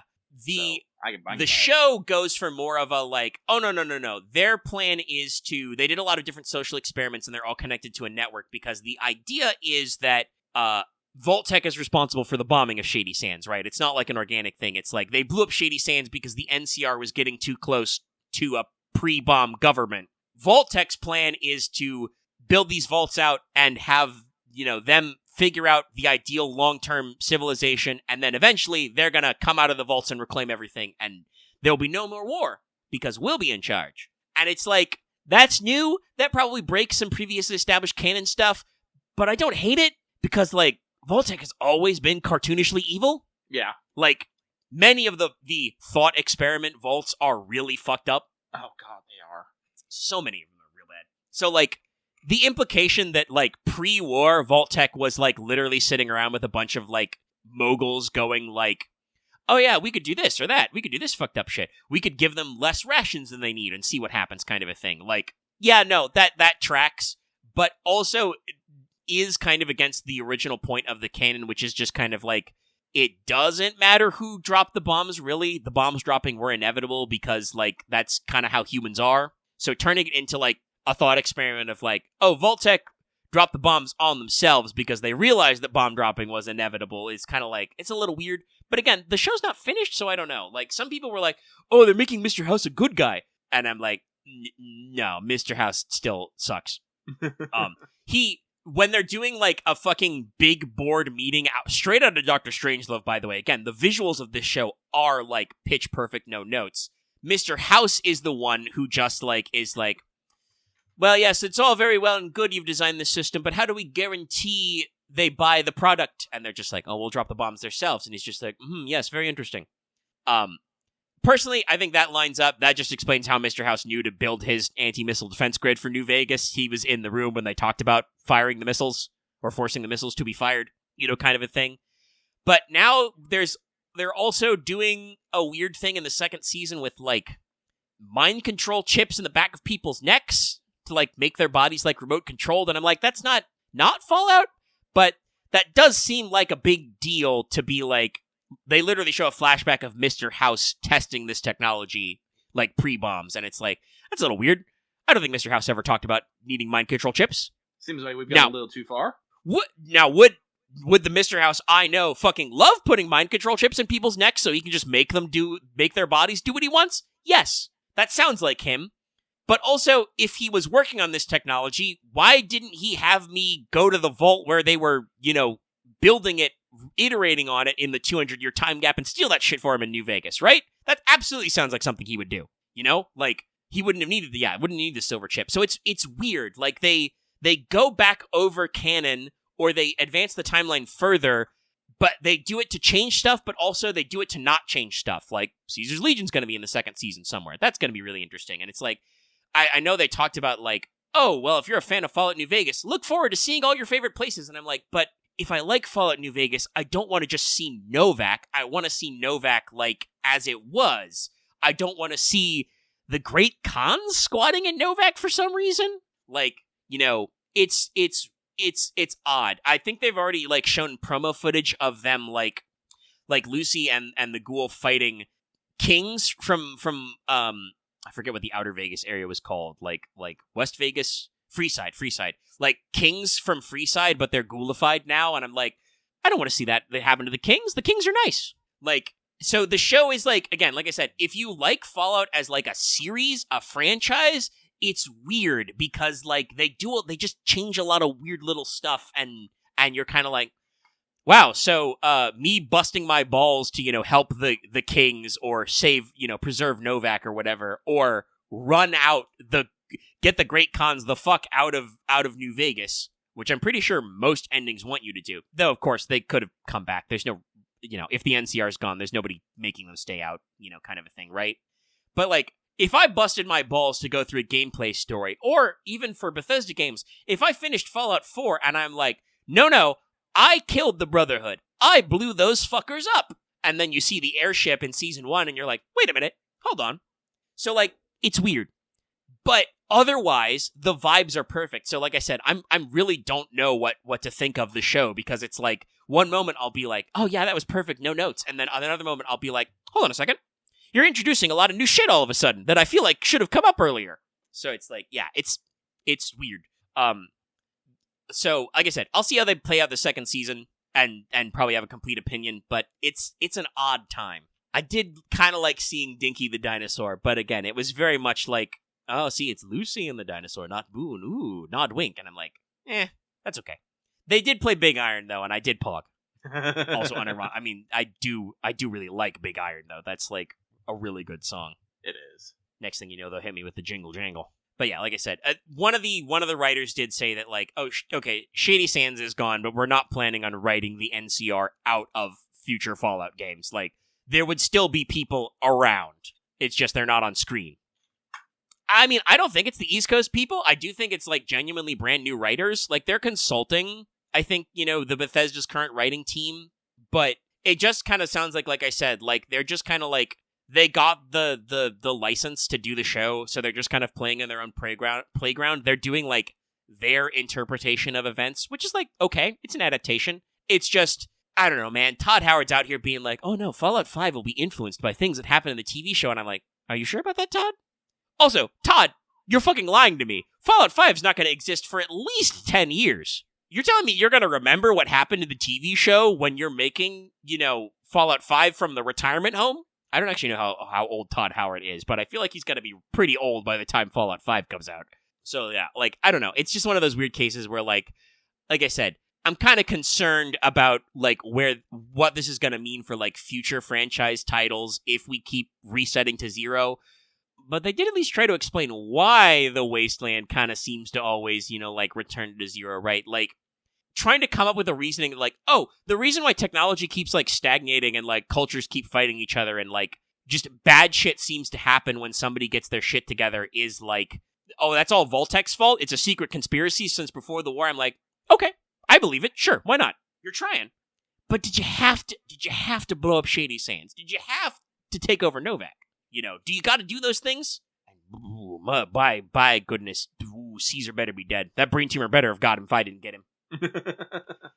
Honestly, Caesar's Legion is genuinely, they could do plenty with that because Caesar did imply to have a lot of guys in reserve in his empire. It's also, I mentioned before, the plot really is just a pastiche of lots of other plots that come before. Lucy is literally doing the Fallout 3 plot. Her dad gets kidnapped by raiders, so she leaves the vault even though the vault doesn't want her to leave. And then I mentioned before, the vault kind of forks back into Fallout 1 because their water chip gets damaged. But I don't know. It's one of those things where they're avoiding a lot of previously established big characters. I think the biggest Fallout thing they do is the Brotherhood, but even then, the Brotherhood's kind of, weird. Literally one of the big Brotherhood characters tells the Brotherhood POV character, Maximus, is he's old, so I'm going to do an old man voice. He's we once ruled the Wasteland, but now we are stupid. We've, all died. We're going to come back. You and me, kid, we're going to build a new, better Brotherhood. And it's just where have I heard this before? But yeah, so, I don't know. We'll see with Fallout. God, it's 2 a.m. I'm getting kind of hungry. How long are we recording? 4 hours and a half. Blah, blah, blah, blah, blah. We could talk about 14 a little bit. New patch. Yeah. New patch, new story, new raids. A lot of fun. Lot Both of fun. the MSQ and the raids. Nope, it was quite interesting. Look, it was wrong. The Doom Train was not a Hildebrand thing. It was actually a main story thing. I mean, once they showed its place in story, it kind of makes sense because it is a 9 reference. Actually, it's an 8 reference. I wasn't expecting the Actually, is Doom Train in FF9? I'm pretty sure there was a Doom Train in 9. I know there's one in 8, but let me. They've had a couple of trains. I'm pretty sure there was a train in 9. I don't remember. I like the MSQ. The MSQ is a little weird because it starts with the okay, the X-Pec's over now. These characters are leaving. Goodbye. You're never gonna see Wuklamat again. Which is probably not true. You'll see Wuklamat again, but it'll be like the city-state leader cameos. Yeah, no. Doom Train is all FF8. Okay, interesting. That's what I was like. Was it in 9? I remember in 8. That is kind of very specifically the Doom Train. There are other trains in here, but hang on. Let me pull up the 8. Show the 8 art. This is very interesting because I think a lot of the tracks are remixes from 9. Well, yeah, no. Yes, no. That is the train that grew arms and punched me on Wednesday. Oh god, no! I had a hearty chuckle from showing my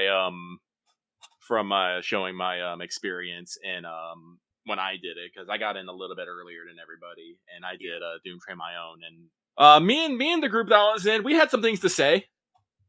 Very specifically when it grew on when it did its when it took you to another world and you had to do the damage. Yeah, it sent you to the train dimension with the tank buster cones. Yeah, no, I was I saw the Doom Train kind of rolling around. I was oh, this is just like my FF8s. Then you get out and it grows arm. I'm this is not like my FF8. What is this? No, honestly, trial was pretty fun. I did it as a melee DPS, so slight complaint that I kind of feel in that final area the platform could have been a foot forward so I could stand behind it and also hit him with my melee buttons. But no, honestly, pretty fun fight. The mechanics were pretty cool. And it didn't feel like he was absolutely kicking my ass for no reason. We were yelling and screaming when he started doing the tank buster wedges, but that was because we were hold on, what's he doing? He's rotating and aiming the cone?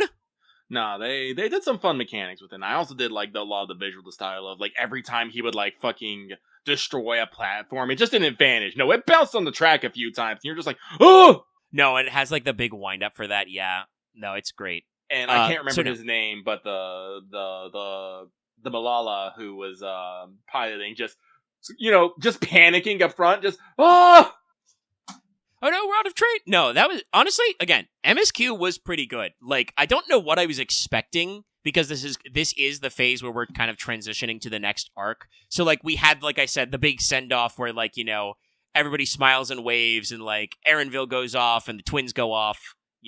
Wuklamat's like, oh well, gotta go back to work. See you later, maybe. You did have a very much of a kind of a farewell scene with Wuklamat. Yeah. So no, I think it was nice because it was appropriate, right? Because we spent a lot of time with these characters. Like, even the fact that, like, we got Shale to leave Solution 9 for that scene. Oh, yeah. Like, again, showing how much that she has also been honorarily adopted to the crew. Unfortunately, because our rip a big one, our boy has passed. I think Shale is actually in charge of Oblivion now. Yep. But like, we got all those moments, but Wuklamat kind of gets tugged away, duty calls kind of a thing, and then you're like, okay, time for us to go. We're trying to figure out what the fuck is up with this cup we've got. This key, They keep calling it, but it's definitely a holy grail. Kill fucking 7 primals, it'll grant me a wish. It might work like that. I don't fucking know. But like, I joked when we were playing it, right? I was like, oh, is it time for the Y'shtola episode?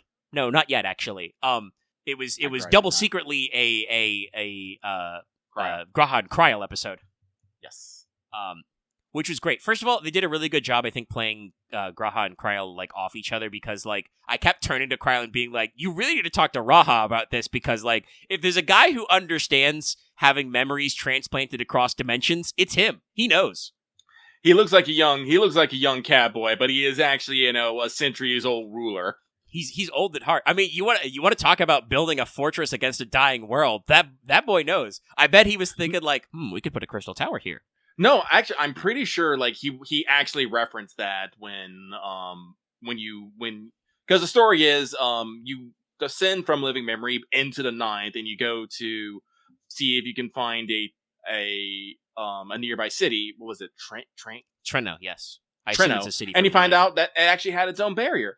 Now, personally, I have bones to pick with this part of the story. Yeah, I read back your spoiler comments later. It's a little weird. It feels a little rushed to be just like, oh yeah, no, there was totally a second city the whole time, and they like learned the barrier tech from Alexandria and stuff, and it's like, yeah, and I'm just like. Like, because like we find out about it because we go back with original flavor, classic edition Sphene, because she says, "Oh yeah, there was totally a town over there back when I was alive." Well, I mean, it makes sense because like Alexandria was supposed to be like a nation. They were fighting against Lindblum and stuff. Like there was a war, right? So you're like, oh yeah, geography. That wouldn't have come up because Alexandria got sucked in. But then you go there and you're like, wait a minute. Well, Loft totally called this, by the way. I don't know if you watch back the stream at all, but he was totally like, because he was doing the MSQ at the same time as me. He was totally like, that old lady Lalafell is definitely like Kryl's auntie or something.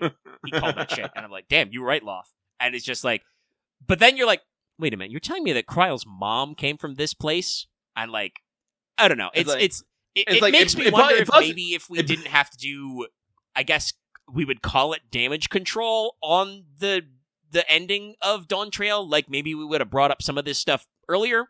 I don't know. It just feels weird to me because in that moment they talk about Train, I was like, oh yeah, no, we had people in Alexandria when it vanished. I'm just like, wait, so you know of Alexandria, you had people in Alexandria, but no one previous to this point has ever mentioned at any point Trenno or other settlements. Like, so I'm just like, I think it kind of works because there is the Alexandrians went through like the 70-year skip in the dome, which I think worked on their end too. And they did have the USB cloud devices that erase your memories, but also like, I don't know, maybe that's something we'll learn later? Like I could all I need for this to be completely cool is just for them to say, oh yeah, no, they considered everybody who was left in Trenno as dead, so they just erased everybody's memories of them with the regulator.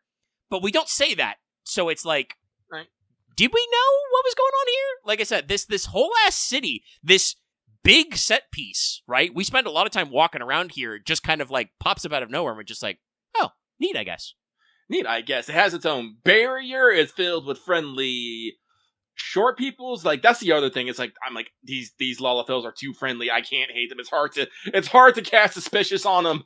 Well, it's When they're that just being thing of so like, nice. I mean, honestly, it's refreshing. It reminds me of they really are the Crystarium of the Ninth. Like, it reminds me so much of those guys because, like, no, it's a post-apocalypse out there. It's fucking constantly lightning-y, and, like, there are horrible monsters. The Doom Train is a fucking sentient weapon of war from the war before the Great Levin Calamity. Like, that's just an intelligent weapon that Lindblom made and put on tracks. What the fuck?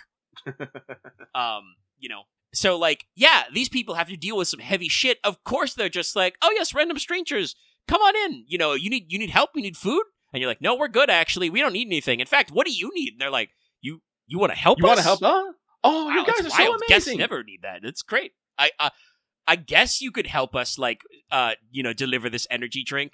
Again, great. Raha's secretly an old man moment where he's just like, ah, yes, Lina used to make me something similar. Tasted like shit, and I'm just like, the Lalafeller just kind of like nodding along. Or I think Cryo comments on it, and I'm just like, oh, you guys don't understand. In the other timeline, this guy invented all new forms of overwork. You don't understand. This guy crazy.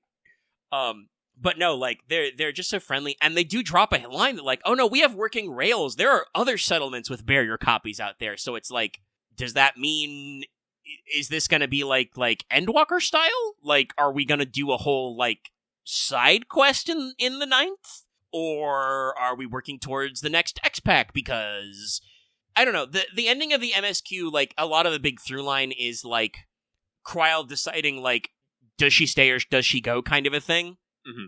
You know, like, she feels this weird, like, connection to the ninth, and, like, you know, now that learning she was technically born there, but she's been, you know, raised her whole life in the source and stuff like that. Ultimately, she decides that, like, she does need to stay in the source and figure some shit out because her work's not done kind of a thing, you know. But she gets some closure, which is nice. Yep. But, like, again, I feel like, especially with the way the like ending text crawl, I'm like, the next X-Pack is the ice one. It's the cold one. We're going to go to those icy islands, you know, where they're supposed to come from, which will hopefully put us close to Mercuria, but...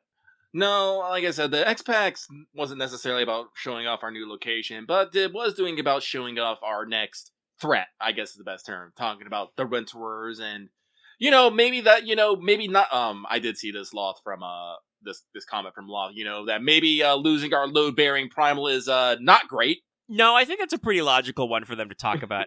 Also, we've got, I joked about, I called her Irishian. Yes. Oh, by the way, some internet detectives have pegged it. I forget her exact seat name. Hathmal? With the 2 L's in there? They mention her in the end. Halmorut, thank you. Same voice actress as Benedicta. Oh. We not surprised there. An actress to bring back. So great. But yeah, we remembered our Asians. Clearly, this means we need to get Ben Starr in the next X-Pack somewhere. God, if Ben Starr plays one of the other Asians, that'd be great. That would be great. Honestly, I'm sure they're thinking of him. You know, they put him in fucking FFT. We'll find a spot for him. I'm sorry about back on the Game Awards. I loved it when Rebecca Ford and I can't remember the community manager's name. I believe it's Megan something. Came out. They specifically called out Ben Starr for, you know, willing to do anything money, and they just cut the Ben Starr, giving the awkward double thumbs up. Ugh. Yeah, they talked about Warframe. They had a great trailer for Warframe with fucking Werner Herzog narrating it. It was crazy. Like, good for them. Good for them. No, well, he voices a character in the game, so. Oh, nice. Yeah. Yeah, but no, yeah, they were just like, they were talking about stuff they've added, and they're just like, yeah, shout out to Ben Starr. He will do anything for money. And the camera crew was like on point, smash cut, and he just double thumbs up. I also like that he's out there in like his fucking cosplay and his guy liner. So it's like people have been making the one brings shadow, one brings light joke. One of my other favorite memes. Thank you, Ark. There it is. No, Ben Starr really is down to con for anything, but yeah, we should bring him back. But yeah, no, we're again, I feel kind of like some of these elements may have been delayed because we kind of do some bridge work on the end of Dawn Trail to make it flow a little better. But also, we are probably going to be wrapping up Dawn Trail stuff anyway. We are actually hitting that point that Yoshi P told us about to remember, you know, hey, there are some seats of the Asians we did not see yet. Yeah, just because we stopped, the 3 unsundered ones doesn't mean that everyone else is And apparently they've got an organization called the Winterers. Calyx is back. We knew that was going to happen, but I did say when they first identified himself as a squirrel robot, I was like, deserved. Well, he's fucking willing because he's like, I will never be suffering a living body again. He's like, yeah, no, this boy has some fucking trauma. He's a little upset we kicked his ass so hard. I do at least appreciate they get to show kind of his, like, anti-villain type nature, though, because he's just like, no, I will keep working because someday, somewhere, someone will benefit from my research. And if it helps even one person, it'll be worth it. I mean, not very utilitarian of you, Calix, but I at least appreciate the drive. Yeah, you remember when he, like, took all the power of a section of fucking Solution 9 and hit us with a Thunderbolt, and we just got kind of stunned a little? We got the what is it, down for the count debuff for like 10 seconds. Yeah. As we do, and then we stood back up, and he's just like, no, that didn't work. Shit. But yeah, he's hanging out with Halmarut. Halmarut, and we know this because I mentioned this during the stream, but also because of the Academy of Nander. She's the seat of plants and stuff. So that'll be very interesting to see what we got going on there. I guess it matches her visual motif right now. She wasn't wearing a lot of green. She's kind of green. She's kind of, even though apparently she was wearing some. She was. Yeah, Calix called her out. She was very outdated. I also love that observation because we see her for a second in the cutscene and we just kind of narrow our eyes and she's just like, oh shit, Scarpa. And then later when she comes back into the cutscene, she's talking to Calix and she's just like, did you see that? That was definitely the Warrior of Light. They reacted with hostility from just a glance. What the fuck was that? Like, I love the impression. I hope we get to bring it back up when we actually meet her proper to just be like, just being like, oh yeah, no, I knew you were an Ascian immediately. You know how many Ascians I've met? Sensed it. Fendaniel was Amon's seat. But I am curious to see what we do with her, because while she does seem to be saying some ominous things, I don't necessarily know if she is necessarily in an antagonistic role at the moment. Maybe not, she's not, an ally, but she seems to be working on something that may have some dire consequences. As I said, we have lost a load-bearing primal, and that might have some future winterifications. And, like, as I said, winterer is specifically, like, a term for, I believe it is, someone that they are, preparing to winter somewhere. So I think that they are probably some sort of, I don't want to say prepper society, but they have a, I wouldn't be, knowing the Ascians, the Unsundered ones, like, while I admit that, like, Emmett Sulk would never question the idea that they would fail, you know that there was a committee meeting in their evil-ass circle of chairs in the void of space where somebody was like, okay, but what if we do fail? What's our backup plan? What's our backup plan if we fuck up? Well, especially after the failure of the first and the 13th? Yeah, the 13th turned into the void. Yeah. I'm pretty sure someone was like, all right, we need some fucking fail-safes here. What's our plan in case this does not this whole rejoining thing does not work like we think it works? And technically it won't work like we think it works because somebody already fucked up the 13th. I just imagine an Ascian just being like, God, let it go, man. We unbalanced just one shard, a little too much. Yeah, I don't know if we're actually going to see Ultima. They did change her spelling to be different from Ultima, but I don't know if we'll see that one. But yeah, we have Pasturat, who I think is a builder. I don't remember what Duel de la Fawn was supposed to do. Ultima is funny because I've mentioned this before, but the convocation of the 12 are drawn from the Scions of Light in Final Fantasy XII, the opposites of the Scions of Darkness, the Espers of Darkness. The only problem is that Ultima, the High Seraph, was the Light Esper. She was the Lucifer in that role, basically, and betrayed the Acuria. She told the dark guys, like, hey, yo, we should totally rebel against the gods. Well, yeah, that's what I mean, that, like, they can't have a member of the Convocation of 12 and 14 be just called Ultima because that they did that as a separate thing, because they did a tactics callback. And then they doubled down on that callback, though, with Athena for her savage because of the Heart of Sabik. The FF team know what they're fucking doing. They're doing some work, yeah. But I'm like, I'm very curious to see with our Ascians coming back, like, what we're gonna do there, because we've got a few guys, and yeah, I kind of agree with your vibe that I didn't get the idea that Hamelrit was, like, against us. She actually seemed kind of intimidated, like, she, we gave her a moment of eye contact and probably, like, a fleeting moment of, like, JoJo menacing, and she was just like, oh shit, oh fuck, gotta get out of here. Like, you Guys, get the we gotta impression get that out, she can't has you? some sort of agenda. And if anything to go about, like, Calix genuinely believes he was going to save people. Like, we can talk about how, no, Calix, you're not actually saving people. You're kind of just, brainwashing I mentioned them before, I think Calix has a utility problem. Like, it's similar to, I mean, it makes perfect sense, though. Yeah. But he has the same problem that Eternal Queen's Fiend did, which is just, like, I cannot allow anyone to die if I can prevent it. Yeah. But that means that I have limited resources. So, like, we've got this whole, like, loop going on of, like, he wants a good thing, but he's out there to, like, get out there. No, so I think they are, quote unquote, trying to save people, probably from some future perceived threat, but are probably taking the wrong steps to go about it, I would say. Which one not Or it make could them just directly... be that, like, also knowing the Asians, they could just be doing their secret plan without telling us because we're not pals. Like, that could totally be a thing we find out next X-Pack is just like how we bumped in, like, with Charlian, right? Where it's like, oh no, we've been in secret communication with the Loporits. We've built a spaceship so we can arc everybody to the moon in case, because Heidelin had a backup plan. Like, the Winters are gonna... Actually, that would be so funny. Can you imagine if we talked to the Winters and they didn't realize the moon was a spaceship? They're just like, what? Huh? What do you mean you have a backup plan? Honestly, I totally feel that is probably an ASEAN thing. It's like, yeah, no, didn't you talk to anybody about this? And it's all like, what? Well, yeah, no, Chad just brought it up. They're just like, no, I thought the moon was Zodiark's prison. And it's like, oh, no. Vana multitasked. It's a mere coincidence that he was trapped on the moon. It's also actually our secret backup spaceship that's now an amusement park for small rabbit creatures. Honestly, the probably fail-up was that if Zodiark ever got free or destroyed, that's when you can do it. So you would not be zipping around. Space, with Zodiark on your backseat there. So I do believe that was the Yeah, I think that was the backup idea. Like Heidelin always planned for, maybe not specifically us, but for somebody to always deal with Zodiark someday, because obviously the plan the Asians have to do the Great Rejoining and stuff, and then all that stuff with Zodiark is also really fucked up. It involves Zodiark eating a lot of people.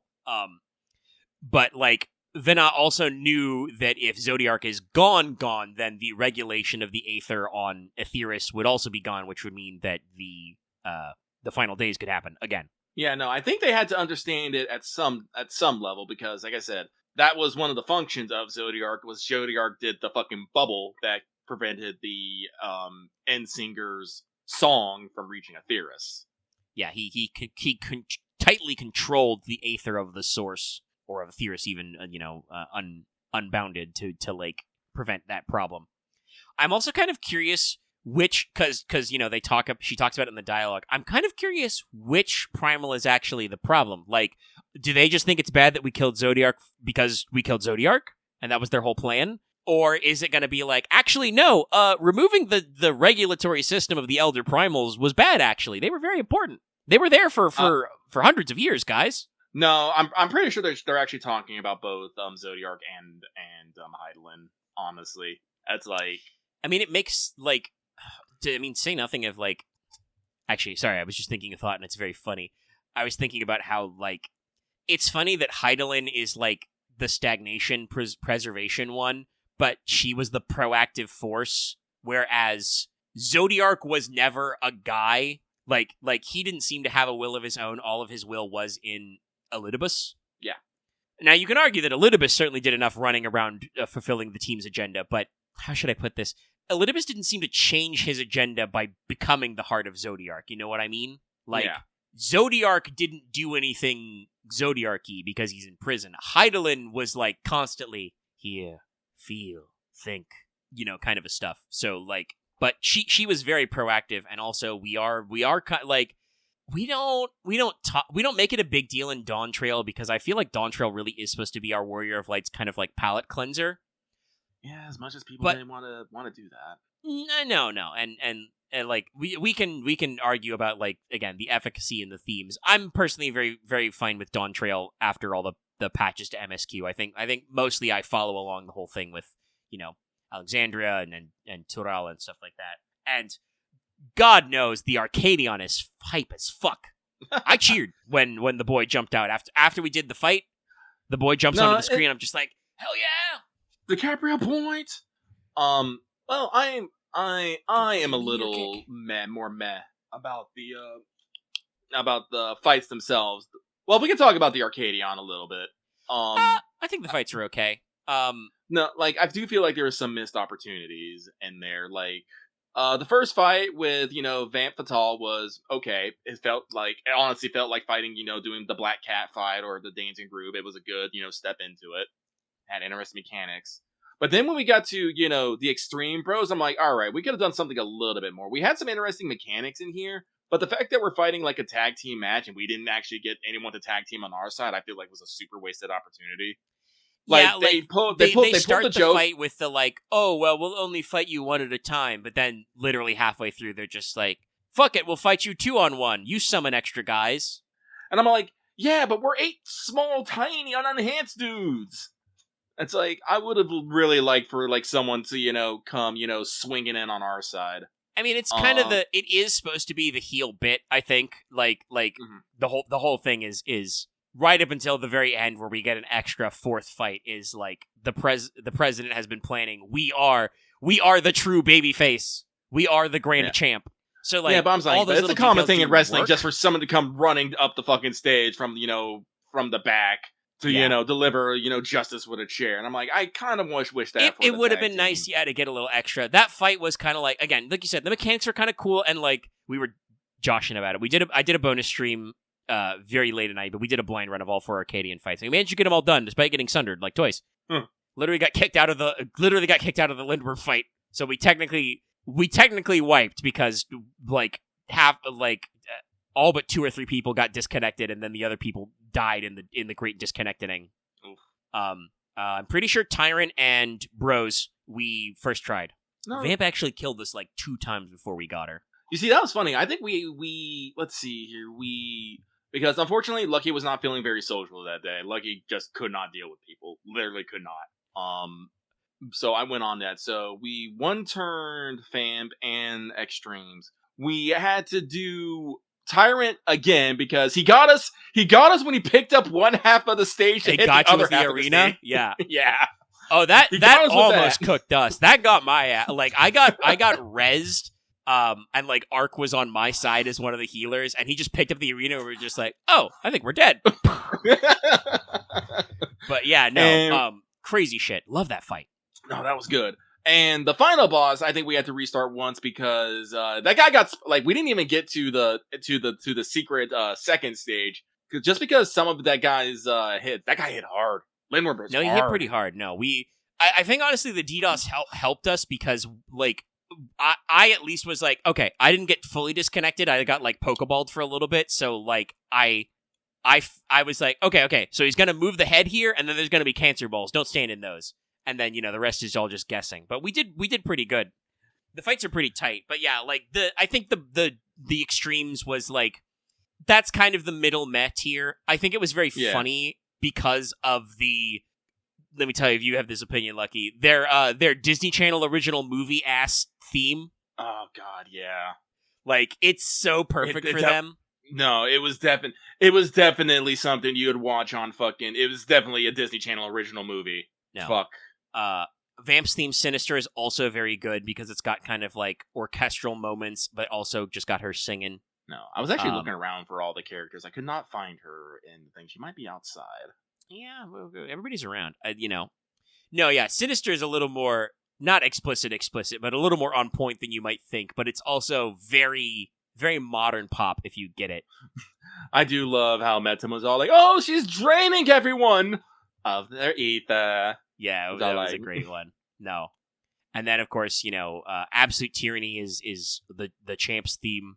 I did like a lot of the mechanics in that. Like I said, picking up one half of the arena to hit the other half was great. But also, doing the double meteors. The meteors, because he's fused with the behemoth. Honestly, the weapon thing was like pretty cool because it's like, okay, this one's out, this one's in, this one's across, and then figure it out. Yeah.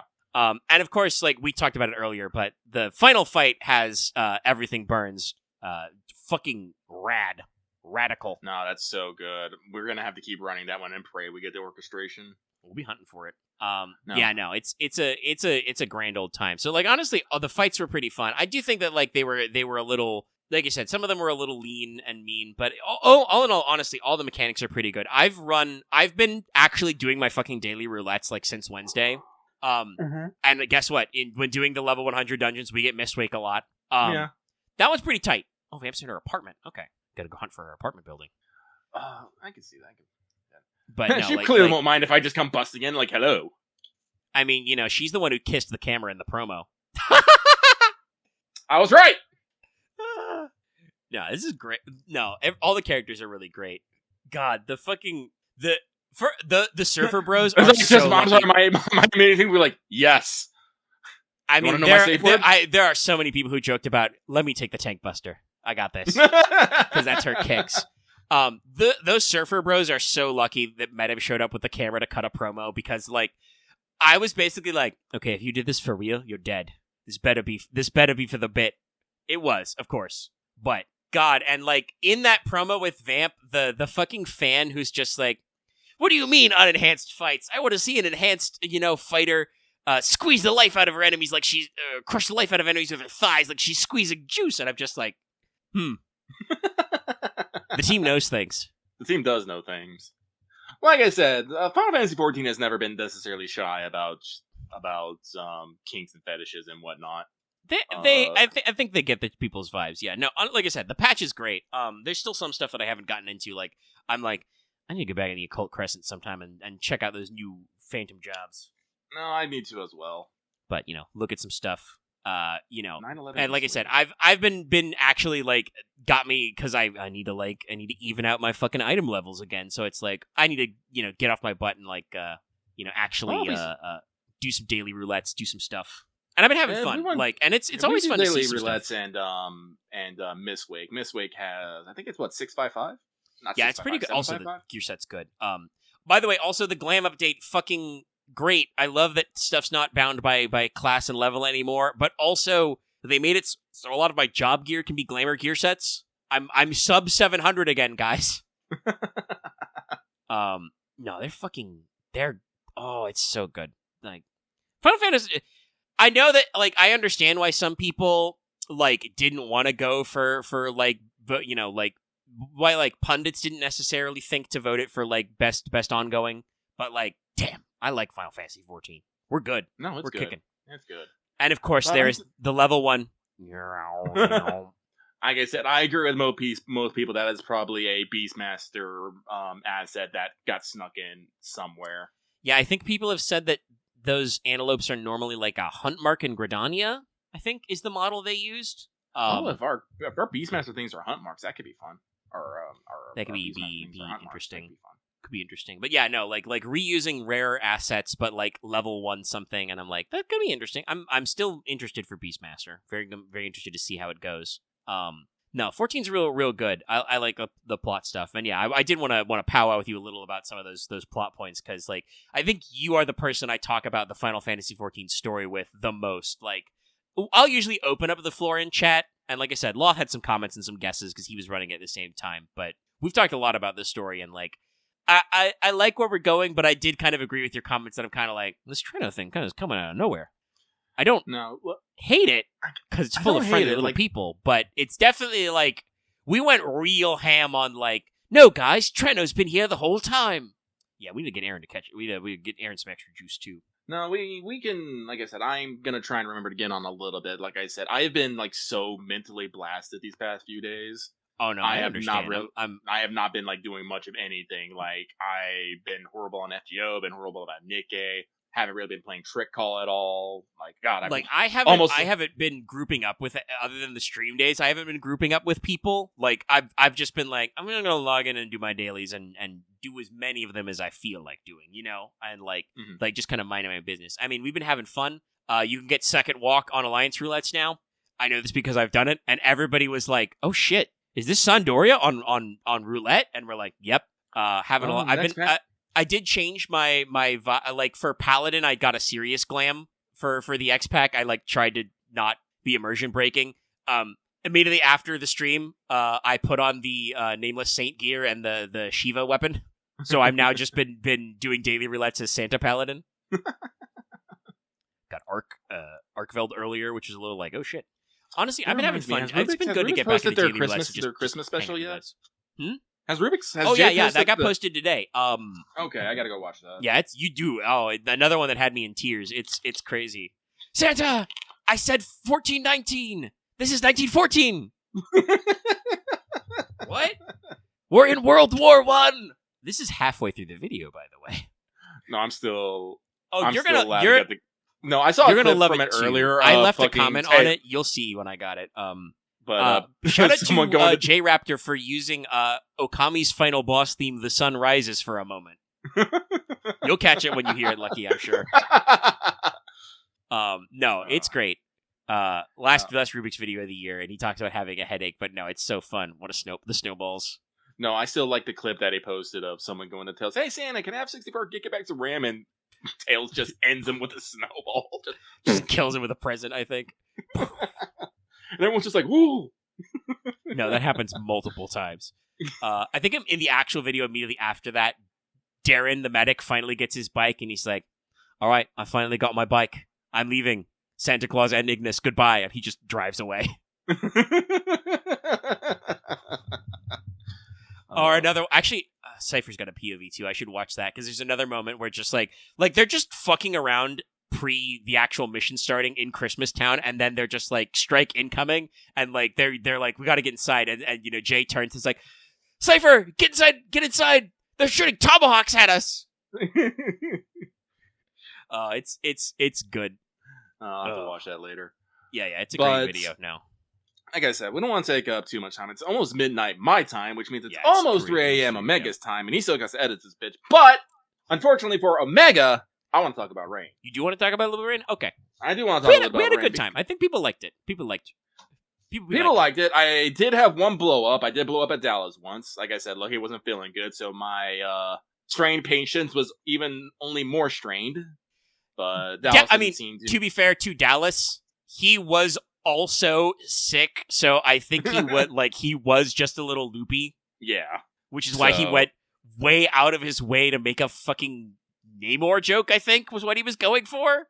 I don't know. And that's one of the reasons why it irritated me. I was like, I don't get this joke. I don't know why this joke is being made. I do not want this joke. He went like he went like to an up and down comic book reference, and we're just like, you did yell at him. You were just like, "Dallas, shut the fuck up." And I do appreciate Dallas did shut up. Yeah, he brought it in. I'm like, okay, all right, bring it back. So it was last session, which is posted, is weird. Yes. I called it Sovereign Council. I did mention in the description I could have called it Bird Meeting, but like it said, was there was several meetings in it. Like I said, we are on our second and third day of summer court. So we're 2 sessions in, only 3 days in the summer court. This is gonna take a while. Yes, though admittedly we did talk about this. I think this session was slower paced because we did not our way through so many scenes. I don't want to say for sure we'll finish the first week next time, just because I do not actually know what you guys are going to bring up, because we've been thinking up a lot of stuff. And yes, no, I don't want to skip over Dallas's scenes. We can do. Dallas has said he's comfortable with flashbacks, so we may do some flashbacking over the week. But no, NPCs want to talk to him, and I want to get their moments. And I know that Dallas is actually oh no, I'm building a list of people I need to talk to, and I'm just yes, that's good. Sounds very good. It's good initiative. I know you commented after you felt a little weird that you had so much focus, and I was like, yeah, no, I did not plan for it to be so Enos heavy. Actually, yeah, it's just that still because Dallas wasn't feeling good. I focused on I ran through a couple of my Enos scenes. I just have other moments. Yeah. Technically you weren't in the scene. You weren't supposed to be in the scene with Baron Oro, but then, we talked about the jokes or lore moment. It was just you cracked a joke about listening in, and I was just like, hold up. Do you want to listen in? We can roll dice. This could be a dice thing. And of course, when you're like, do you also shit, I could listen in. I mean, there are moments when Rain isn't Enos heavy. Lucky's talked about this. He doesn't like to hog the spotlight. Oh no, I am. I'm putting Enos ain't. I'm probably not talking next session until everyone else has a scene. We'll try and do rotation. I mean, we might, depending on what people want to do. I don't know. Out of character, I guess you might talk with Loth about flashback stuff if that's like what he wants to do first. Yeah, no, To, like I did always research say stuff. that Enos and Logesh had to probably work to get the proposal of the Protectorate up and going, because Enos doesn't have any law, but he does have a lot of other things. Yeah. But yeah, we are gonna do some flashbacking, research on that, and then move forward. We will definitely get to the Fogvale meeting. I think I mentioned in my notes it's called the Fogvale of it all. But that should be a fun time and should have a pretty decisive one. And actually, we'll have some. No, actually, I think I can tell you guys this because it's not secret information. It will be interesting to see through because it's funny. I thought I was going to get one over on you guys, but you guys reversed and got one over on me. I was thinking about thinking about the plan for like a royal governor. I was gonna when I was writing that stuff, you guys were talking about telling the King's Council, the Sovereign Council, about the ley line problem, possibly right away. And so my thought was, especially with Second Prince Menas being promoted to Minister of Antiquities, I was going to be like, we were going to give Leslock a position, either a formal like job, like a mission from the crown, or maybe even some formal appointment as like overseeing the ley line issue. I don't know what I would call it, like not Minister of the Ley Lines, but survey captain of the ley line project or something, right? And then I was going to use that in the Fogvale meeting for the other high houses to push back about if Leslock would be able to be named to the royal governor. They would be like, well, you just got a royal appointment. But you guys didn't even know you were doing this, but you got me. You decided to be like, no, we'll wrap the ley line conversation into the Fogvale conversation. Yeah, because that's one of the reasons why we went to the Fogvale, is because of the ley line. Yeah. It's like, it's part of our explanation of why we're fucking around in, that death world. So it is very funny to see that moment of just like, you kind of like, I thought it was going one way. I prepared. You guys are like, nah, we're going to go back, going to double back the other way. And it'll be like, oh yeah. Well, that's, as we say, no planned surprise contact with the players. Mm-hmm. Like I said, but Enos did get a lot of scenes in there, and you did give me a lot of food for thought, although some of it was me just spinning plates of what we already had. Lucky got into a big metaphysical, I don't want to necessarily say discussion, because it was a lot of me just yelling into the chat and seeing what stuck. It's okay, it happens. I mentioned this, but like, you guys had that big conversation, and then we're like, oh shit, we're gonna have to ask people. I had to go into the tank for like 2 days to be like, oh shit, you guys are gonna ask Romul about the Desert Kith. I haven't written that yet because I know you're gonna visit the Kith in winter. But I'm like, but shit, you would be able to know. And like, I even talked about the stuff with like the golden tablet, right? I was just like, that I added. I'm like, I had been kicking around this idea for a while, so I always knew that, like, for instance, Nicola definitely has studied the golden tablet in some form already. Now, does Nicola like invest in the philosophy of it?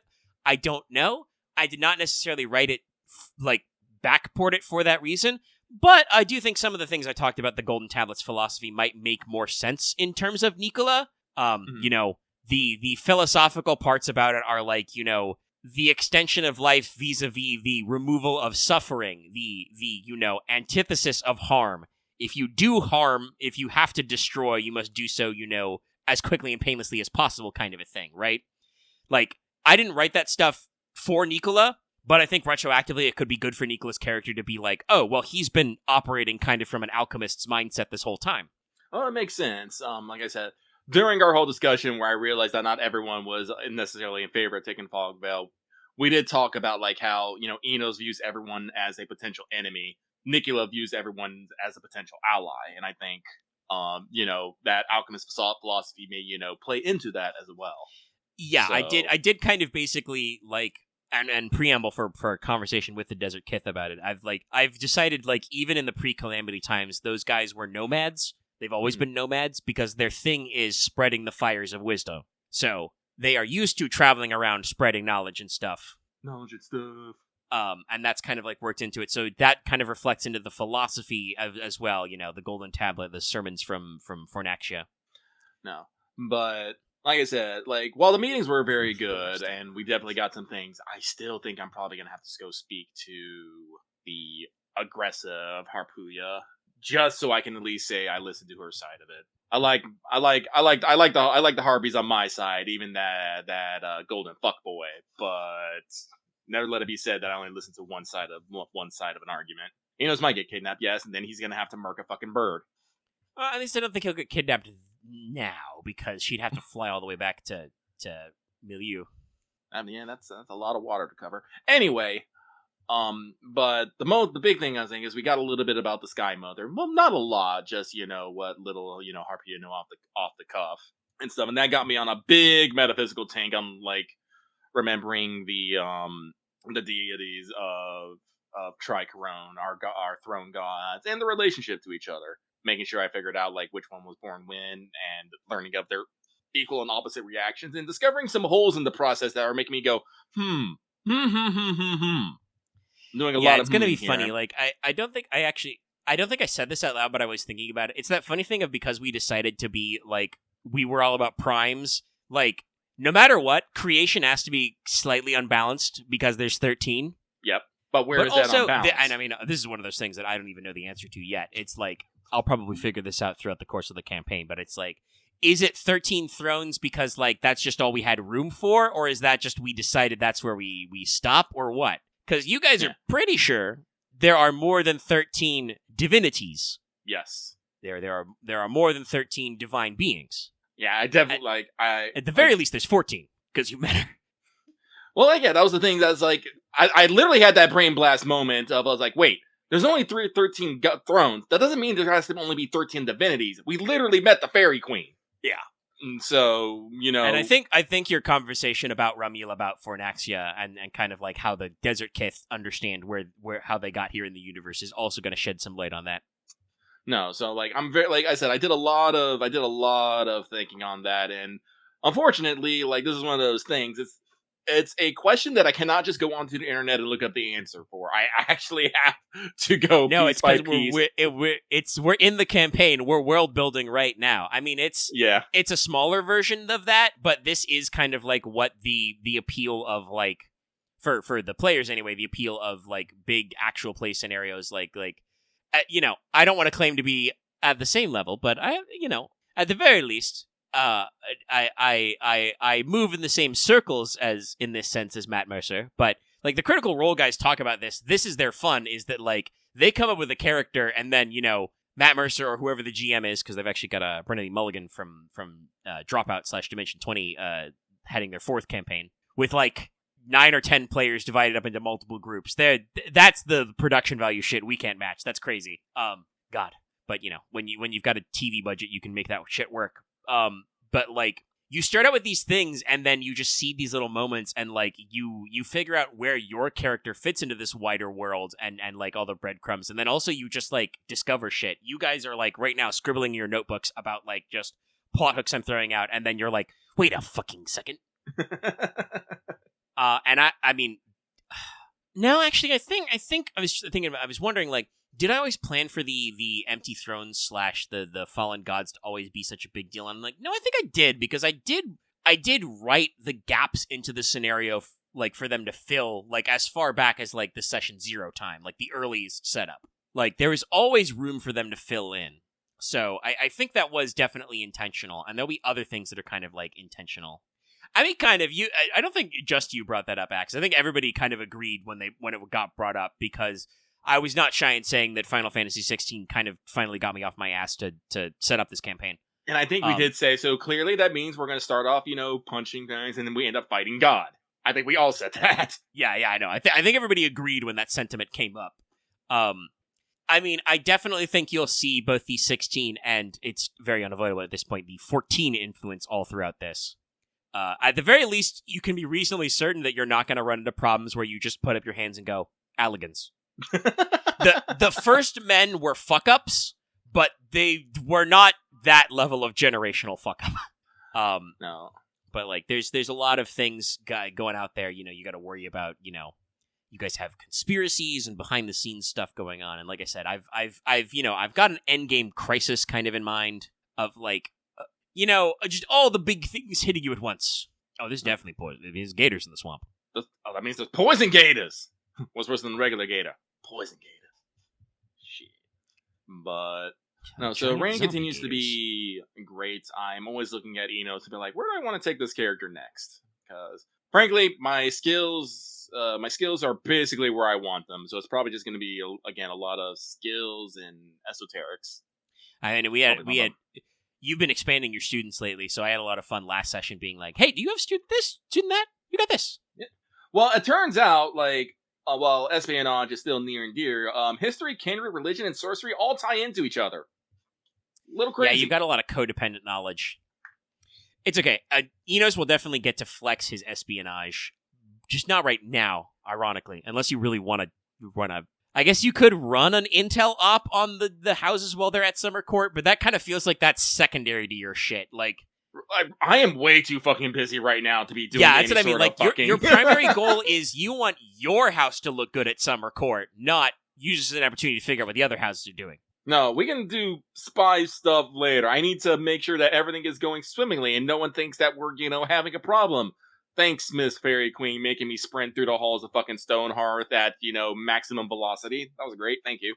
Oh, I'm sure it used her for mere moments. Well, I'll take that win. How many mortals can have said that they abused the fucking Fairy Queen? Also, I mean, once again, better than the alternative. If you annoyed her for mere moments, she would have killed you because, she killed that guy. Which I do want to say, I do still love that. Like I said, I had that scene in my mind for so long, and I was worried about how it would go over because I was like, is her just killing a guy going to make her seem too hardcore evil? But it's like, no, I think it just correctly impressed upon you the impression I wanted, which is just she is a force of nature. She is operating on a scale that you guys are different from. It is nothing to her to strike a blow against one of her own followers. And I never said outright, and I will never say outright, that she killed that guy. But all the players are like, yo, she killed that guy, right? And I'm just like, yeah, she probably killed that guy. That's the impression I want to give. I certainly want you guys to think it was possible that she just straight up killed that guy in a single blow. I mean, I heard the thunderclap. I'm like, a not normal amount of force hit that man upside the face. Yeah, I will say I did originally. I thought about the scene being almost going over the top of her sending him flying into the wall, or very clearly being and now his head is gone. But it was more just she struck him, he falls over, he doesn't move, they cover him with a sheet. Did she punch his head clean off? I don't know. You guys didn't look too close. I think actually you specifically said that Enos tried very hard not to look too close. Yes.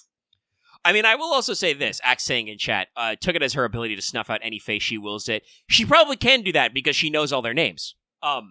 She didn't do that for that guy. She didn't just write his name in her death note. She actually, he annoyed her enough that she struck him. So, he could be toast. Again, it's one of those moments where, I've been planning the Fairy Queen to show up for a long time, but I wasn't sure exactly how it would go over. Butterfly book. But I planned for her to show up. Basically, I think since the letter back and forth, I was just like, what can we do with Summer Court? What can we do? I guess I could have the fairies fuck with you, and then I just kind of locked in on oh no, she's gonna show up at Summer Court. It's gonna be because technically the High King extended an invitation for her to send a representative. And she was just like, yes, perfect. I'll show up in person and send my representative in person. Yeah, no, it was that classic ambiguity that's let me just wiggle on in here. I don't think the king expected her to do that because she's never done that in his reign, right? She's never decided to wiggle her way in personally, but she could.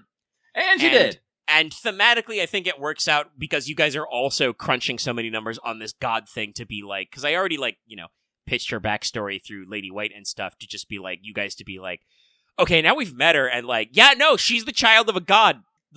Actually, she might be a little G god. That's, what does that mean about our world? Oh, I would love to ask the Fairy Queen some questions, but I feel like every question I have answered, I'll have to pay a terrible price for. You'll have to see, if she shows up to the gala. Honestly, spoilers. She's probably going to show up to the gala no matter what, even if you don't explicitly give them extra invitations to cover it. I'm gonna give them. She'll just crash. Fairy Queen doesn't give a fuck. I am not going. I am not giving her the pleasure of her surprising me. I'm not. I like it. That's so Enos of you to be no. I'm not giving her the chance to surprise me again. But yeah, This is my thing. I've been working on this for a month. No. Yeah, no. Everything you guys, went according to plan, and no one is going to say otherwise. Yes. Well, I know, and that was that great moment with Good Robin where I'm like, roll some empathy, and I'm just like, no, because you were like, oh shit, what does he mean? You know, are the preparations ready? What do we got to do? And you're just like, oh, roll some empathy, and it's just like, this guy is absolutely bullshitting you completely. Like, this is my play on Robin Goodfellow. He's absolutely fucking with you. The best way to go through this is to just pretend like everything's fine. Just go along with the joke. Nope. And to Enos' credit, he was like, once he locked in, he's just like, yes, correct. Everything is fine. No. And I'm gonna keep this until she leaves. So no, honestly, I enjoy that, like, as one of, like, Enos's, like, conflict at Summer Court. He has to, keep on his toes to make sure that the Fairy Queen is not, I don't want to say necessarily displeased, but make sure that the Fairy Queen doesn't get basically won over on Summer Court for whatever reasons. Because while he does have a amenable relationship with, the Fae he knows, Aesilfur, Lady White, and whatnot, and the Fairy Queen does, while terrifying and beautiful, seems to, respect the rules. Like I said, she is a guest and we are playing host, therefore there are certain laws that must be in effect. I also completely expect her to not necessarily bend the rules or push the limits of what she can do, but find opportunities for mischief. Lighthearted fun. Listen, in the Duratus Personae, several characters, not just fairies, but especially fairies, have ages and question marks. They are different numbers of question marks, and I did specifically format the Fairy Queen with her age in four digits of question marks. So, she's been around for a casual millennia-ish. She needs ways to amuse herself. Yeah, so, yes, no, it is, it's a social battle now. So I personally enjoy that Enos has this underlying thing that he needs to make sure he's working on throughout Summer Court. And not that I think that Enos was necessarily not going to have things to work on in Summer Court. I definitely kind of felt like, because Enos was very much like, I'm not really that interested in the technology fair. I'm mostly going to use it to catch up with my friends. I'm not really interested in the tournament. It's like, I'm glad to give him kind of a through line of like, oh no, Enos cares about this a lot. No, it's very true. So no, I am glad that you pulled. I don't know if you expected me to like react in that certain way, but like I said, I think it definitely works out. Enos is going to be fighting to make sure the Summer Court goes perfectly and swimmingly, and while it doesn't have an antagonist, has a complication. Oh no, yes. You gasped a lot when it happened, and I was just like, yes. No, I get to Grinchly on you, smark on you guys a few times, and it's usually very fun because usually I've talked about this before. I don't usually take pleasure in beating you guys up like physically. Like I've always for many years I've had a perspective as a GM that like if I want to kill a player character, I have unlimited tools to do so. It's why we make the joke about when Lothar Dallas makes a bad pun, I'm just like, yes. Lightning strikes Logesh dead, Nicola falls and I'll pit into the ground, kind of a thing. Like genuinely, I think it's well within my ability of the rules to just be like, oh, hey, you guys forgot to roll your check against assassins. A guy pops around a corner and shoots Nicola with a crossbow. I've rolled 4 10s, you're dead. Goodbye. Yeah, like, just be like, minding your own business. And it's like, but that doesn't tell a more interesting story, I mean, you guys may want to roll checks for assassins. You guys have actually technically rolled checks for assassins before, not lately, but like, I've mentioned this before. I've made you guys ping pong up and down the paranoia scale a couple of times, that's interesting to make you guys paranoid and have you guys react to the possibility of threat. But I could stone cold kill any player character anytime I liked if I tried hard enough. What is it against counter-espionage, policing, or... No, it's counter-espionage. Yeah, counter-espionage against espionage. And I think it's like policing against unconventional attacks. So. Yes. Well, like I said, I don't know what else we were planning to do with our company, but who knows? We may want to do some of those. You can think about some stuff. I would always like keep your mind open for possible company actions. But yes, no, there's like when I design combat encounters, I mostly design them to be a test of your guys' ability to do combat because I know that characters have invested, various points in neat spells and cool combat techniques and, putting dice in their different weapon abilities. And if it goes over too easy, for any one person, it is kind of a bummer because it's just like, nobody really got to show off. I didn't get to do something interesting that you guys had to, like, plan around tactically, and you guys didn't really get a chance to show off your best. We talked before about the boar. The demon boar fight. That went a little too easy in your guys' favor because Leslock aimed for a couple of rounds and then hit him in the head with a big gun.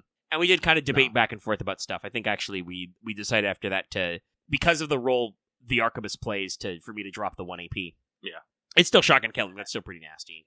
With +1 or 2 in shotgun killing, actually. Also, probably just maybe a little bit more deadly encounters.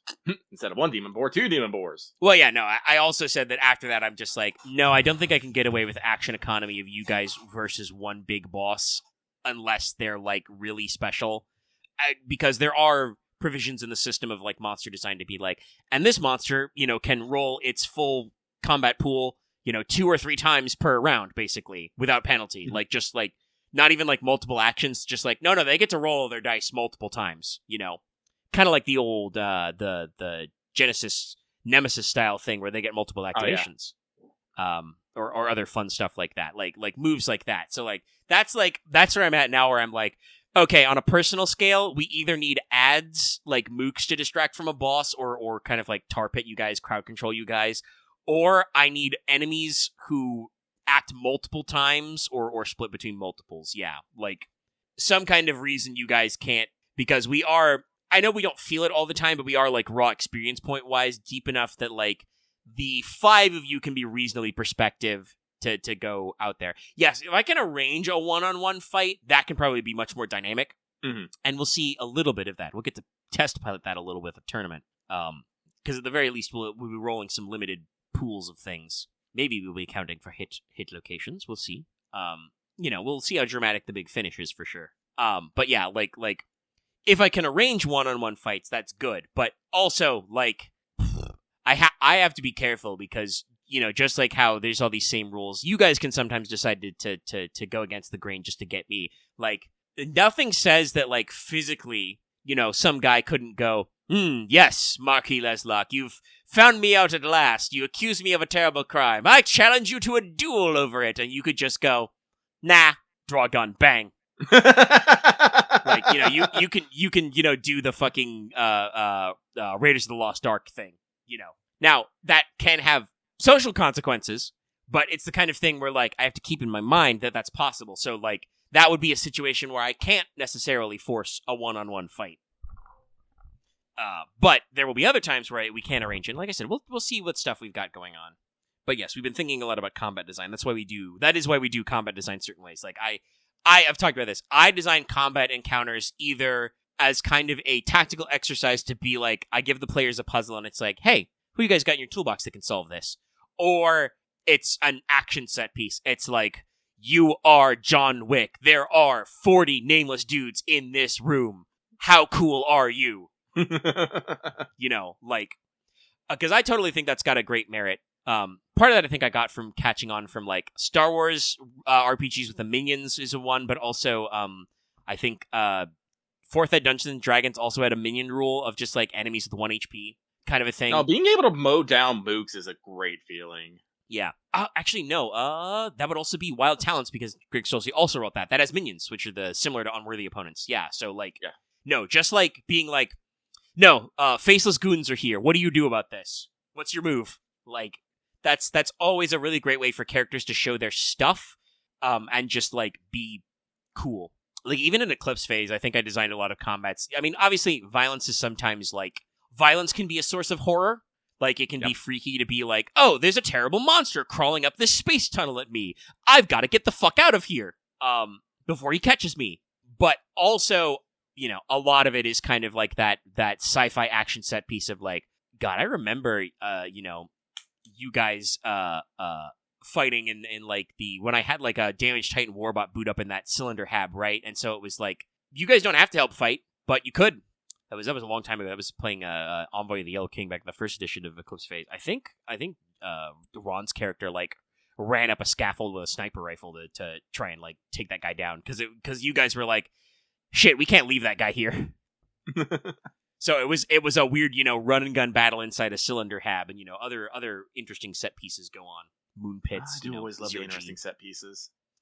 And sometimes, sometimes you just got to be willing to go that extra mile with description of how a guy dies. I still remember from that campaign, I think it was one of the first combats you did.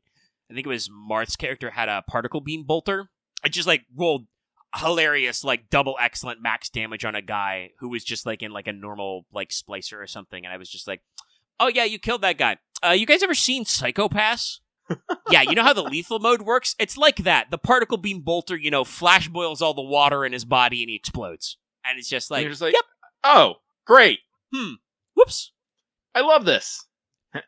We did not love this. No. Lucky has always talked about this, but I think it's because I technically got my start. I cut my teeth GMing Call of Cthulhu. While I run things with a certain amount of I want to say, black humor to things, I can't run even a horror RPG dead seriously because it's way too easy for somebody at the table to break the mood by just making a joke. You got to roll with the jokes. If your whole illusion is ruined when somebody just says "Tell me a model," then it's like, all right, well, we've lost to Monty Python. What can we do?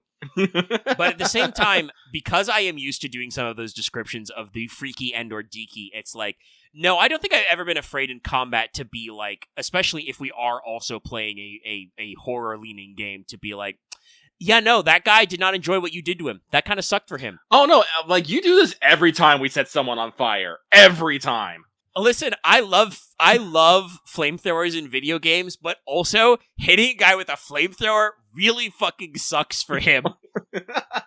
It's real bad, especially because the time we always call back was a Star Wars adventure that was a pre-written where a flamer was used against stormtroopers in a prison block, and it was just yeah, no, that guy's burned. You're in an enclosed space. You're in space, which Star Wars plays fast and loose with how hazardous space is, but also not a good idea. Flamethrowers in enclosed spaces, not a good idea. But it was short range, and again, that was Marth's character had that one where he was he was a sniper. He was Dr. Murderbot. He was a sniper mostly. He did not want to bring his sniper rifle into the confined interior spaces, so he was like, "Can I get somebody to lend me a flamethrower?" And it's just yeah. And then you guys used it, and after that, I think everybody in the party was just like, "Yeah, I don't think I'm going to use flamethrowers against human enemies ever again." even for literal jackbooted Imperial thugs, that was a lot. A lightsaber is quick and clean.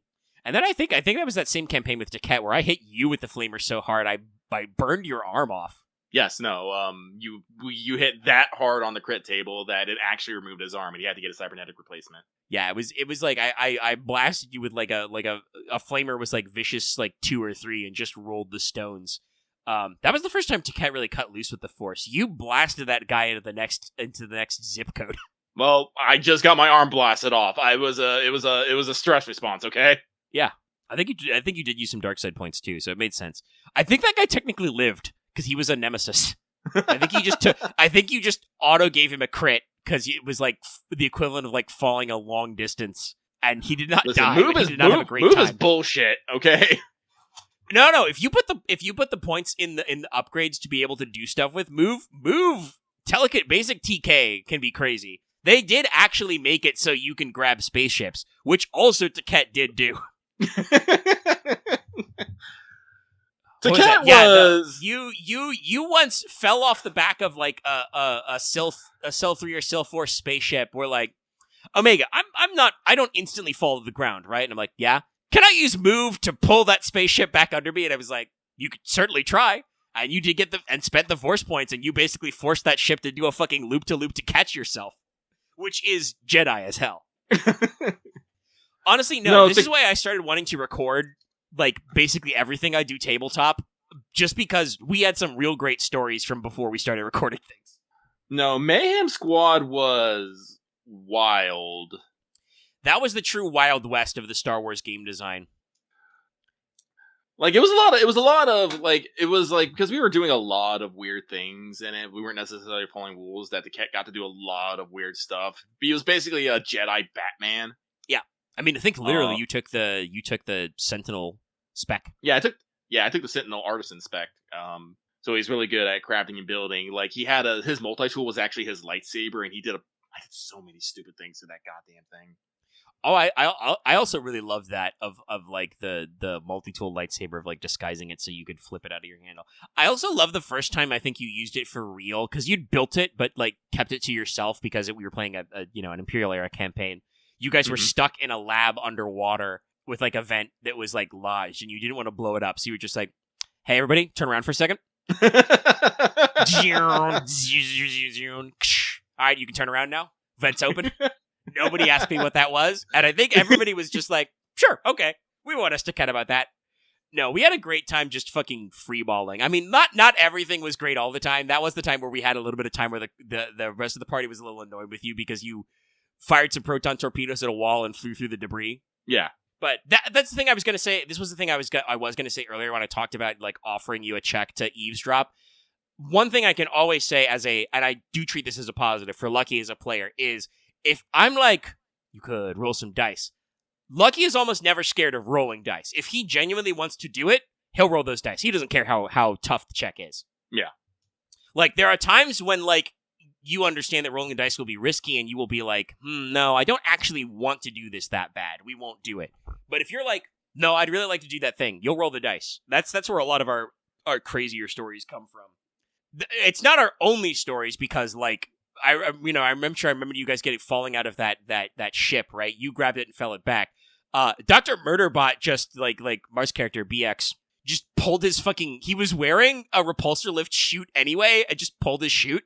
I just glided back down to ground, and then I think that guy ended up crashing into the ground anyway, and he was just so annoyed that he like ejected, jumped out only for that guy to like, because I think Taket was like, you were like fucking with the engines from the outside or something, so he just lost control and crashed, and he was just like, I can't believe I went through all that trouble and I parachuted down and you just crashed anyway. My circuits are so annoyed right now.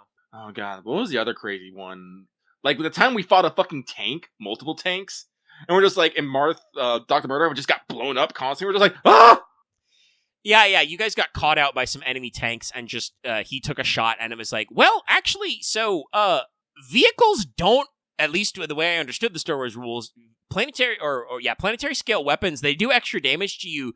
They don't necessarily do extra crits. Like, I think in Genesis, most of them talk about, like, doing, like, maybe plus 10 on the crit table and stuff. But, like, so it was just like, all right, let me roll a crit. You're unconscious instantly. And it's like, I think he temporarily, like, took a because I rolled low. He, like, temporarily took, like, a stat loss. And it was just like, yeah, he's instantly passed out, though. So you guys were just like, oh, no. You grabbed him and, like, had to stick him in an oil bath for, like, 8 hours, I think, to fix him. Like we had some tips and turns and some panic moments. Gensakai, I think you guys were a lot tighter on Gensakai. The Clone Wars campaign had some very funny moments. You guys, had a couple of vehicle crashes that were a little goofy. There was the time you guys almost got wiped out by security robots with stun guns. There's that time that we raid a hut palace and we had to escape a fucking like a landslide on some sort of hover sled. Yeah, that was right after because that was the guy who sent the bounty hunter after you. You guys were annoyed at that guy. Yeah, those guys had deck sweepers. But Clone Wars had some other oddball ones. Gensakai, I think, like most of the people in the crew had a pretty good grasp of what we were doing. I think you guys still had some big zingers. Like several times Porter got some big hits in with his hammers. Oh no, the thing I always remember most about Porter is the golden pork. Fucking up my cat spell casting and letting everyone know with like in a day's distance, like he was there. The sparkling, that's what I always remember. There were also a few fun times, like, and we're talking about just moments where everybody in the team just kind of went, oh.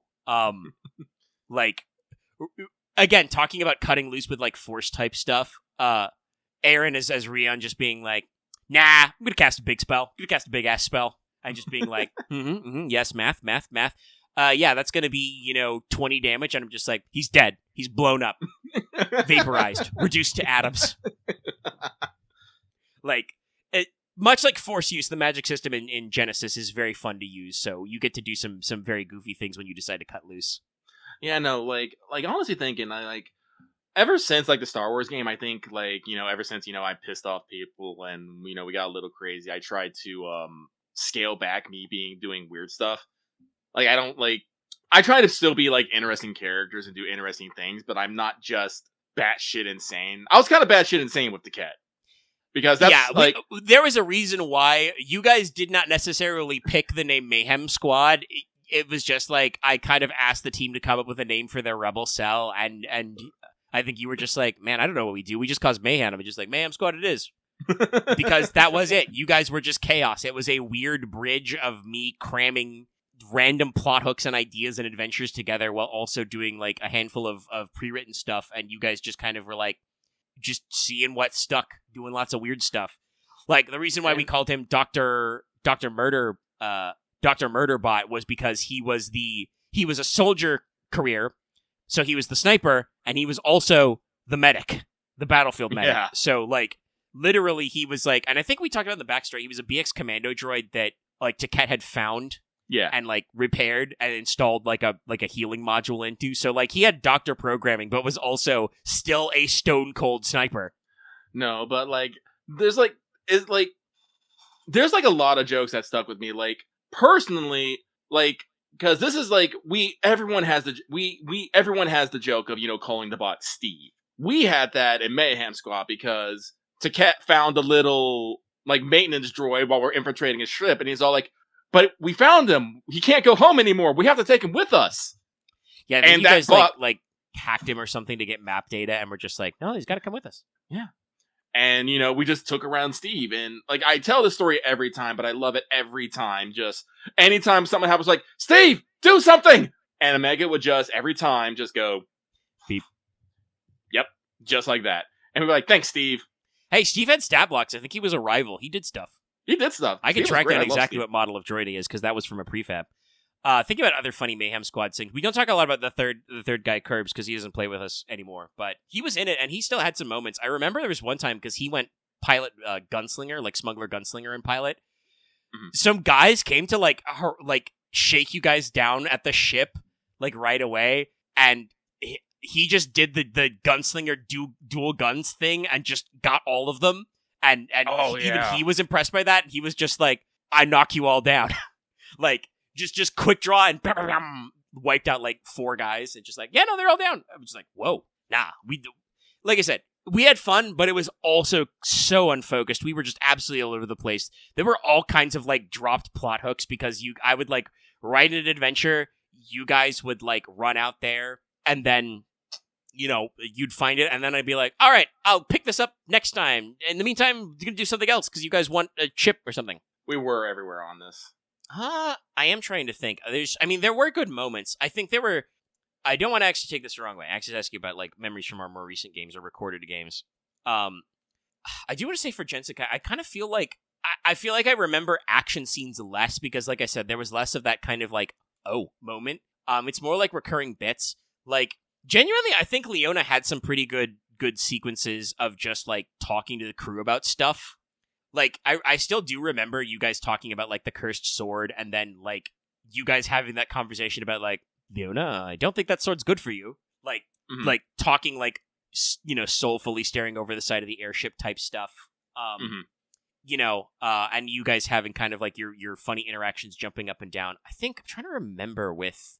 The white cat. Gwyn, actually. Yeah. Gwendolyn. I remember right now because it's Welsh for white.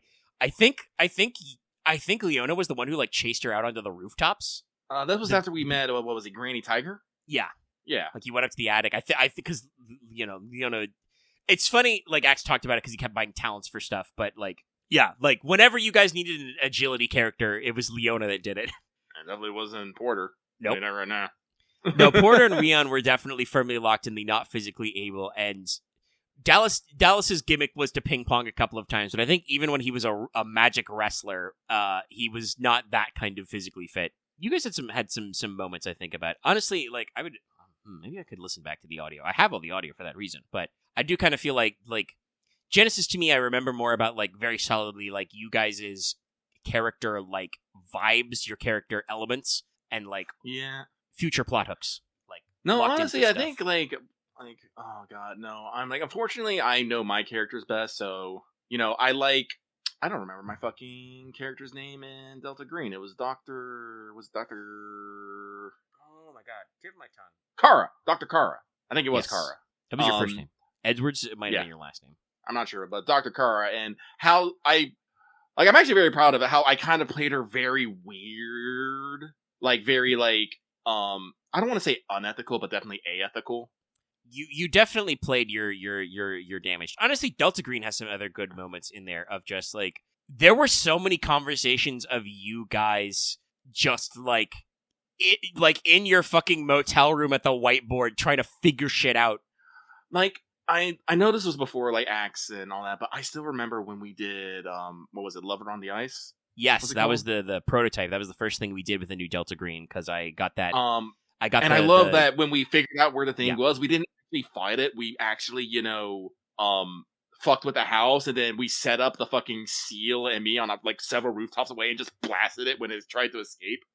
Yeah, no. You guys did the ultimate Delta Green move, which was you tracked a tropical, like, temperature alien to a house where the power was, like, on. It was cranked the heat way up with this parasite creature, and you were like, okay, here's the plan: set it on fire. We're gonna light the building on fire, cover it in stuff, light it on fire. Nobody will notice. The town is abandoned. We're pretending to be, like, FEMA subcontractors. You had Mars' character up on a rooftop with a thermal scope, and you were doing the magic to, like seal it away, and you're just like, okay, I'll just start doing the chant. That'll piss it off. It'll come out, and we'll shoot it. No, it was great. Like, I remember that, but, like, fucking Starcourt still lives in my fucking memory of just how fucking weird it was. Like, the adventure we did with the fucking the I can't remember what it was. It was the fucking Dimensional Hunter thing. Yeah, Dimensional Shambler. Dimensional Shambler. That doesn't necessarily stay in my mind as well. I think the best scene from the Dimensional Shambler was, I think wasn't this on the call with Benowitz where the guy got killed mid phone call with you? I think that was to Axe, yeah, because that was Axe. Axe was our face character at the time, so it was like he called you back. It was just like, yeah, man, I don't know what's going on. I don't, digital static sound on or analog static sound on a digital phone. Mm-hmm. That guy just got 8. He got 8 between dimensions. I remember we found the corpse and we're just all like, well, this ain't our problem, so, burn it. Burn the corpse. Actually, no, that guy, you guys dumped him in a lake. Oh, we dumped him in a lake. That's right. Oh, I think I would say we were going to burn him, but then it was like, no, that'd be weird. Hey, believe it or not, the current edition of the Delta Green RPG has very detailed rules for how to dispose of a body. Burning it's very problematic. That's great. Yeah. Well, no, burning is great for removing ID, but it leaves a lot of It would still leave you with a corpse, a burnt corpse on your hand that would ask questions. You needed to divert. You garbage bagged him up and threw him in a lake. That was another moment I remember because that was like a big moment, I think, for one of your characters. I don't remember. Was Aaron's Garza with us yet? I don't remember. But one of you had a big thing about national parks, and so that was like a big Well, Dallas had a big thing about national parks. I remember that because that too was later. Yeah, that's right. Garza was with us from the start of that group. So yeah, that was like we had him dump the body. The Moonrat one had some good moments. I definitely do like that was where Kara got her infinite pack of Lucky Strikes, the unnatural Lucky Strikes. Yeah, you check. There's always 2 or 3 of them left in the carton. That's one thing that I love that you do, Omega, is you're so good at just making weird little pocket lit thing that matters but also doesn't. Like, should Kara have a pack of infinite smokes? No. Does it really matter? Also, no. Yeah, I think it was like 0/1 sand, because it's like, it's not really that brain breaking. You just assume you refilled it, like, or something. Or, honestly, I think the human mind could cope very well with just like, once you've lost a little bit of sand to, a bug from beyond the stars, or a swarm of rats made of shadows. Actually, you guys got attacked by evil nun wraith ghosts in that adventure too. We did, yes. That was another very funny moment where I think it was Ramar's character had requisitioned a machine gun, so he actually managed to destroy one of them just through the muzzle flash strobe, because it was percentile based. But like, no, like, I think your brain would cope with just like there always being at least one cigarette left the whole time. Like, you'd get over it. But no, that one I think had a great moment where you guys like kind of figured out kind of the bad guy, and we're just like, this guy's a problem. Handler, can we get rid of this guy? And he was just like, yeah, we'll take care of it. And then I'm just like, yeah, that guy got, at the end of the adventure, I'm just like, yeah, that guy got black bagged. We arrested him as like a threat to national security, and like we pretend we deported him, but they interrogate him. And they probably killed him somewhere. Yeah, no, I actually just pulled up Kara. Her name was Kara Robinson, by the way. Robinson. I thought yes, it was. Yeah, but no, yeah, this chick has like 11% on natural, and her sand points are at 55, with her breaking point being at 42. She's a little cray. But and then also, Axe brought it up earlier, but then I also gave you your version of the service weapon. Also heavily inspired, actually, I don't think I've ever said that straight up, but it was also heavily inspired by the demonic pepper box from Critical Role's Legend of Vox Machina. One of the player characters got help from a demon to make like the first pepper box in the world, and he etched the names of the people he wants revenge on into it, but also later in the story it starts magically writing new names. So like that's part of where the weapon got its name for, is like, yeah, no, sometimes it just decides. Axe, I'm about to say Axe, I don't think you have 25 on natural, because no, I think 14 was good for you. 25 was a lot. Yeah, that I think was Axe misreading the scale. God, Delta Green was fun. I need unlimited free time. I need to be breakout successful like Critical Role, so I can just write tabletop adventures all week, all day. Oh man, like this is why I'm glad you did the rewrite of Singularity War from Powered by the Apocalypse to Genesis, because like I said, we had a lot of fun in that. Like that is, peak Claymore vibes of Claymore just being a murder machine, sometimes literally. It's like fucking cutting your underground music video to put on future WikiLeaks, just killing Russian mercenaries in power armor. No, or just even the first session where I took out that I think it was like a light armored vehicle. I think there was a riot button in session 1. Yeah. Yeah, but no, like Singularity War was like, I never played Claymore for like a serious roleplay character. He was just kind of my character. Like, I want to play a guy who just does not give a fuck, and if things do not go his way, he just starts killing people. Which was perfectly Claymore. He's permanently set in fuck around and find out mode, except you are the one who finds out. Claymore does not find out. You find out. So like a lot of action scenes. We did get some good roleplay in there. Like, I still fondly remember Claymore talking about, why I'm on this path of revenge and stuff. Yeah. At the memorial and other such things, and telling people, like, now that you know, you're ride or die. Not, I gave people, the 2-factor authentication. Do you really want to know? Stuff like that. No, like, I always have a blast role playing. It's why it's like one of the highlights of my week, and why I'm always so excited to do it. Especially like with Rain, we get to definitely scratch the most socio-political itch that you don't necessarily get. It does make for a lot of sessions where maybe not a lot of quote unquote actions happens, but I still love it none the same. Like, especially when we have like big metaphysical mysteries and like on the back half. Like, we're trying to figure out all this stuff with ley lines and stuff, and we're like, all right, we need to find balance, but do we have all the pieces of it? And I'm just like looking at the chart and being like, no, we don't. Yeah, I think I what are we missing? Described it like at the end of the session that just got posted. I think I said it. It's like, on the one half, you have, the Final Fantasy game that's all, like the socio-political intrigue and the vast forces beyond you can and the secret conspiracies and all that stuff. And on the other hand, you've got the other Final Fantasy, which is you have the ancient and enduring mystery of the universe. And we just weave back and forth between those stories. Honestly, I never explicitly singled it out, but I mean, it is one of my favorite Final Fantasies. There is a lot of DNA of 12 in here of just like, yes, we've got our political maneuvering and shit, and then it's just like, also, we're gonna go to the tomb of the legendary Dynast King, or we're gonna go to the lost city of the fucking gods. We're gonna climb a really tall lighthouse and have to fight like 2 or 3 espers in it. I actually think the Pharos in 12 is actually, 2, because it's Hoshmal and Famfred at the top. God, that's actually big. I think we are still in a chance to go back to Gen 6. Honestly, the thing I'm thinking about, like, I do want to write some more Delta Green. I got a few scenarios in my mind. I just need to, like, be in the right mood to, like, sit down and write it Well, catch like it, I said, once we get done with Summer Court, who knows? Maybe we take another break and play something else. Before we go to Keltasy, we can take another break. I'm not against we'll see. taking a break and playing other things. It's just so long definitely... as those things have enough time to breathe. Yeah. You're I know you talked about this. You're not a one-shot guy. You don't mind playing characters for shorter runs. Like I remember we play tested Mages of War. That was like 4 or 5 sessions. Yeah.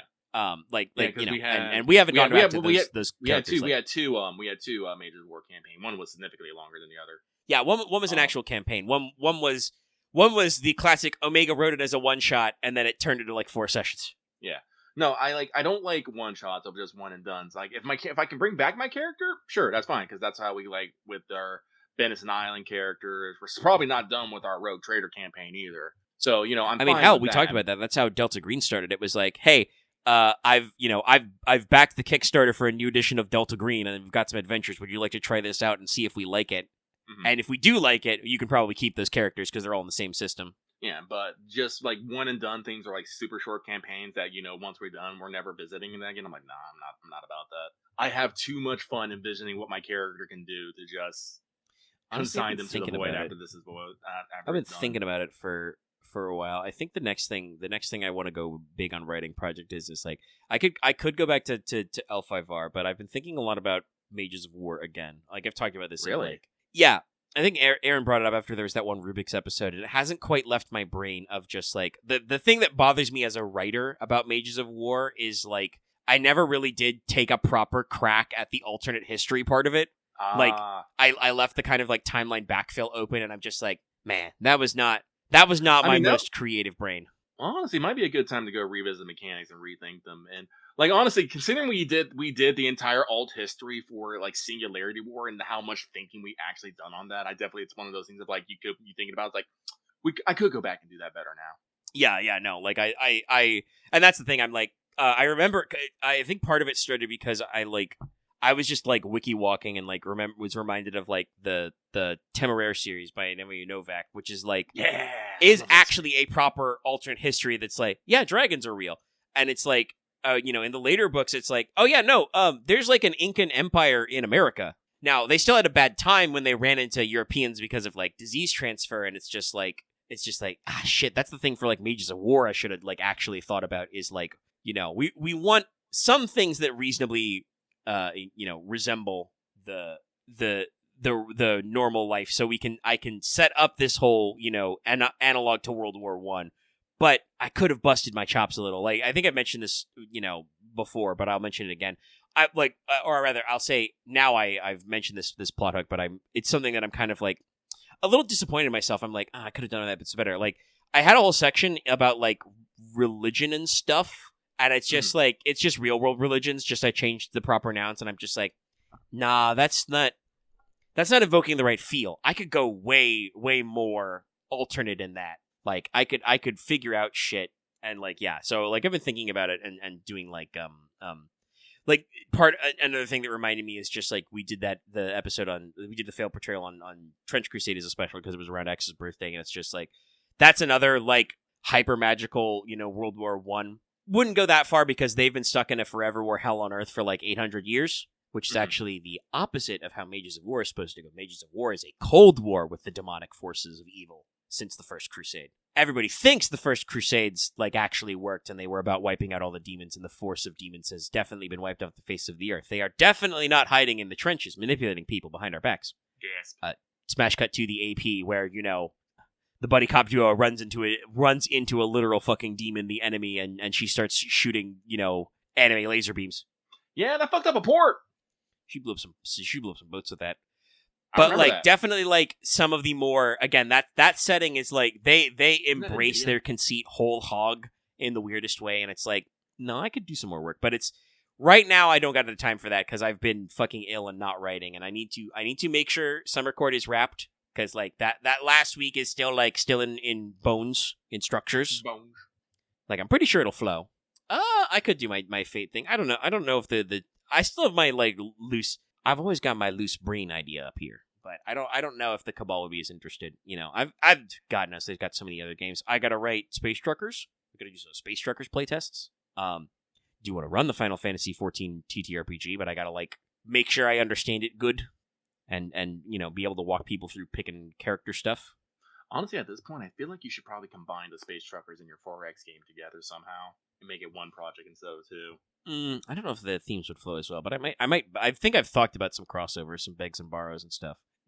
There might, I could always set it up so that, actually, wait, I may have already thought of that, where, like, secretly Space Truckers is the future of the 4X setting. They're slightly different vibes, but I think I could work with them. We'll see. The 4X thing is, like, that's absolutely just a me. They're all passion projects, but I think that is a passion project where the target audience is just me, so I'll get around to it eventually.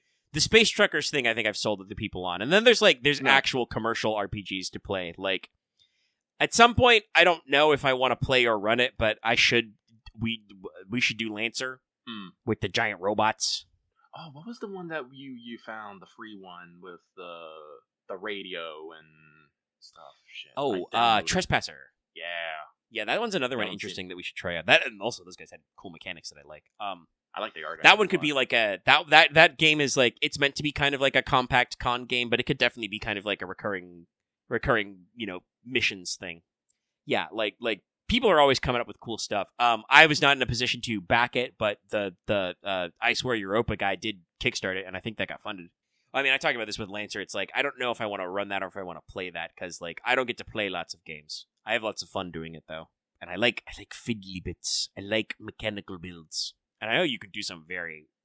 shout out to Lancer, the mech RPG. That team really did their work to make all kinds of giant robots work. You've got, Titanfall-style giant robots. You've got freaky, like... Not even like Gundam, like going all the way to like Evangelion type biomechanical horrors type shit, and everything in between. They got some wild stuff, while also having a pretty robust combat system with hex maps. But yeah, like we're always down to clown for tabletops. It's almost 4 a.m., so I don't know when the fuck this video is gonna come out, but we should probably wind it in. I'm gonna pass out at some point. What's the joke my mother always likes to make? Gonna turn into a pumpkin like Cinderella. Watch Rain.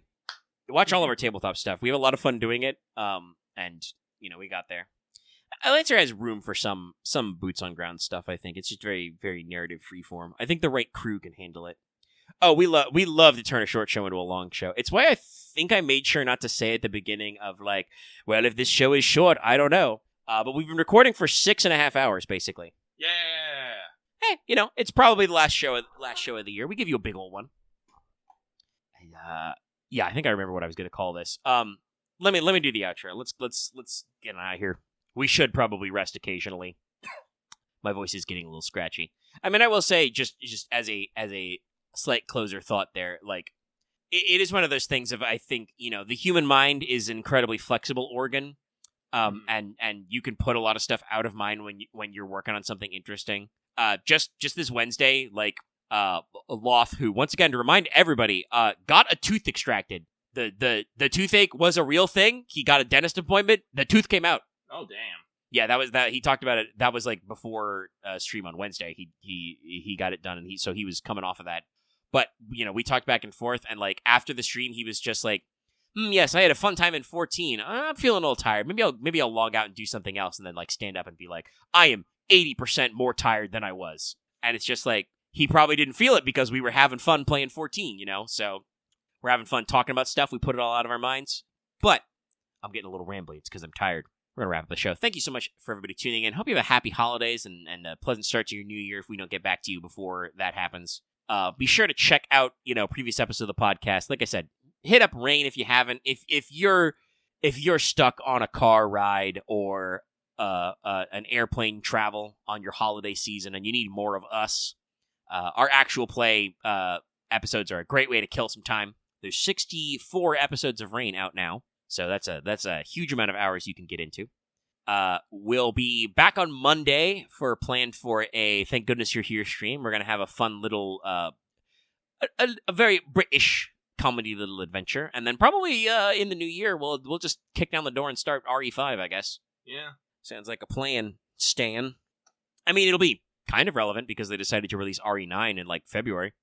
So stay tuned for streams and stuff. I think we'll have one more. Yeah, this year we should have another Fail Betrayal. Des won't be there. He's got job training. And I think we'll be good Wednesday for 14. Wednesday would be the 24th, Christmas Eve. Might have people around. We'll see what we're doing. I've mentioned before, my family usually does stuff like the weekend after Christmas, just so we don't have to worry about it. So we'll see what streamy stuff we're doing. Fair enough. Keep it in mind. Yep. We'll keep it on the DL. Okay. All right. That's what we've got planned in the future. Everybody, slight irony when I say, with the finale of part 2 coming out. Good luck. Have fun, everybody. Enjoy yourselves. This sort of a moment only comes along once in every 10 years, plus or minus a few years. So, my proper outro is, if you're watching this video on YouTube, be sure to give us a like. Leave your comments down below as well. You can also join our Discord. Fun Discord times. Fun. If you're new here, please subscribe to the channel to get more of this kind of thing. I won't say more of this exactly because God knows when probably won't be until Ordeal Call 2 that we have another 6-hour show. Knowing us. We were backlogged. We did not have a proper show last week, so had some stuff in the cans, as they say. But yeah, make sure you're subbed. Make sure you ring the bell for notifications. Consider joining our channel memberships to throw a few bucks our way, and you do get membership badges and emotes. And consider supporting us on Patreon. You can get audio for all of our various episodes and actual play releases, our tabletop games as well. And at higher levels, you can listen to us record Let's Talk FGO live every week that it's out. Anyway, every week we're doing it. And at our highest level, you can get a shout-out like Adam's Heart, Black Snow G, Call Me Zed, Carlos, Dragon, JW9000, Starlight, Rise of Kenji, Rogarman, and Sharvor. Thank you very much, all of our patrons and listeners, all of our wonderful, beautiful patrons and listeners. And yes, I'll, see you guys next year on the podcast anyway. Goodbye.